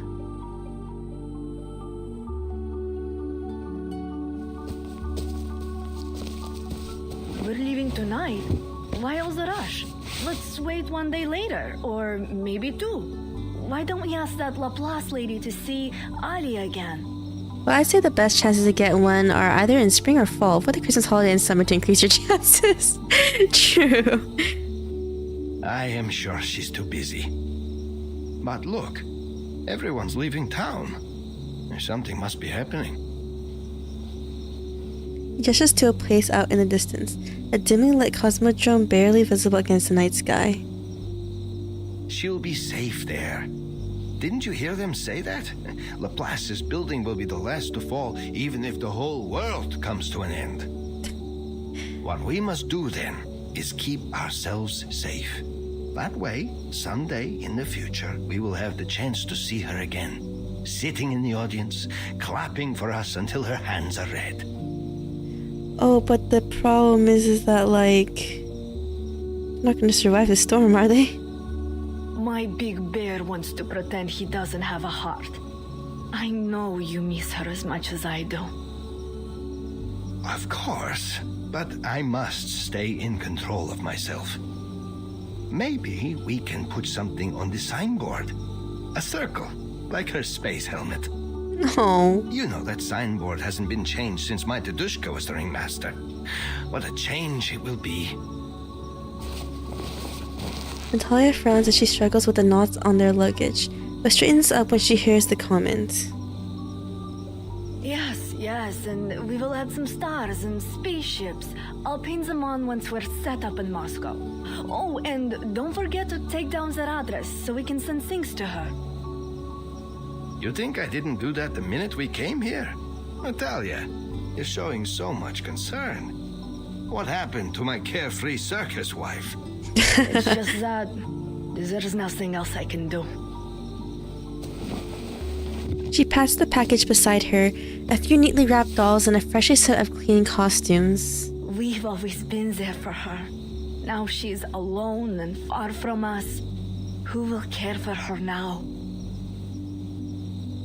It is how it must be. We cannot be there for her forever. You can't do this your whole life. Audiences come to watch an acrobat fly, but they also come to see if they will fall. Most people would never dare to walk on a tightrope. They pay to see people do the thrilling things that they would never do themselves. But it is a dangerous business. I often wish that you will one day find a safer way to live than this. Oh, they're such good people. Why did they have to die from the storm? It's so sad. Because since they're not arcanists, действительно безопаснее. walking on the ground really any safer? Сколько я проживу? How long will my life be? 8 лет, 10, 15. И что потом? Сколько лет мне осталось? Next, when will it end? Time never ends. It's a concept, and there are many explanations for it. One suggests that since the whole world is made of particles, including our brains, then our minds too can be calculated, so that everything that's happening or about to happen can be predicted. Past, present, future, all that ever was and is, and ever will be was destined from the moment the universe began. Each moment like a knot on a string that's already been tied. Our lives just moving along a fixed track from birth to death. Then there is another. The theory that none of this is really happening at all. That all perception is illusion. Okay, that's a pre-existential crisis theory right there. Only for as long as we are experiencing it. If you ask me to choose, I prefer the first one. Same. It's not like a tightrope then. When I walk on the rope, I don't see past and future. I only feel what is happening right now. For example, these lights make my palms feel hot and warm, but the stones beneath me are cold. Cool. Sounds like you favor the second theory. But it doesn't matter which side you're on. There's one thing both have in common. Our existence, whatever you make of it, is just a fleeting moment in time. But those countless moments string together into eternity. I'm small to the universe, just a person. But I'm a part of Utranyaya, which is bigger than myself. We belong to a people, a country, a planet, and a galaxy. Maybe that's how we share in eternity, by existing as part of it. Each one of us, no matter how small, takes part in creating the universe. Oh. The researcher widens her eyes in brief surprise, but just as soon returns to her usual confident and breezy smile. You got it. When we learn all the rules that govern our universe, we'll be able to predict all that is to come. We'll be able to survive without superstition and fear of the unknown.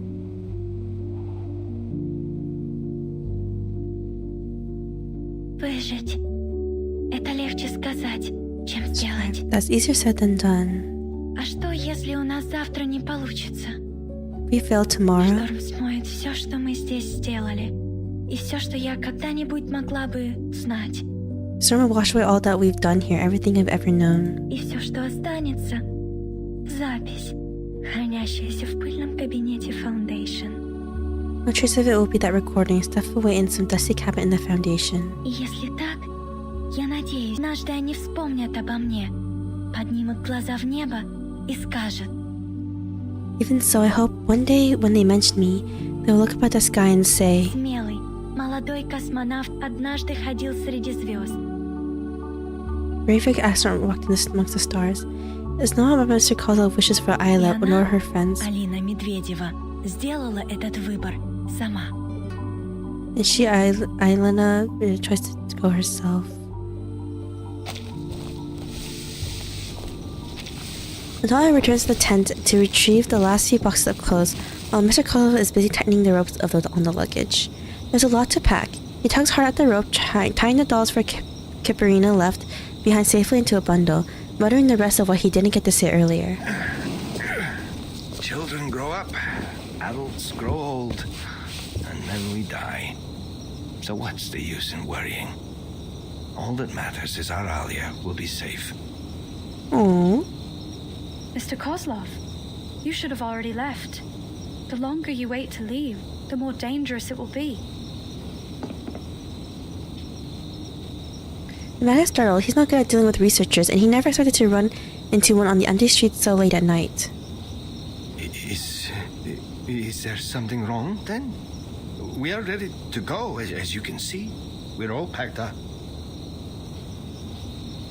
He motions to the stacked boxes behind him, his tone on the brink of pleading. No, nothing to be concerned with for now. But we need you to follow the evacuation notice for your safety.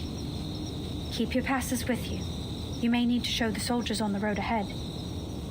And please take care. The snowfall is getting heavier. Sure, but if you don't mind my asking, is Alia all right? How is she? How is her training? Sorry, it's just...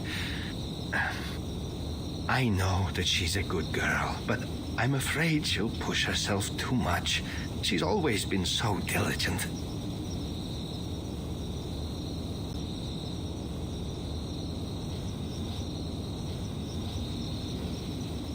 Okay, we're back. Sorry, my internet keeps cutting out. I thought she could have a little plus. The fatigue on his face eases a bit, and some pride returns to him, the pride of a ringmaster. Promising. I knew it. My Alia is a promising candidate for Laplace. Aww. When we first found her in Murmansk, she was just an orphaned babe. And now, see how wonderful she has become. I believe I understand. Time really does fly, doesn't it? Thank you for telling me about her. I've wanted to pay her a visit, but I don't want to bother her. And I also don't think she wants to see an old man cry. But if you say she is doing well, this is enough for me. But I must ask, miss, why are you still in town? Aren't you going to be busy with the launch soon? Winter follows his eyes as he casts a look down the street. Bright fluorescent lights illuminate snow that swirls as it falls. The snow falls on both their shoulders and melts on Mr. Kozlov, but it settles in layers on Pointer's metallic frame. I'm here to see if we missed anything.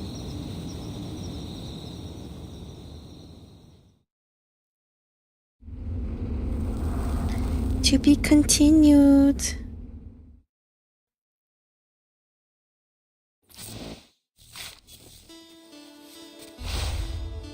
Okay, part 16. What's about time? It's just the inconvenience caused by instant noodles, vaginal packets, and some time theory yet to be debunked. You and I both understand.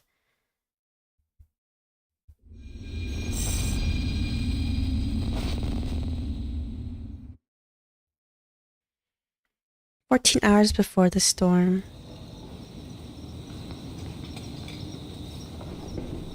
The lighting softens some of the chill, adding a touch of light to the empty tables and chairs. The owner reaches out from behind the counter, pushing over a steaming cup and a small porcelain plate packed to the brim with gingerbread. Sorry, miss, but we've already packed everything away. I am leaving on the last truck tomorrow morning. There was still... All I can offer you is a mug of boiled water and some gingerbread. That will be enough. Thanks. She got here a little late. This is the last place in town with a light on. The owner rummages around for a while and manages to find a bucket of instant noodles and some other homemade treats. She bites into a gingerbread cookie, the soothing spice and sweetness lingering on her sensors. Wow. This gingerbread tastes amazing. You bet. I'm originally from Novomoskovsk. We're famous for it. I think I told your friend the story last time she was here. I'm no good with hammers or rocks, but I know food, and the miners always work up a healthy appetite. My friend, Raisa, makes much better gingerbread than I do. Sometimes I think the only reason people eat here is for the conversation. The winter chill keeps everyone huddled inside. So, what else can you do but talk the long nights away? It is good to have someone to talk to. Oops. Still, I'm curious why you decided to stick around until the last minute. I'm in no rush. No one's bothered to explain why it is we have to evacuate, so I'll let all the young folks with something to live for get out first. Could I ask you a question as well? Sure. But I can't guarantee I'll have an answer. It's only that my friend lived in a town a lot like this. A mining town. They had their own big shots running things there too. Okay. In her last letter, she told me that those big shots were talking about evacuating them. Then, nothing. It's been years, and I haven't heard from her since. The description seems eerily familiar. Before she can say the name of the town, the owner shakes his head. Forget it, miss. It's a small town. I doubt you or anyone knows what really happened here. I often wonder where she is now, or if she's even alive. But I hope that I will see her again someday. We're talking about Ryashki. Or it's this kind of question that can't be answered. The town she's thinking of no longer exists. But she believes people need something to believe in. Sorry. I really don't know. Perhaps they did evacuate. But relocation can be complicated. It can take years. Maybe you'll hear from her again when she settles down. Yes, that's true. These things take time. Well, at least I can sleep at night. Aww. The owner turns back to his packing, leaving her alone. She takes a moment to examine the restaurant. In the vase atop the cabinet, a flower droops slightly, its color a bright golden yellow. Sunflowers. The seeds given away so casually like they meant nothing, now blooming in corners everywhere. There are still some ingredients on the shelves that haven't been packed. Sealed bags and cans each occupy a small space. Freeze-dried apples. And... There's a scan of descriptions, but in the poor lighting, it's a lost cause. Oh, I forgot to pack those. It's amazing, isn't it, when you think about it? Even here in the far north, we can get fresh fruit and vegetables. I guess this technology was invented to make food for cosmonauts. But now people in Mjolnir get to enjoy it too. The benefits of science. You can take some if you like. I have no room for them. Wonder stares at the freeze-dried fruit on the shelf, momentarily dazed. The research she once worked hard on, once thought meaningless, had found its way into daily life. Thank you. I'll be fine with just this. You've actually already helped me out a lot. Cheers open the instant noodle pack. No veggie packets. Huh. Can my day get any worse?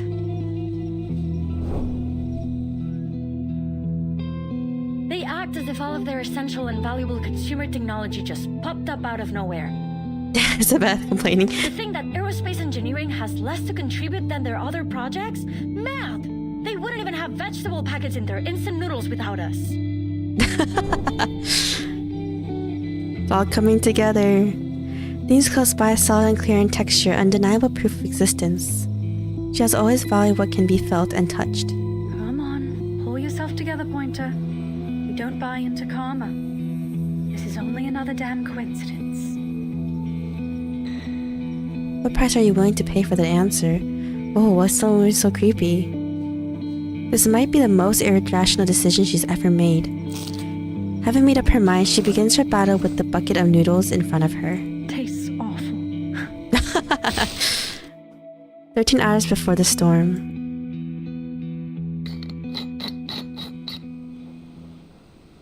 Final check. Spaceship?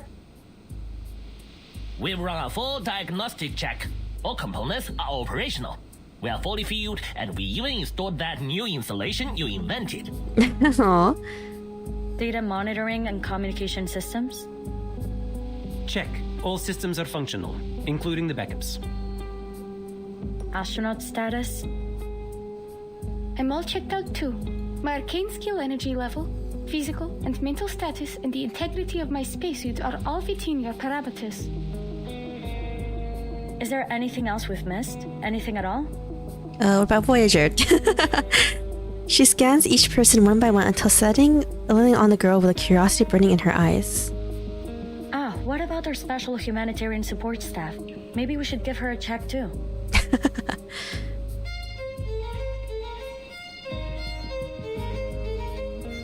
Alright, dismissed. I'll see you at the launch bay doors in 3 hours. Now everyone, cool off a bit. We need to decompress before the action starts. Stay in touch via your communicators. I need everyone frosty. We're in the last mile now. Okay. There's still some things left to be checked through. If only we had more help. As others trickle out, Elizabeth's final inspection comes to an end. She opens the drawer of her desk, stuffs the card lying in the corner into her pocket, and locks the door behind her. Why did the music suddenly cut? The snow is trampled into muddy slush again and again, then flattened back into white. Pointer steps carefully, trying to follow footprints and tire tracks that haven't yet been covered. There are no more voices in the town. Stripped of its adornments, Marini is now cold bricks, scarred wood, and stained signs. Boots and wheels once ground its days and nights into something solid. The circus lights, the scent of food from the restaurant, the silver of the researchers' uniforms, and the occasional flash of gray plaid, all once decorated it and made it worth remembering. Now it is a nameless ghost town, one of countless others. Marini is so cold even in the daylight. Oops, I'm pressing log by accident. At least the evacuation has gone smoothly. No sooner has she said this than she noticed a figure near the entrance of a shop.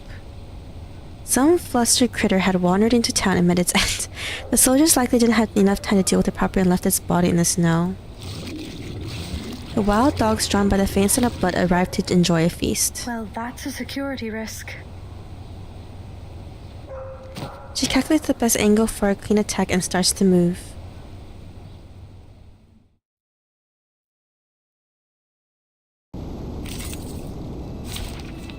Okay. What are we fighting? Critters? Oh, what the heck is this? Scavenger kicker? So creepy. They're like messed up dogs. Oh, I accidentally skipped Pointer's dialogue. This way, please. Ignore me. I call upon you. Oh, I should attack the ones that were going to attack. Get back and stay back. Okay. Ow. Ow. Ow. Okay. Should kill them. Heed my prayer. I tripled the ingredients this time. You will foresee your rending. Here we go. The field work went smooth. I look forward to our next co-op. Scamper off and don't come back. I don't have time for another round. The blood on her soles has been mixed with snow, forming into icy red shards. Blood? Oof. Behind her, a trail of murky prints leads off across the snow. Like red ribbons tied to trees marking a trail, this crimson path winds towards where the vehicle had been parked last night. I don't really know how much time I have left at all. These storm predictions are based on fluctuations in arcane energy levels. There's even a chance that this won't be the storm at all, just some kind of arcane phenomenon. No matter what the case may be, I can't afford an odyssey at a time like this. I have to get to the Cosmodrome, ASAP. Okay, Pointer's gonna join us. That's good. Elizabeth runs through delicate calibrations of all equipment in the room. The snakes tilt their heads, thoroughly distracted by the many blinking prompts on the screen. To focus, she tries turning on the noise in her head into spoken words. Arcane energy fluctuations aren't a perfect method of predicting the storm. Just like what if all Pointer these said. fluctuations are something else? Something like that girl. Voyager, a mysterious girl with unbelievable power. I should let the Foundation handle this. I can't force her to join in and experiment against her will. There are too many redundant steps in the launching system. We need to streamline them if we're going to make our deadline. She presses down firmly on the fingerprint scanner, keeping her tone civil through gritted teeth. Aren't those steps important for safety? Yeah, probably. But the process is too complicated. I think Pointer was the only one that ever managed to remember each step in order. Oh, so now you are thinking of her again. Yeah, whatever. I could use another hand is all. She's probably still in the branch building, busy with her own stuff. Besides... Hey, you hear that? It's Pointer. Heard footsteps approach the launch bay. It's an intruder! Hurry! We've got to stop them! Calm down, Snake. Fight number 5. The little snake's mouth is pinched shut, and the room falls silent. She listens closely to increasingly urgent steps. Right, like in the story, I've been liking it. It's interesting, though, seeing if the storm is universal or Earth only. Lean forward. Sounds familiar. Could it be Windsong? Did she leave something behind again? No faith in Windsong. The figure that bursts into the room is unmistakably familiar, unexpected yet somehow inevitable. Da-da-dum. To be continued.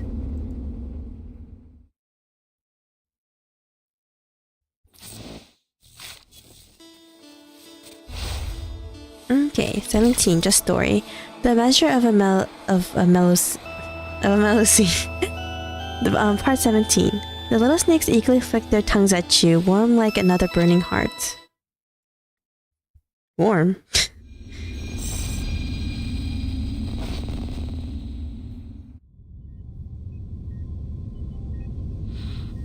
Winter is visibly winded. Her vehicle couldn't drive into the inner perimeter of the launch bay, so she had to run the last stretch. Dang, had energy to run like that? But she has to make most of her time. She came back to say what needed to be said. Elizabeth speaks first. Are you alright? You look like you haven't slept in days. How many times have I told you that research requires a healthy body and mind? You need sleep. I'm here for... Just so you know, I've got no time to help with whatever you're working on, and we're finishing this project, no matter what you say. Oh, let me guess, you're here for the car? Yes, I've used it a few times, took the team out to the mine. Didn't break anything or get any tickets, but the tanks dry. Every theory misses the mark. It's not about any of that.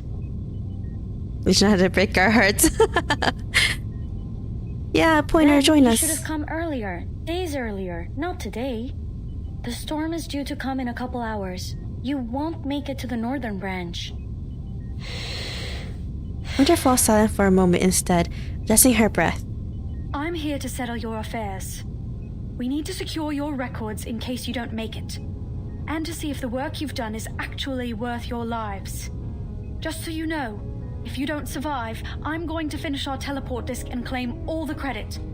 Maybe I'll write a dissertation on it. I'll call it Pointer's Teleport Disk.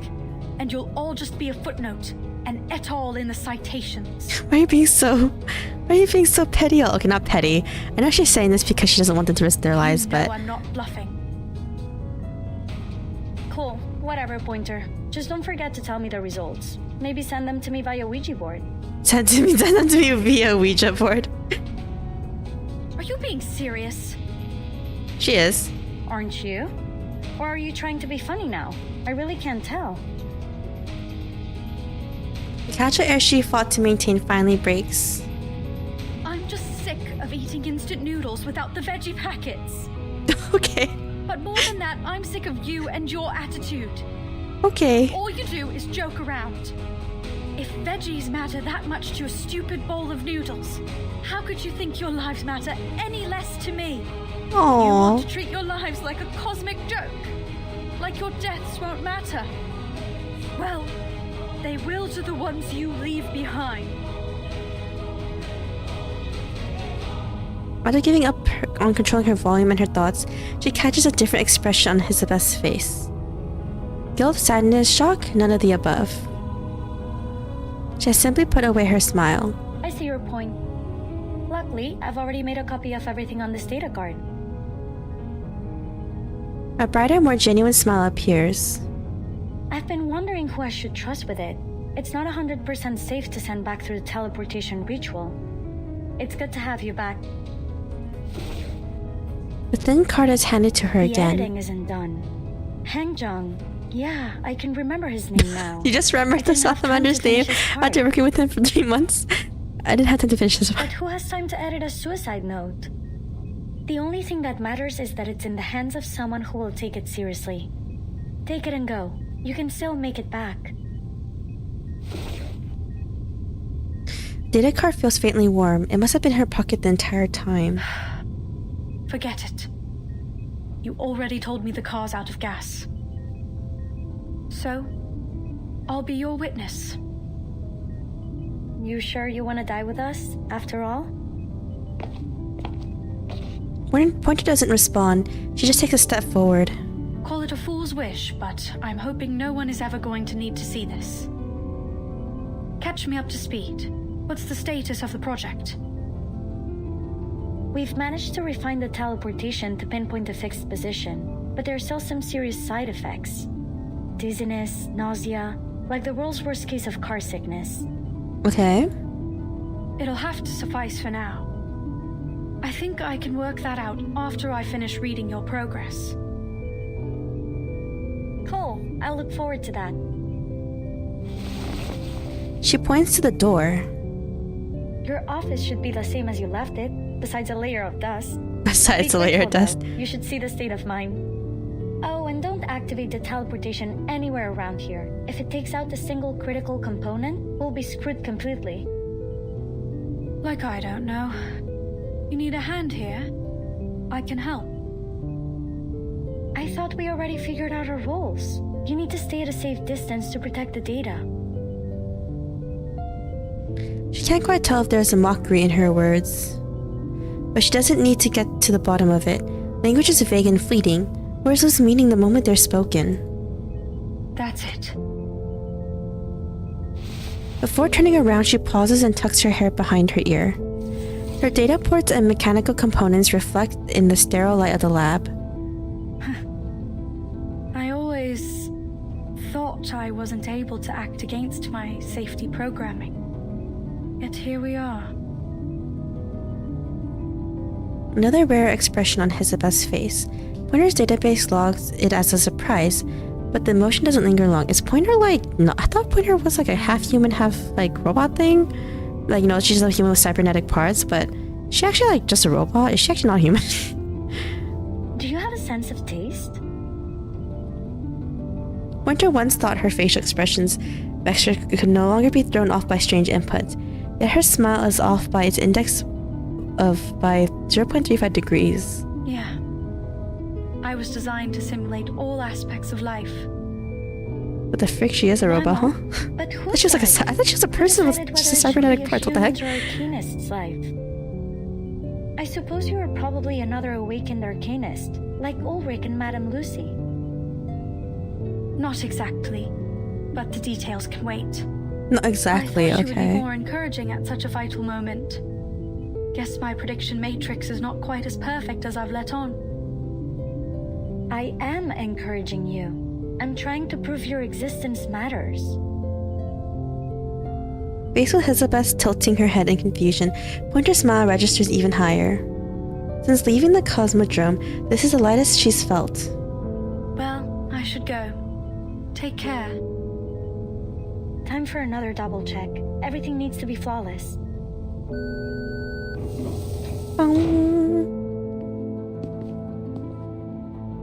This hallway is etched into Pointer's memory. She can navigate it without any sensors. As she turns, Elizabeth calls out to her. Pointer! You know, I should have mentioned something before. Something I wanted you to see. There are Melusine statues everywhere in Lusignan. I left a long time ago, but they should still be there. Even the storm can't wash them away. They've been there for ages. Go take a look if you ever get the time. I don't think Laplace would cover that as a scientific excursion. She doesn't stop or turn back, but gives Elizabeth a gesture. The name is Pointer, researcher in the LSCC Plesetsk branch, former team member on the Space Monitor project. The reason I quit? Because someone must be prepared for the worst-case scenario. And because I was tired of freeze-dried noodles. Okay.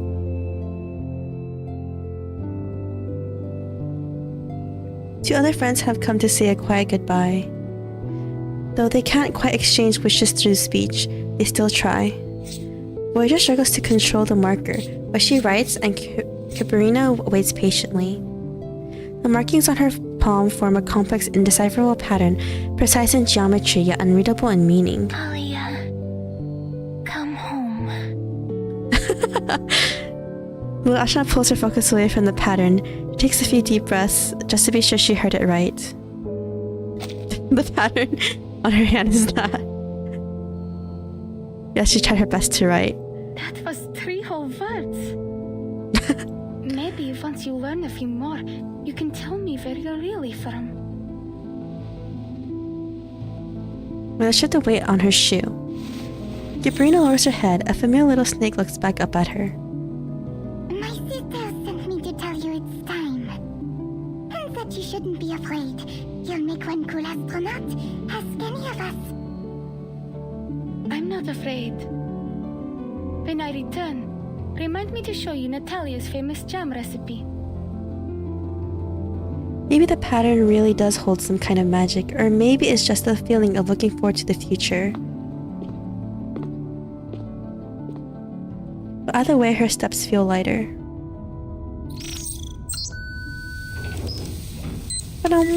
Final diagnostics completed. We are clear for launch in T-1 minute. Is there anything else I have to remember? Yes, keep breathing. Really? A joke now? Or are you serious? Really serious. It can be both things. Now get ready and have a safe flight. The transmission ends. Elizabeth scans each face in the launch bay, the confidence in her teammates putting her at ease. She knows that everyone here is committed to the end. She places her hand on the button. 3. I just hope that everyone survives at the end. 1. Oh, we actually press this. That's cute. Ignition.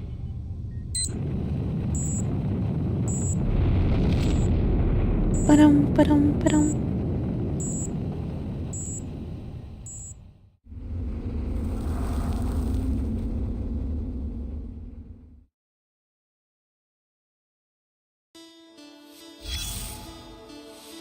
The Measure of a Melusine. The story of Cepheus. She doesn't seem like the storytelling type, but a long time ago, Cepheus learned a wonderful way to live. Always keep your eyes on the future. Keep walking forward. It believed that was the right thing to do. Cepheus moved quickly, and so it fell hard. After that, it donned a metal shell. And inside that metal shell, the ghost of Cepheus witnessed countless beautiful moments. A near eternal hearth being lit. Man-made stars launched into the sky. Earth songs reaching beyond the solar system. But it all vanished in the rain. Its dreams ended. And Cepheus felt regret for the first time. It realized perhaps that it didn't know how to live it after all. Cepheus believed itself to be a guiding pointer for millennia to come, leading the way for 10,000s of years. But in truth, it realized it didn't even understand the road to the next 100 years. It couldn't even see the light of past in the southern hemisphere. What happened to Cepheus afterwards? It returned to the space base and continues its research for the sake of those still living. Yes, I am Cepheus. What? Pointer was an asteroid that fell, or a meteor that fell onto Earth? That's crazy, man. Alright. Whoa! Okay, I'll be right back, guys. Really quick water break. I'll be back really quick.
I'm back. Alright. Part 18. Epitaph. Beside a flowering grave, she left these. Okay.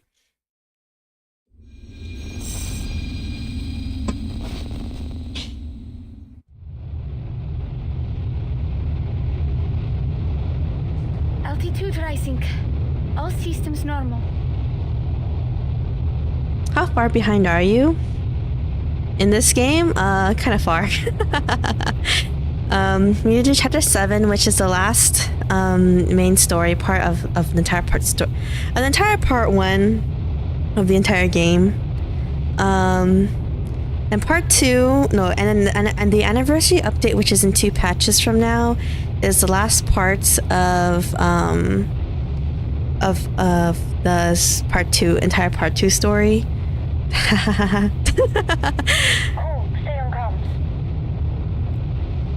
She looks out the porthole, watching as the ground falls away and the sky closes in. I decided to stream this event mostly because it's lore of the storm. It feels like everything's falling in reverse.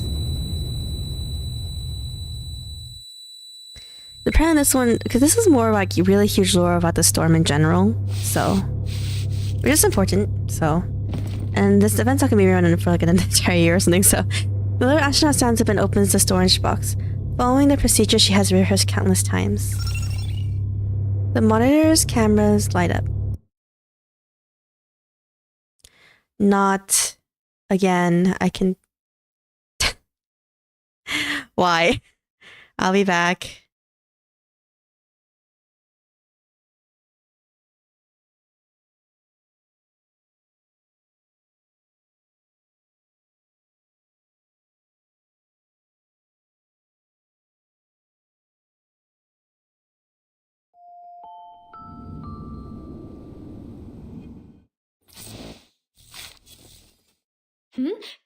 Can I help you? Sorry, your visit... Good. Good.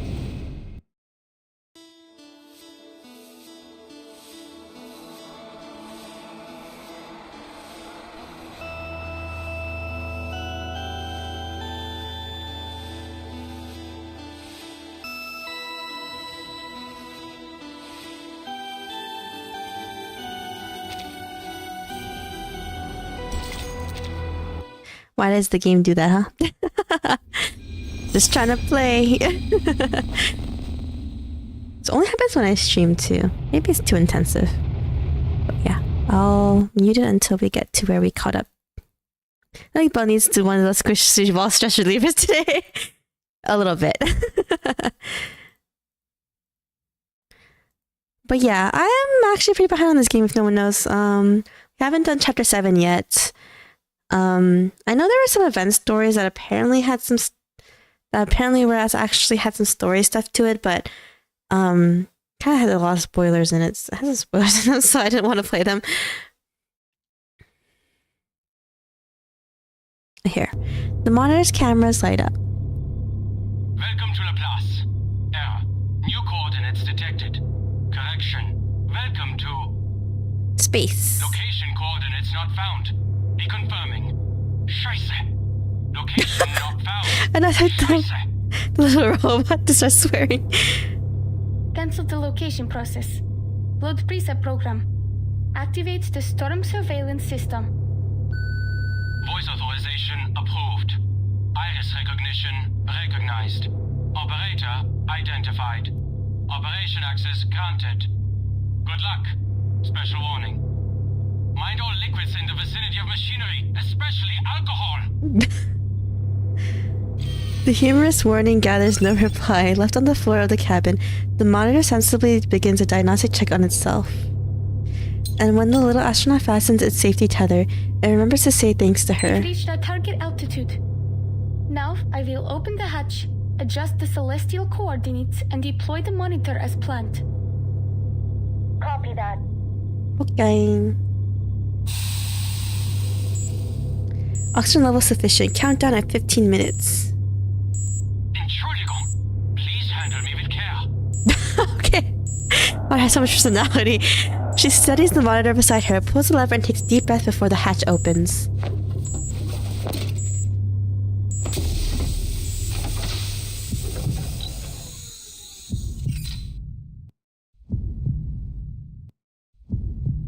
Darkness. No forward or backward, no up or down, no sound or light, only the solid touch that seeps through her spacesuit.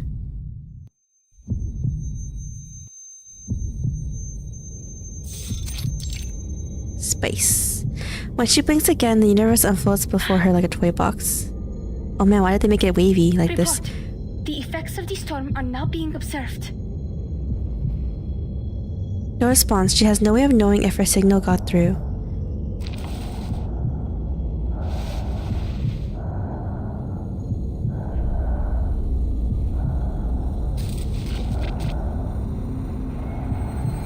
She's disoriented, and her heart pounds through her chest. These planets replay her courage with a terrifying kind of beauty. Oh god. Are we gonna fight an actual creature thing? Applause for her. What? Are you hallucinating? What's happening? Whoa, what the heck? Arcane energy fluctuations approaching safety thresholds. Extreme light warning. Close the blinds. Remember to wear your safety goggles when arc melting. Scheiße. Her consciousness drifts. Her body feels heavy, then lifts again, light as a breath. What's happening?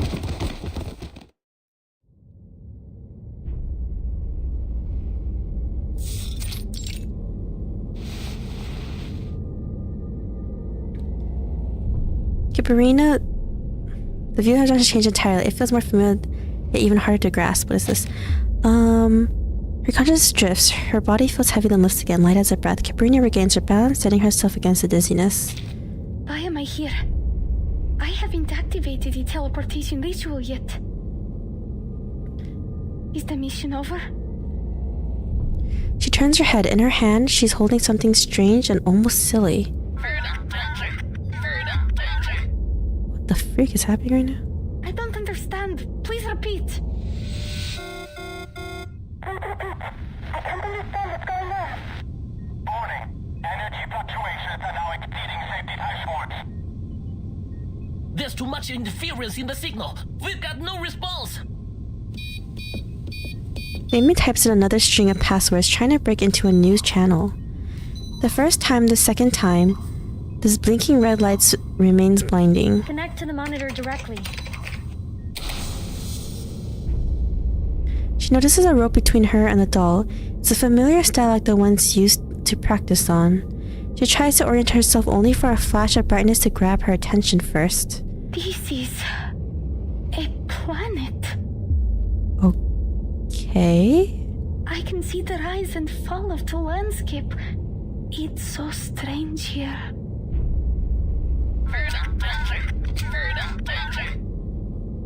Come back. I need to record what I'm seeing here. Okay. She grabs the rope, but she's forced to stop in her tracks. Like knocking over a box of marbles, planets shatter after a few tremors, bursting into radiant, fleeting flashes of light. Are those lights getting dimmer? I need to keep going.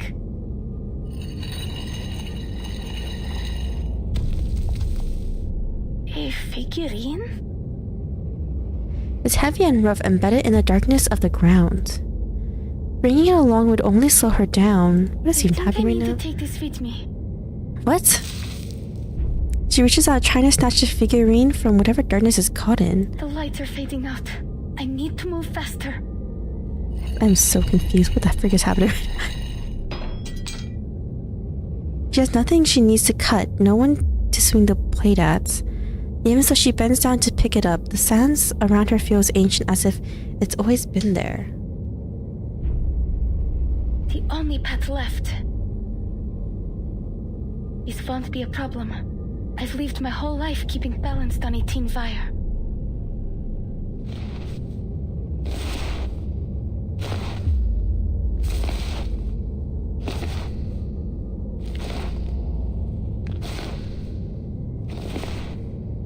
Numbers are filling up her steps slowly flowing under the weight. The rope is still in her right hand, but the doll has vanished into darkness inches from her nose.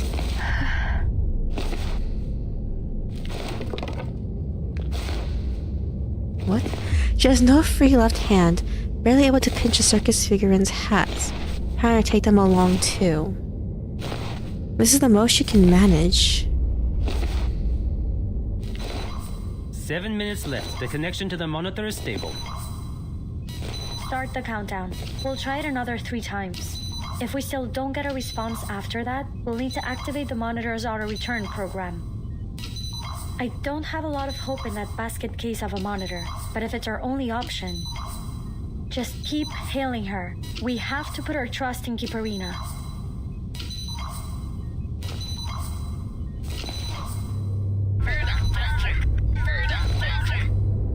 Where are you going? It's dangerous there. Okay, the rope goes taut, yanking her backward. She has to use every ounce of strength hauling the strange doll back with both hands. Trying to hold on to everything at once is impossible. I'm so confused right now. Not like this. The objects in her arms scatter outwards, drifting like mist before vanishing into the sea. Is there like some weird entity in space or something? The dawn of the universe, all things were dust, so it remains. All things become insignificant when examined on a cosmic scale. What meaning is there in chasing Maybe time it? is a concept that only holds meaning for humanity.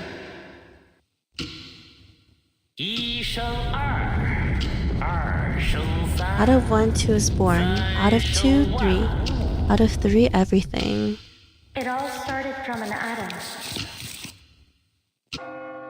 Her entire life story is in there. Okay. I did not expect this to happen, I'm gonna be honest. I am like, what?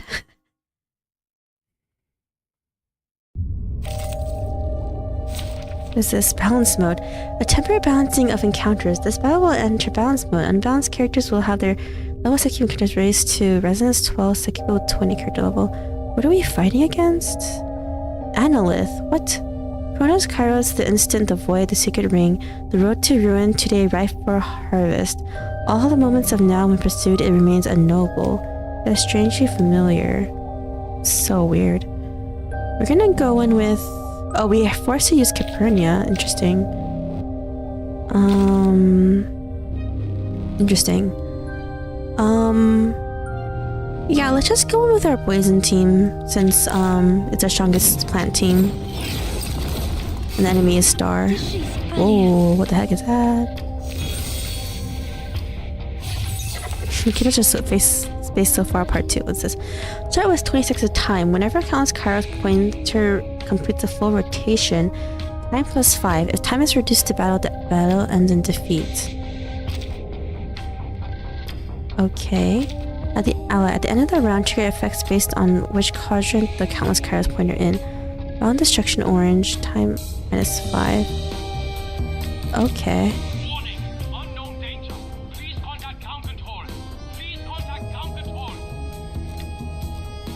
Alright, I understand now. We get different buffs or do we decrease the timer depending on this? Oh, oops. A giant melting clock. I don't believe this was mentioned in the training manual.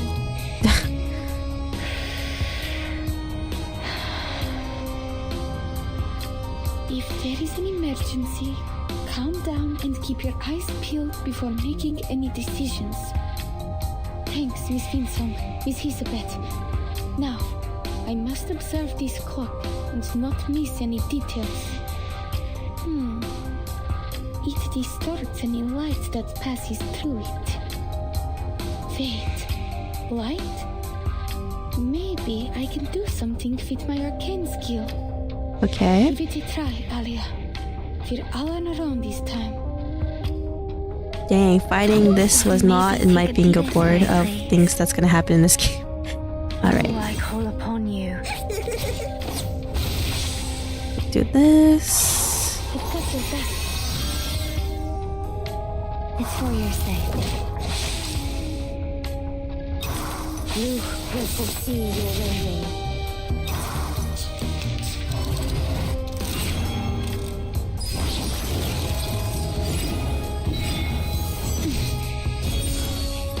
Alright. No. Something's not right. It's ticking faster. What's happening? I can't let myself be overwhelmed. What buff do we have right now? Green, all asking Moxie? Oh, okay, yeah. Right, so we'll do this. We'll do a lot more poison. We'll do this. You're liking it. A real troublemaker of a guest, aren't you? Back to 19.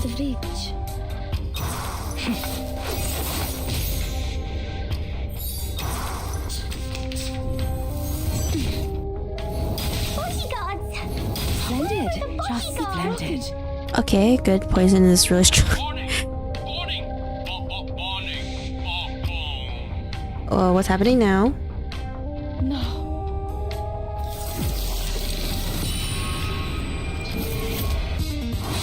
It's even more powerful now. Of course, another stage. The attack pattern is the same. I just need to give a perfect performance. I will complete my mission. Okay, 16. Okay, we'll do... Since right now we have an even numbered turn. So let's do this. We'll do... Okay, so all numbered turn, we'll do that. Do this. This. Oh, I call upon you. Then we'll do this. Your room is ready, dear. Jak Jarka, it's your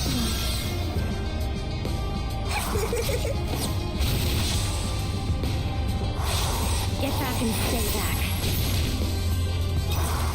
Okay, back to 19. room service. Still a lot of damage.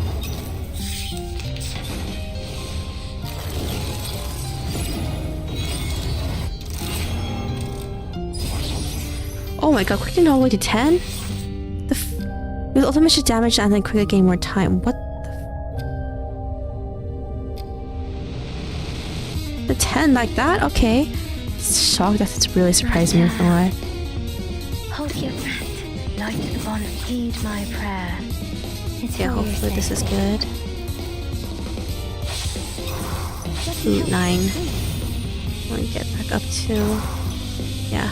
The same. Only goes up to 13. From the same light.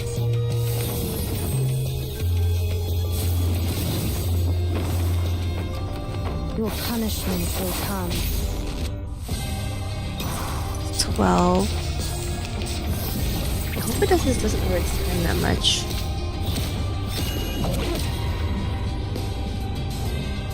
Okay, load it down to 9. Okay, died. Got poisoned. Poison is OP! Said that Sotheby doesn't need a bodyguard. Good. Okay, that went well.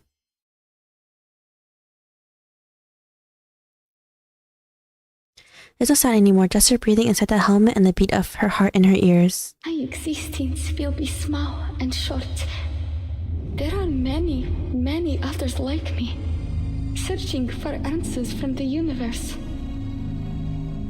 But there is no answer to be found. No answers but the ones we choose for ourselves. It's been our choice the whole time. The past is in the past, and the future will wait for us. There is no time to be spared on regrets in the moment. I must keep going. Venture further into this world to uncover what's in the distance. To know whether things that vanish come back or not. I must keep going or die trying.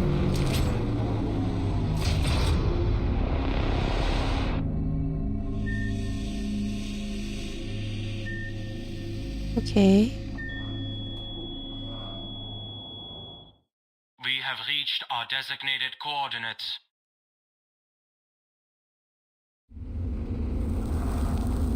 To be continued. That is such a cliffhanger.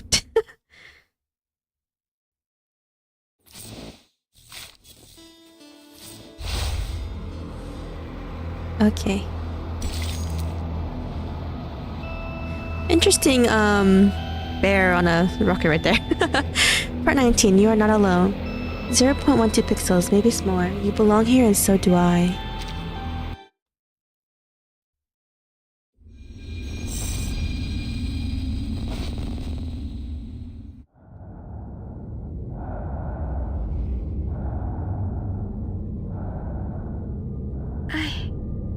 I made it? I find it still weird looking though if this is real. That's how it comes to the headset. Electronic devices can sometimes be more fragile than flesh. The indicator light is on, just like in my training. The coordinates are, well, close enough. Good.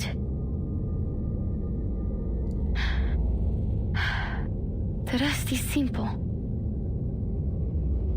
Before leaving the solar system, Voyager 1 turns its camera around, taking one final look at where it came from.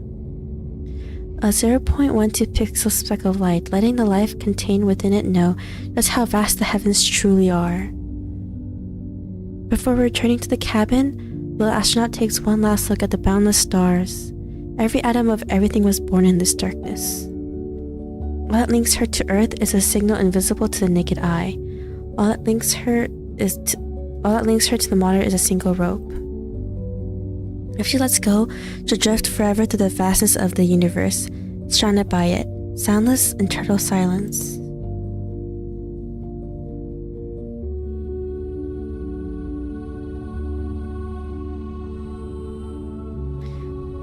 That which was movement was once shall be removed. Flowers are immortal, sky is all embracing. And what will be is no more than a promise. Poem. She knows what she sees will be wiped away. Her country, her home, her past identity, the food she's tasted, the friends she's known, eventually they'll only live in memory. And memory, too, has a notoriously short shelf life. The stars remember nothing. The universe does not mourn the death of a star. How could a loss of a country, a person, or a single word truly be remembered? The disappearance of a young astronaut deserves no more reaction from the universe than that. I need to get back. I need to get back to Earth. The after effects of the hallucination haven't completely faded. The veins behind her ears pulse with pain. Death is this root pit. The small dust she carries is now pressed close to the surface of her skin. She opens her palm and sketches the pattern in her mind. It's like it's already been blurred by her sweat. I have this handled. First I need to steady yourself. Find your footing on a strand of thin wire. Is it even there? Are we hallucinating again? Oh god.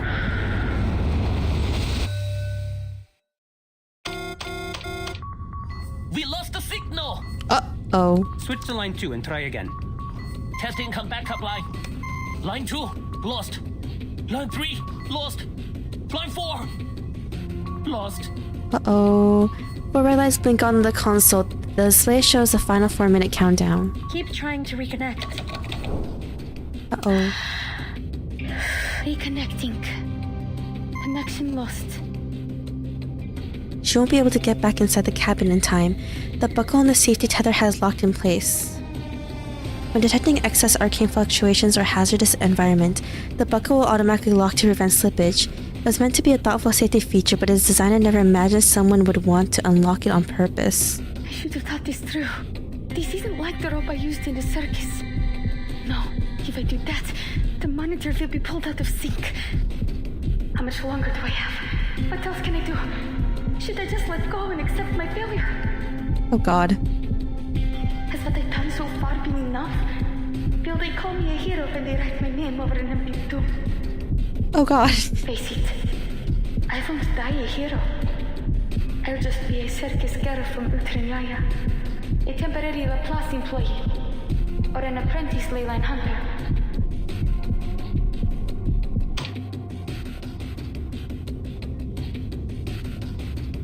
After a few minutes near motionless, Elizabeth presses the button. Okay, forget the backups. Switch to the main connection. Okay. Start evacuation preparations now. I'll activate the return program in 50 seconds. But how will we know if she's in the return capsule? But she's not right now. 40 seconds. We won't. Either she makes it or she doesn't. It's out of her hands. The teleportation ritual won't have enough energy if it isn't at the exact critical moment of the storm. I have faith in her. She'll come home. Alia, come home. I have to go home. People are waiting for me down there. But I don't have much time. I need something. A knife? What? Maybe you can turn them into a knife or something. A knife would be more useful at this point. You know, to cut fruit or whatever. Actually, that card there on the table would work better for that. Why's that? It's all about the material. Metal makes a better edge than paper. Never quite understood why you made them like that. Oh, I was testing out a new alloy. I used it to make windsongs and pointers cards. It gets harder and sharper when heated.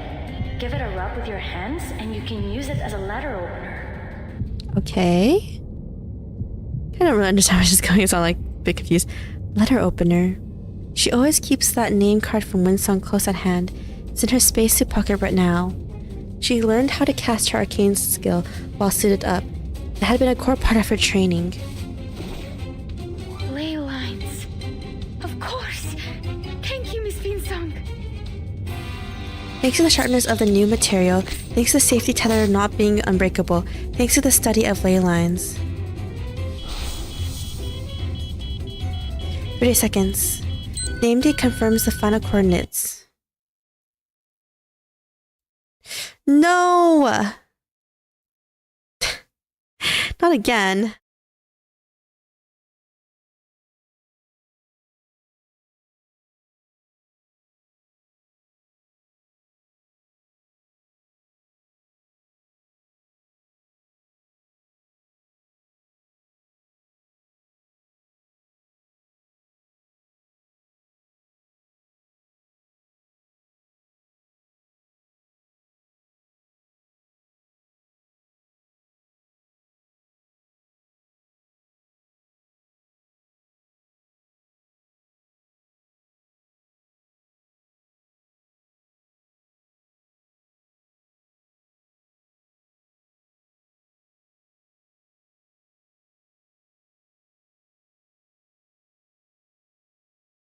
Can't believe it like cut off at such an important moment.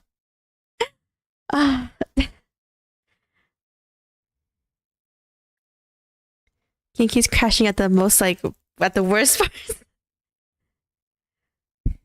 But yeah, okay. I need to find out how to not make this game. Is it a PC client? Maybe I'm playing the Steam version. There are two different versions of Reverse. It's the Steam and the original PC client. I'm playing the Steam version. But yes. But things, I've been playing the Steam version from the start, actually. That's the thing. Only there was a faster way to skip. But thing is, like, before when we were playing the entire chapter 6, and when we played the chapter 5, everything was fine. We didn't have any, like, crashes or anything. I don't know what's different now.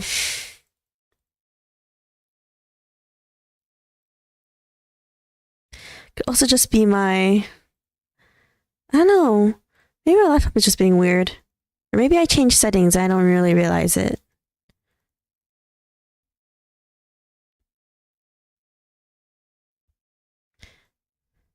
Come on, I'll try to skip really quick to where we were.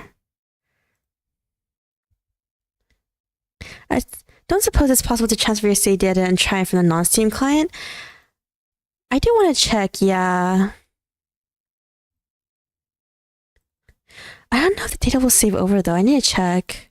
Because I have to have connected to my Steam account instead of the PC client, so I'm just like not too sure.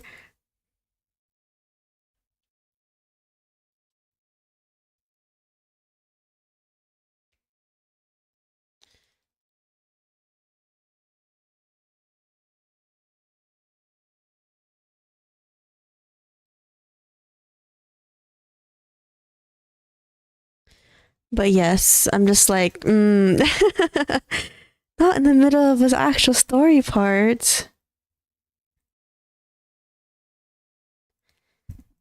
Okay, let's see.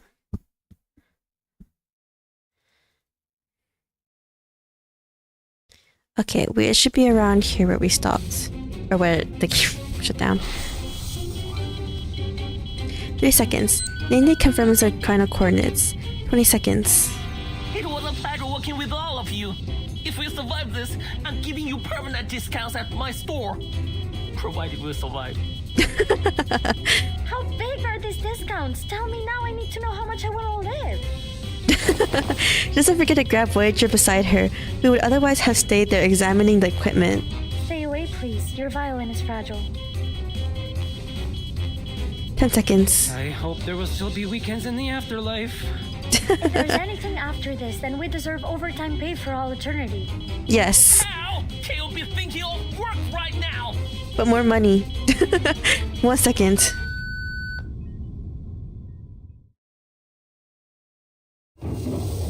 The hatch seals shut behind her. The rotor capsule is ready to detach.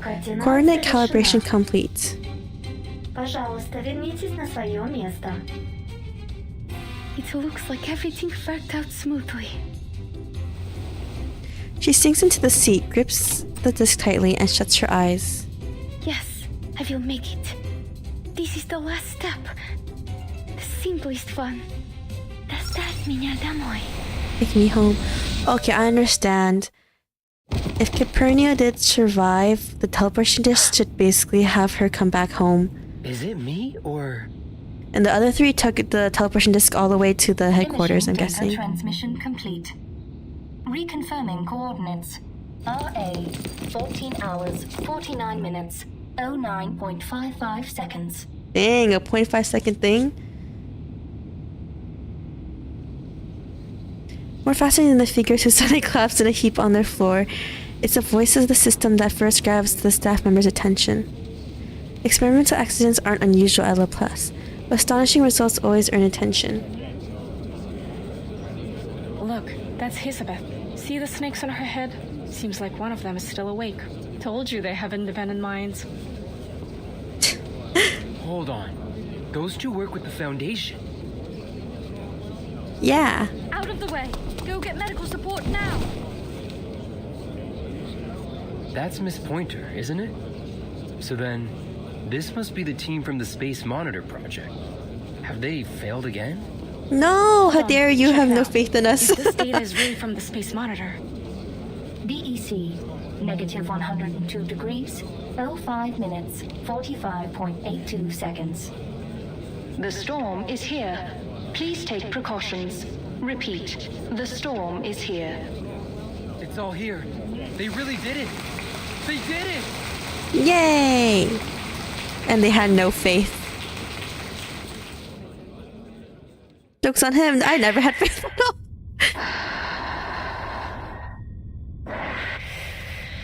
Who's breathing like this? The voice of a broadcast floods into her awareness. Engineers are currently developing measures to minimize the effects of the high pressure and temperature. Oh, Cabrina. I'm on Cabrina. Earth. In 1970, the current drilling project has been in labor past 7 years. The effort projected to soon surpass that at the Bertha Rogers hole at 9,583 meters. 1977. That was the year that Mr. Kozlov found me. Could that mean that I will be able to see them again? So did we jump back 10 years? Many people had the same question she did as they awoke. Many things changed after that storm. A hand grips her shoulder. You'll need to take care of yourself first, little astronaut. Rebuilding a life requires a healthy body first. But I'm certain you are in good hands here. Thank you.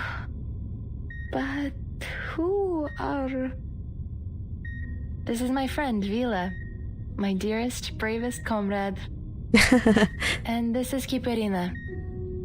Would you mind if I introduced you as my apprentice? Not at all. I've made up my mind.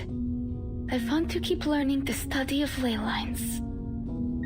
That's the second best news I've heard today. Elizabeth, Nameday, and Henjung are all still recovering in bed. You should have seen Pointer. She was mad as all hell. Claimed she'd be waiting for them to recover so she could whoop them back into the recovery ward. Anyways, I thought I'd best avoid that scene and pay a visit to my new apprentice. So, then the best news you heard today. We did it, right? That's good news for sure. But still not the best. Beneath the soft sheets of a hospital bed, another hand clasps Kabarina's. This is the best news. Welcome home. Aww. To be continued. I guess the next part is gonna be the last part. As if nothing happened up there, part 20, and yet we remain forever on the road. Why is Voyager in space? What?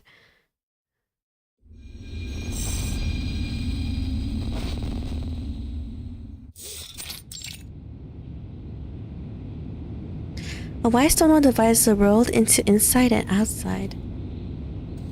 Footsteps and voices draw closer, abruptly breaking the silence of the courtyard. Did we get that progress report on the Laplace teleportation project? The teleport disk? Yeah, I guess it was a big success. They're already working on the field mission applications. Oh, this is where the teleport discs from literally the prologue in the chapter 1 came from, huh? Just realized. Imagine if they could put it into mass production. I'd use it to commute straight to work. No more traffic. You'd better hope not. They'll start using it to summon us straight from home. It'll be like being on call 24/7. Oh my god, that'd be the worst. Holy moly, I didn't think of that. Worse still, those Laplace workaholics would probably enjoy it. Well, it's not all bad. We got the data. Real-time observation of the universe during the storm from outer space. That's huge. I'll say, looks like the whole universe is getting reversed though. I mean, at least it's nice to know we aren't alone. Oh, so the whole universe gets reversed. Really? I thought it would just be Earth, I'll be honest. That was my theory. That's the spirit, man. Look for the silver lining. Why on earth wasn't that project an open volunteer call? Who wouldn't want to go to space? If I got the chance to spacewalk, I'd never let anyone forget it. You'd see it on my tombstone. Okay. I know someone on their team. Nameday. I'll ask him about it next time we're out for a drink. Too bad he's already out on another field mission. He's working for Laplace now too. Working 2 jobs at once. Wow. Dang. Is that admiration I hear? I thought you didn't like workaholics. I just don't want to be one. Still, things are going better now. We'll have this little storm problem solved soon enough. I don't think so, but we'll see. Alvin, did you hear that? What? Oh. Music is rare in this place, but recently the ever-busy staff have felt in the right spirit to revisit old hobbies. This is a well-known piece, one that has traveled with 26 other songs across star fields and still drifts there today.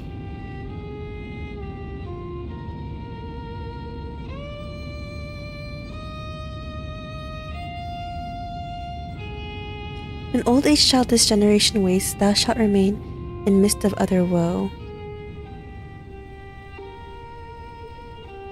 I know the piece. Pointer often plays that record in her office. She said it's a track from the Golden Record. The same record that Voyager 1 carries. Where would it have been in 1987? At the edge of the solar system? Its power won't run out until 2025, so long as there's no storm to stop it. What will happen to it when it runs out? Will it stop or be destroyed? No, nothing quite so bad. It just won't be able to send signals back to us. It will keep flying forward in space, continuing its endless journey. And if there's some alien life out there in the universe, they might find it someday. Perhaps many millions of years after the Earth is gone, swallowed up by the sun or the storm. To spend so much time and resources on something that won't respond to us after such a short time on a universal scale, it sounds even more useless than our arcane skills. Dang, that's one way to describe it. When staring at the flickering lights above, it's hard to imagine that the planet beneath our feet is nothing more than a speck in the universe.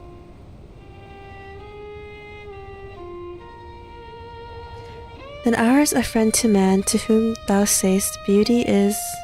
They didn't send Truth, it out truth, beauty. expecting to get a quick response. You're right. I suppose it's just like a friendly greeting. A symbol. Hi there. This is a gift from Earth, a place where life existed. We're trying to survive, but we may be defeated in time.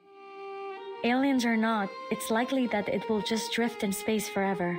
But personally, I want to believe that someone's going to listen to that record one day. Maybe Miss Caparina can help us. If you see God up there in space, be sure to ask him what's his favorite piece on the record. That kind of service is going to cost you. You'll have to pay up with your rib collection. Rib collection? Before we start thinking about that, we will still need to cross the year 1999. Then we can figure out where that record will end up.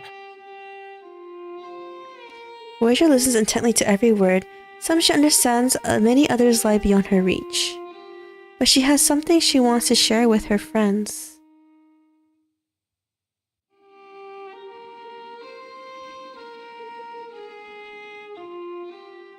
A melody played for her teammates, a blessing incursion for a brave little astronaut.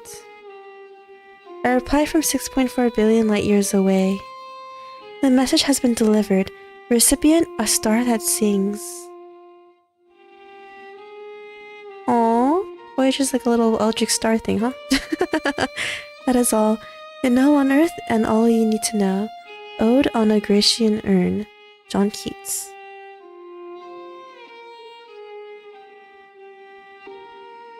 Раз, 2, 1.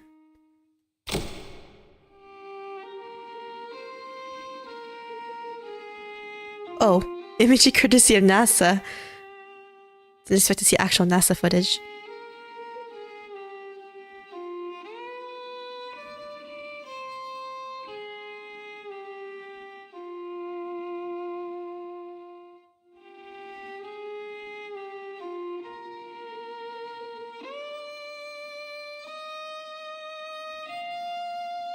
Her species lacks what Earth calls hearing, which has her own way of interpreting auditory information. It's a melody unlike anything she's ever imagined, never felt before. It comes from that faint blue dot. Earth. Unbelievable.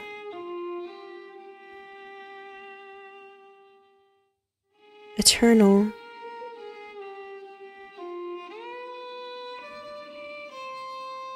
Beautiful.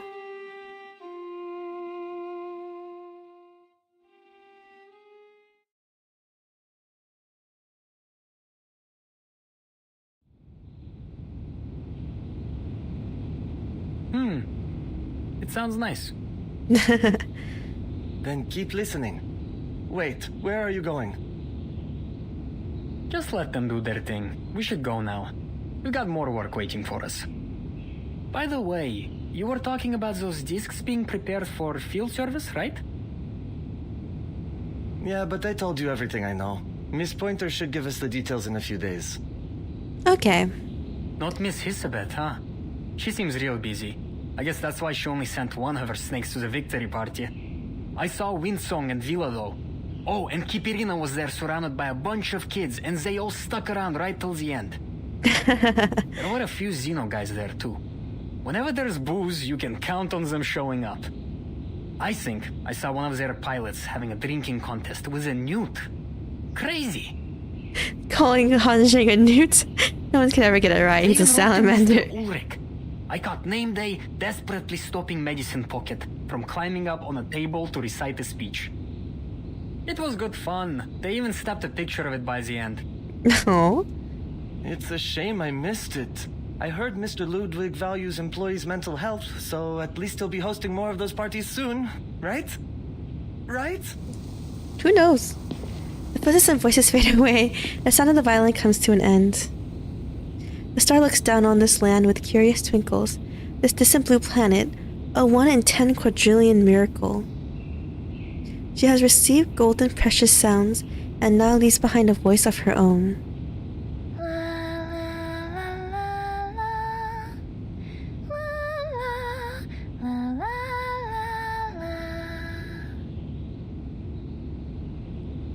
The first song she learned. For the days at Plesask, the days to come, for those she knew and remembers.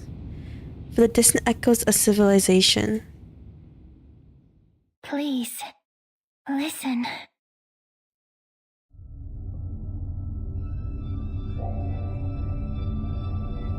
On this planet she has witnessed sights she never knew existed.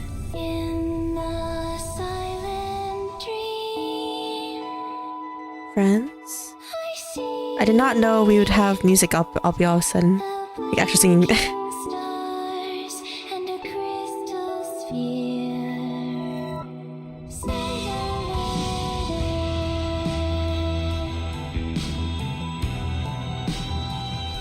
Changing seasons, winding coastlines, warmth and cold, peace and conflict, poverty and wealth, cruelty and nobility, the rise and fall of civilizations, the birds slicing through the sky, all in a single speck of dust in the Milky Way. Man, it's just called Earth dust, huh?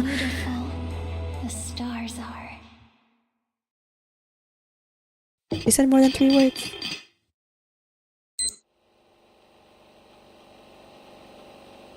One seemingly useless exploration changes everything, just as a star from afar changes you. 1987 Cosmic Overture.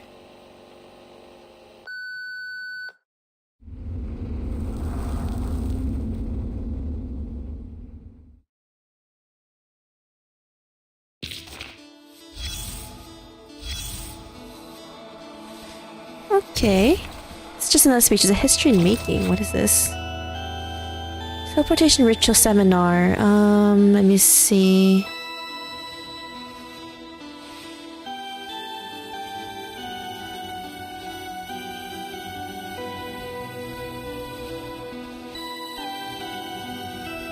Okay, it doesn't seem to be too important. It's mostly just about just teleportation disc in general. A serious guy has showed up at the party. Poor guy, I hope so becomes everyone's favorite memory. What? Wait, footage. Excuse me, ladies and gentlemen, may I ask which of you is Miss Elizabeth? I bring greetings from Constantine. Oh, I hate Constantine, man. She's evil. I heard you speaking just now. Please don't all play dumb and pretend to be snakes. Greetings, Miss Winsong. The Foundation has heard about the outstanding role that the ley line theory played in this aerospace experiment. Am I here to grant you funding? No. I'm here to deliver Constantine's formal commendations, which surpass any material support. It is your apprentice, the greatest contributor to the success of this experiment. Constantine specifically instructed me to offer Gabarina the highest congratulations, and to wish her as a brilliant future at the Plus Science Center. Hello, Miss Pointer. Teleporter disc is really a miraculous once-in-a-century invention. Constance sees it as having immense strategic value. Man, how does team just come in and ruin the party like this? Your colleagues are already grumbling that I've ruined the party atmosphere. I hope you won't mind my delivering her greetings. Alright, offer me the stage to speak, then I'll just take 5 minutes.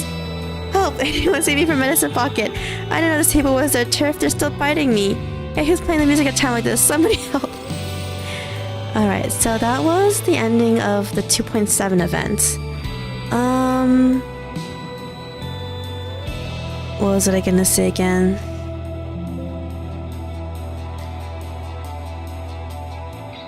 Let's see.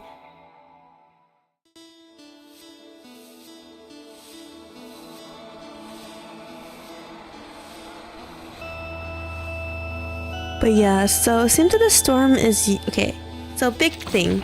Storm we have found out is universal. Which I did not expect the storm to be universal, by the way. I gotta be honest, I really thought that, honestly, I really thought the storm was just centered on Earth itself. Maybe just go back to the home screen. I really thought the storm was just Earth. based only. I didn't expect the entire universe to be reset. Okay, but since we now know the storm is completely it's a cosmic universal thing, I'm like, how do we stop that from happening? It's cosmic universal. It's not just our little Earth planet. I mean, I guess the solution is to somehow make Earth in its entirety immune, I guess, but that kind of seems kind of crazy thought to say out loud. Okay, I was confused at some parts of the story, but okay, it was basically Caparina just actually hallucinating the final boss. I thought it was real for a second. I was like, what the heck, there's another Eldritch being in space? That's not our cute little violin playing Eldritch girl. But yeah, so I think this... Did you again replace my DNA source and what was I gonna say again? And so I think the storm takes place... This is the third or fourth storm, I think, that ever happened. I don't know which of the two it is, though. I don't think... I guess Vertin is... I don't know if Vertin is still in school or not. I kind of forgot the year she was in her childhood. But yeah, okay, to be honest, I do want to know how the story will eventually combat the storm. Specifically, like, how on Earth are we gonna prevent a universal storm from not affecting Earth, right?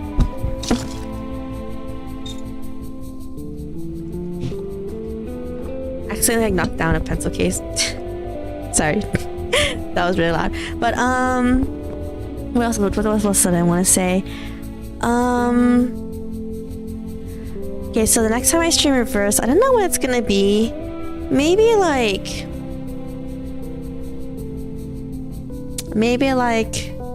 a week or two. Wait, let me see when the rerun opens up for the San Francisco. Okay, the floor to the Golden Cities. It unlocks in 7 days. Oh, I didn't mean to let that one play. Let me see. 7 days from now, next Thursday. Okay, I don't know if I'll stream this event. I might stream it after it joins the rerun in the next patch, right? Because it has some like story relevant stuff in there for chapter 9 or is it chapter 8? Yeah, I think I have some story stuff for chapter 8. So I'm not gonna touch that event until later when we actually hit chapter 8. But I do need to stream chapter 7 first of all, of course. We could do chapter... I don't know how long chapter 7 is. We might have to divide it up into 2 parts. But yeah, but next Monday we're streaming Blueprints, and hopefully we finish it. It just depends on RNG at this point, because I have made it to the antechamber the first time off stream, and I got the basement key out. And I put it in the coat room, which is like a storage space that can carry overruns. So we just need to hope RNG is on our side to get into the antechamber, basically. Without going into too much spoilers. I don't know what else I stream next week other than... Okay, next week we're gonna stream Blueprints, and either we're gonna do a karaoke stream or we're gonna do Reverse, chapter 7. One of the two. I haven't decided. But yeah, I just... Now knowing that the storm is universe, I'm like, how are we supposed to handle that? I don't know. Seems crazy, I'm gonna be honest. But what else did I want to say?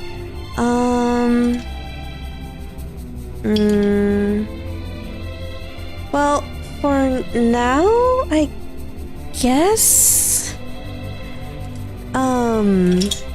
Actually, I don't know what else to talk about for now, because I didn't read a list of anything I wanted to talk about. Oh yeah, there's gonna be a Pokemon Direct soon, huh? I didn't check the date of that actually, but I thought there was gonna be a Pokemon Direct. So hopefully Pokemon Direct shows a lot of cool stuff about, what is it again, Pokemon Legends, yeah, ZA. But other than that, not too sure what else I want to talk about. But I guess we'll just end this stream here. I have lost my train of thought a lot. Oh yes, the characters of this event though. I liked all of them. I was surprised to know that Pointer is actually a freaking meteor. Or a piece of a meteor, I guess. She's not the entire meteor itself. That was because I could kind of tell to be honest, I could kind of tell she wasn't human. But I was like, maybe she's just like a half human, part cyborg type of thing. Part human, part cyborg. It's because of cyberkinetic stuff. I didn't think she was actually like not human at all, that's what I'm trying to say. Name Day was pretty. I liked Name Day. He was pretty cool in the event. I wish we could actually have seen his ult during the trial stuff, but our characters are too strong, so they just like Did you again replace obliterate everything before we can pop his ult. The boss was surprisingly easy, but I say that because I have a poison team though, so it kind of bypasses a lot of his functions and stuff, of all of the boss function that we had to get through. What else? Oh, Kipperina's so cute. She's so cute. And Voyager too. They're like fluffy creature cute. I mean, Marcus is a true fluffy creature. She's just like puffy, but the other two girls are cute. Elizabeth is cool. Her character is so interesting in how she doesn't have any guerrilla grand reasoning for pursuing what she does. It really is just that she's just that curious about the universe and the storm and everything too. And yeah, I guess that's all I have to say. So now guys, so ending the stream for real now. So thanks for coming everyone. Have a good morning, day or night. Stay safe, stay warm, stay chill wherever you guys live. Next Monday, Blueprints. Tuesday for some of you guys. And then second stream that week is either karaoke stream or it's gonna be reverse or anything else. I don't know. But those are top 3. Those are the top 2 other than potentially a random stream of something. But anyway. Goodbye for realsies. So I'll end the stream in 3, 2, 1, and wah!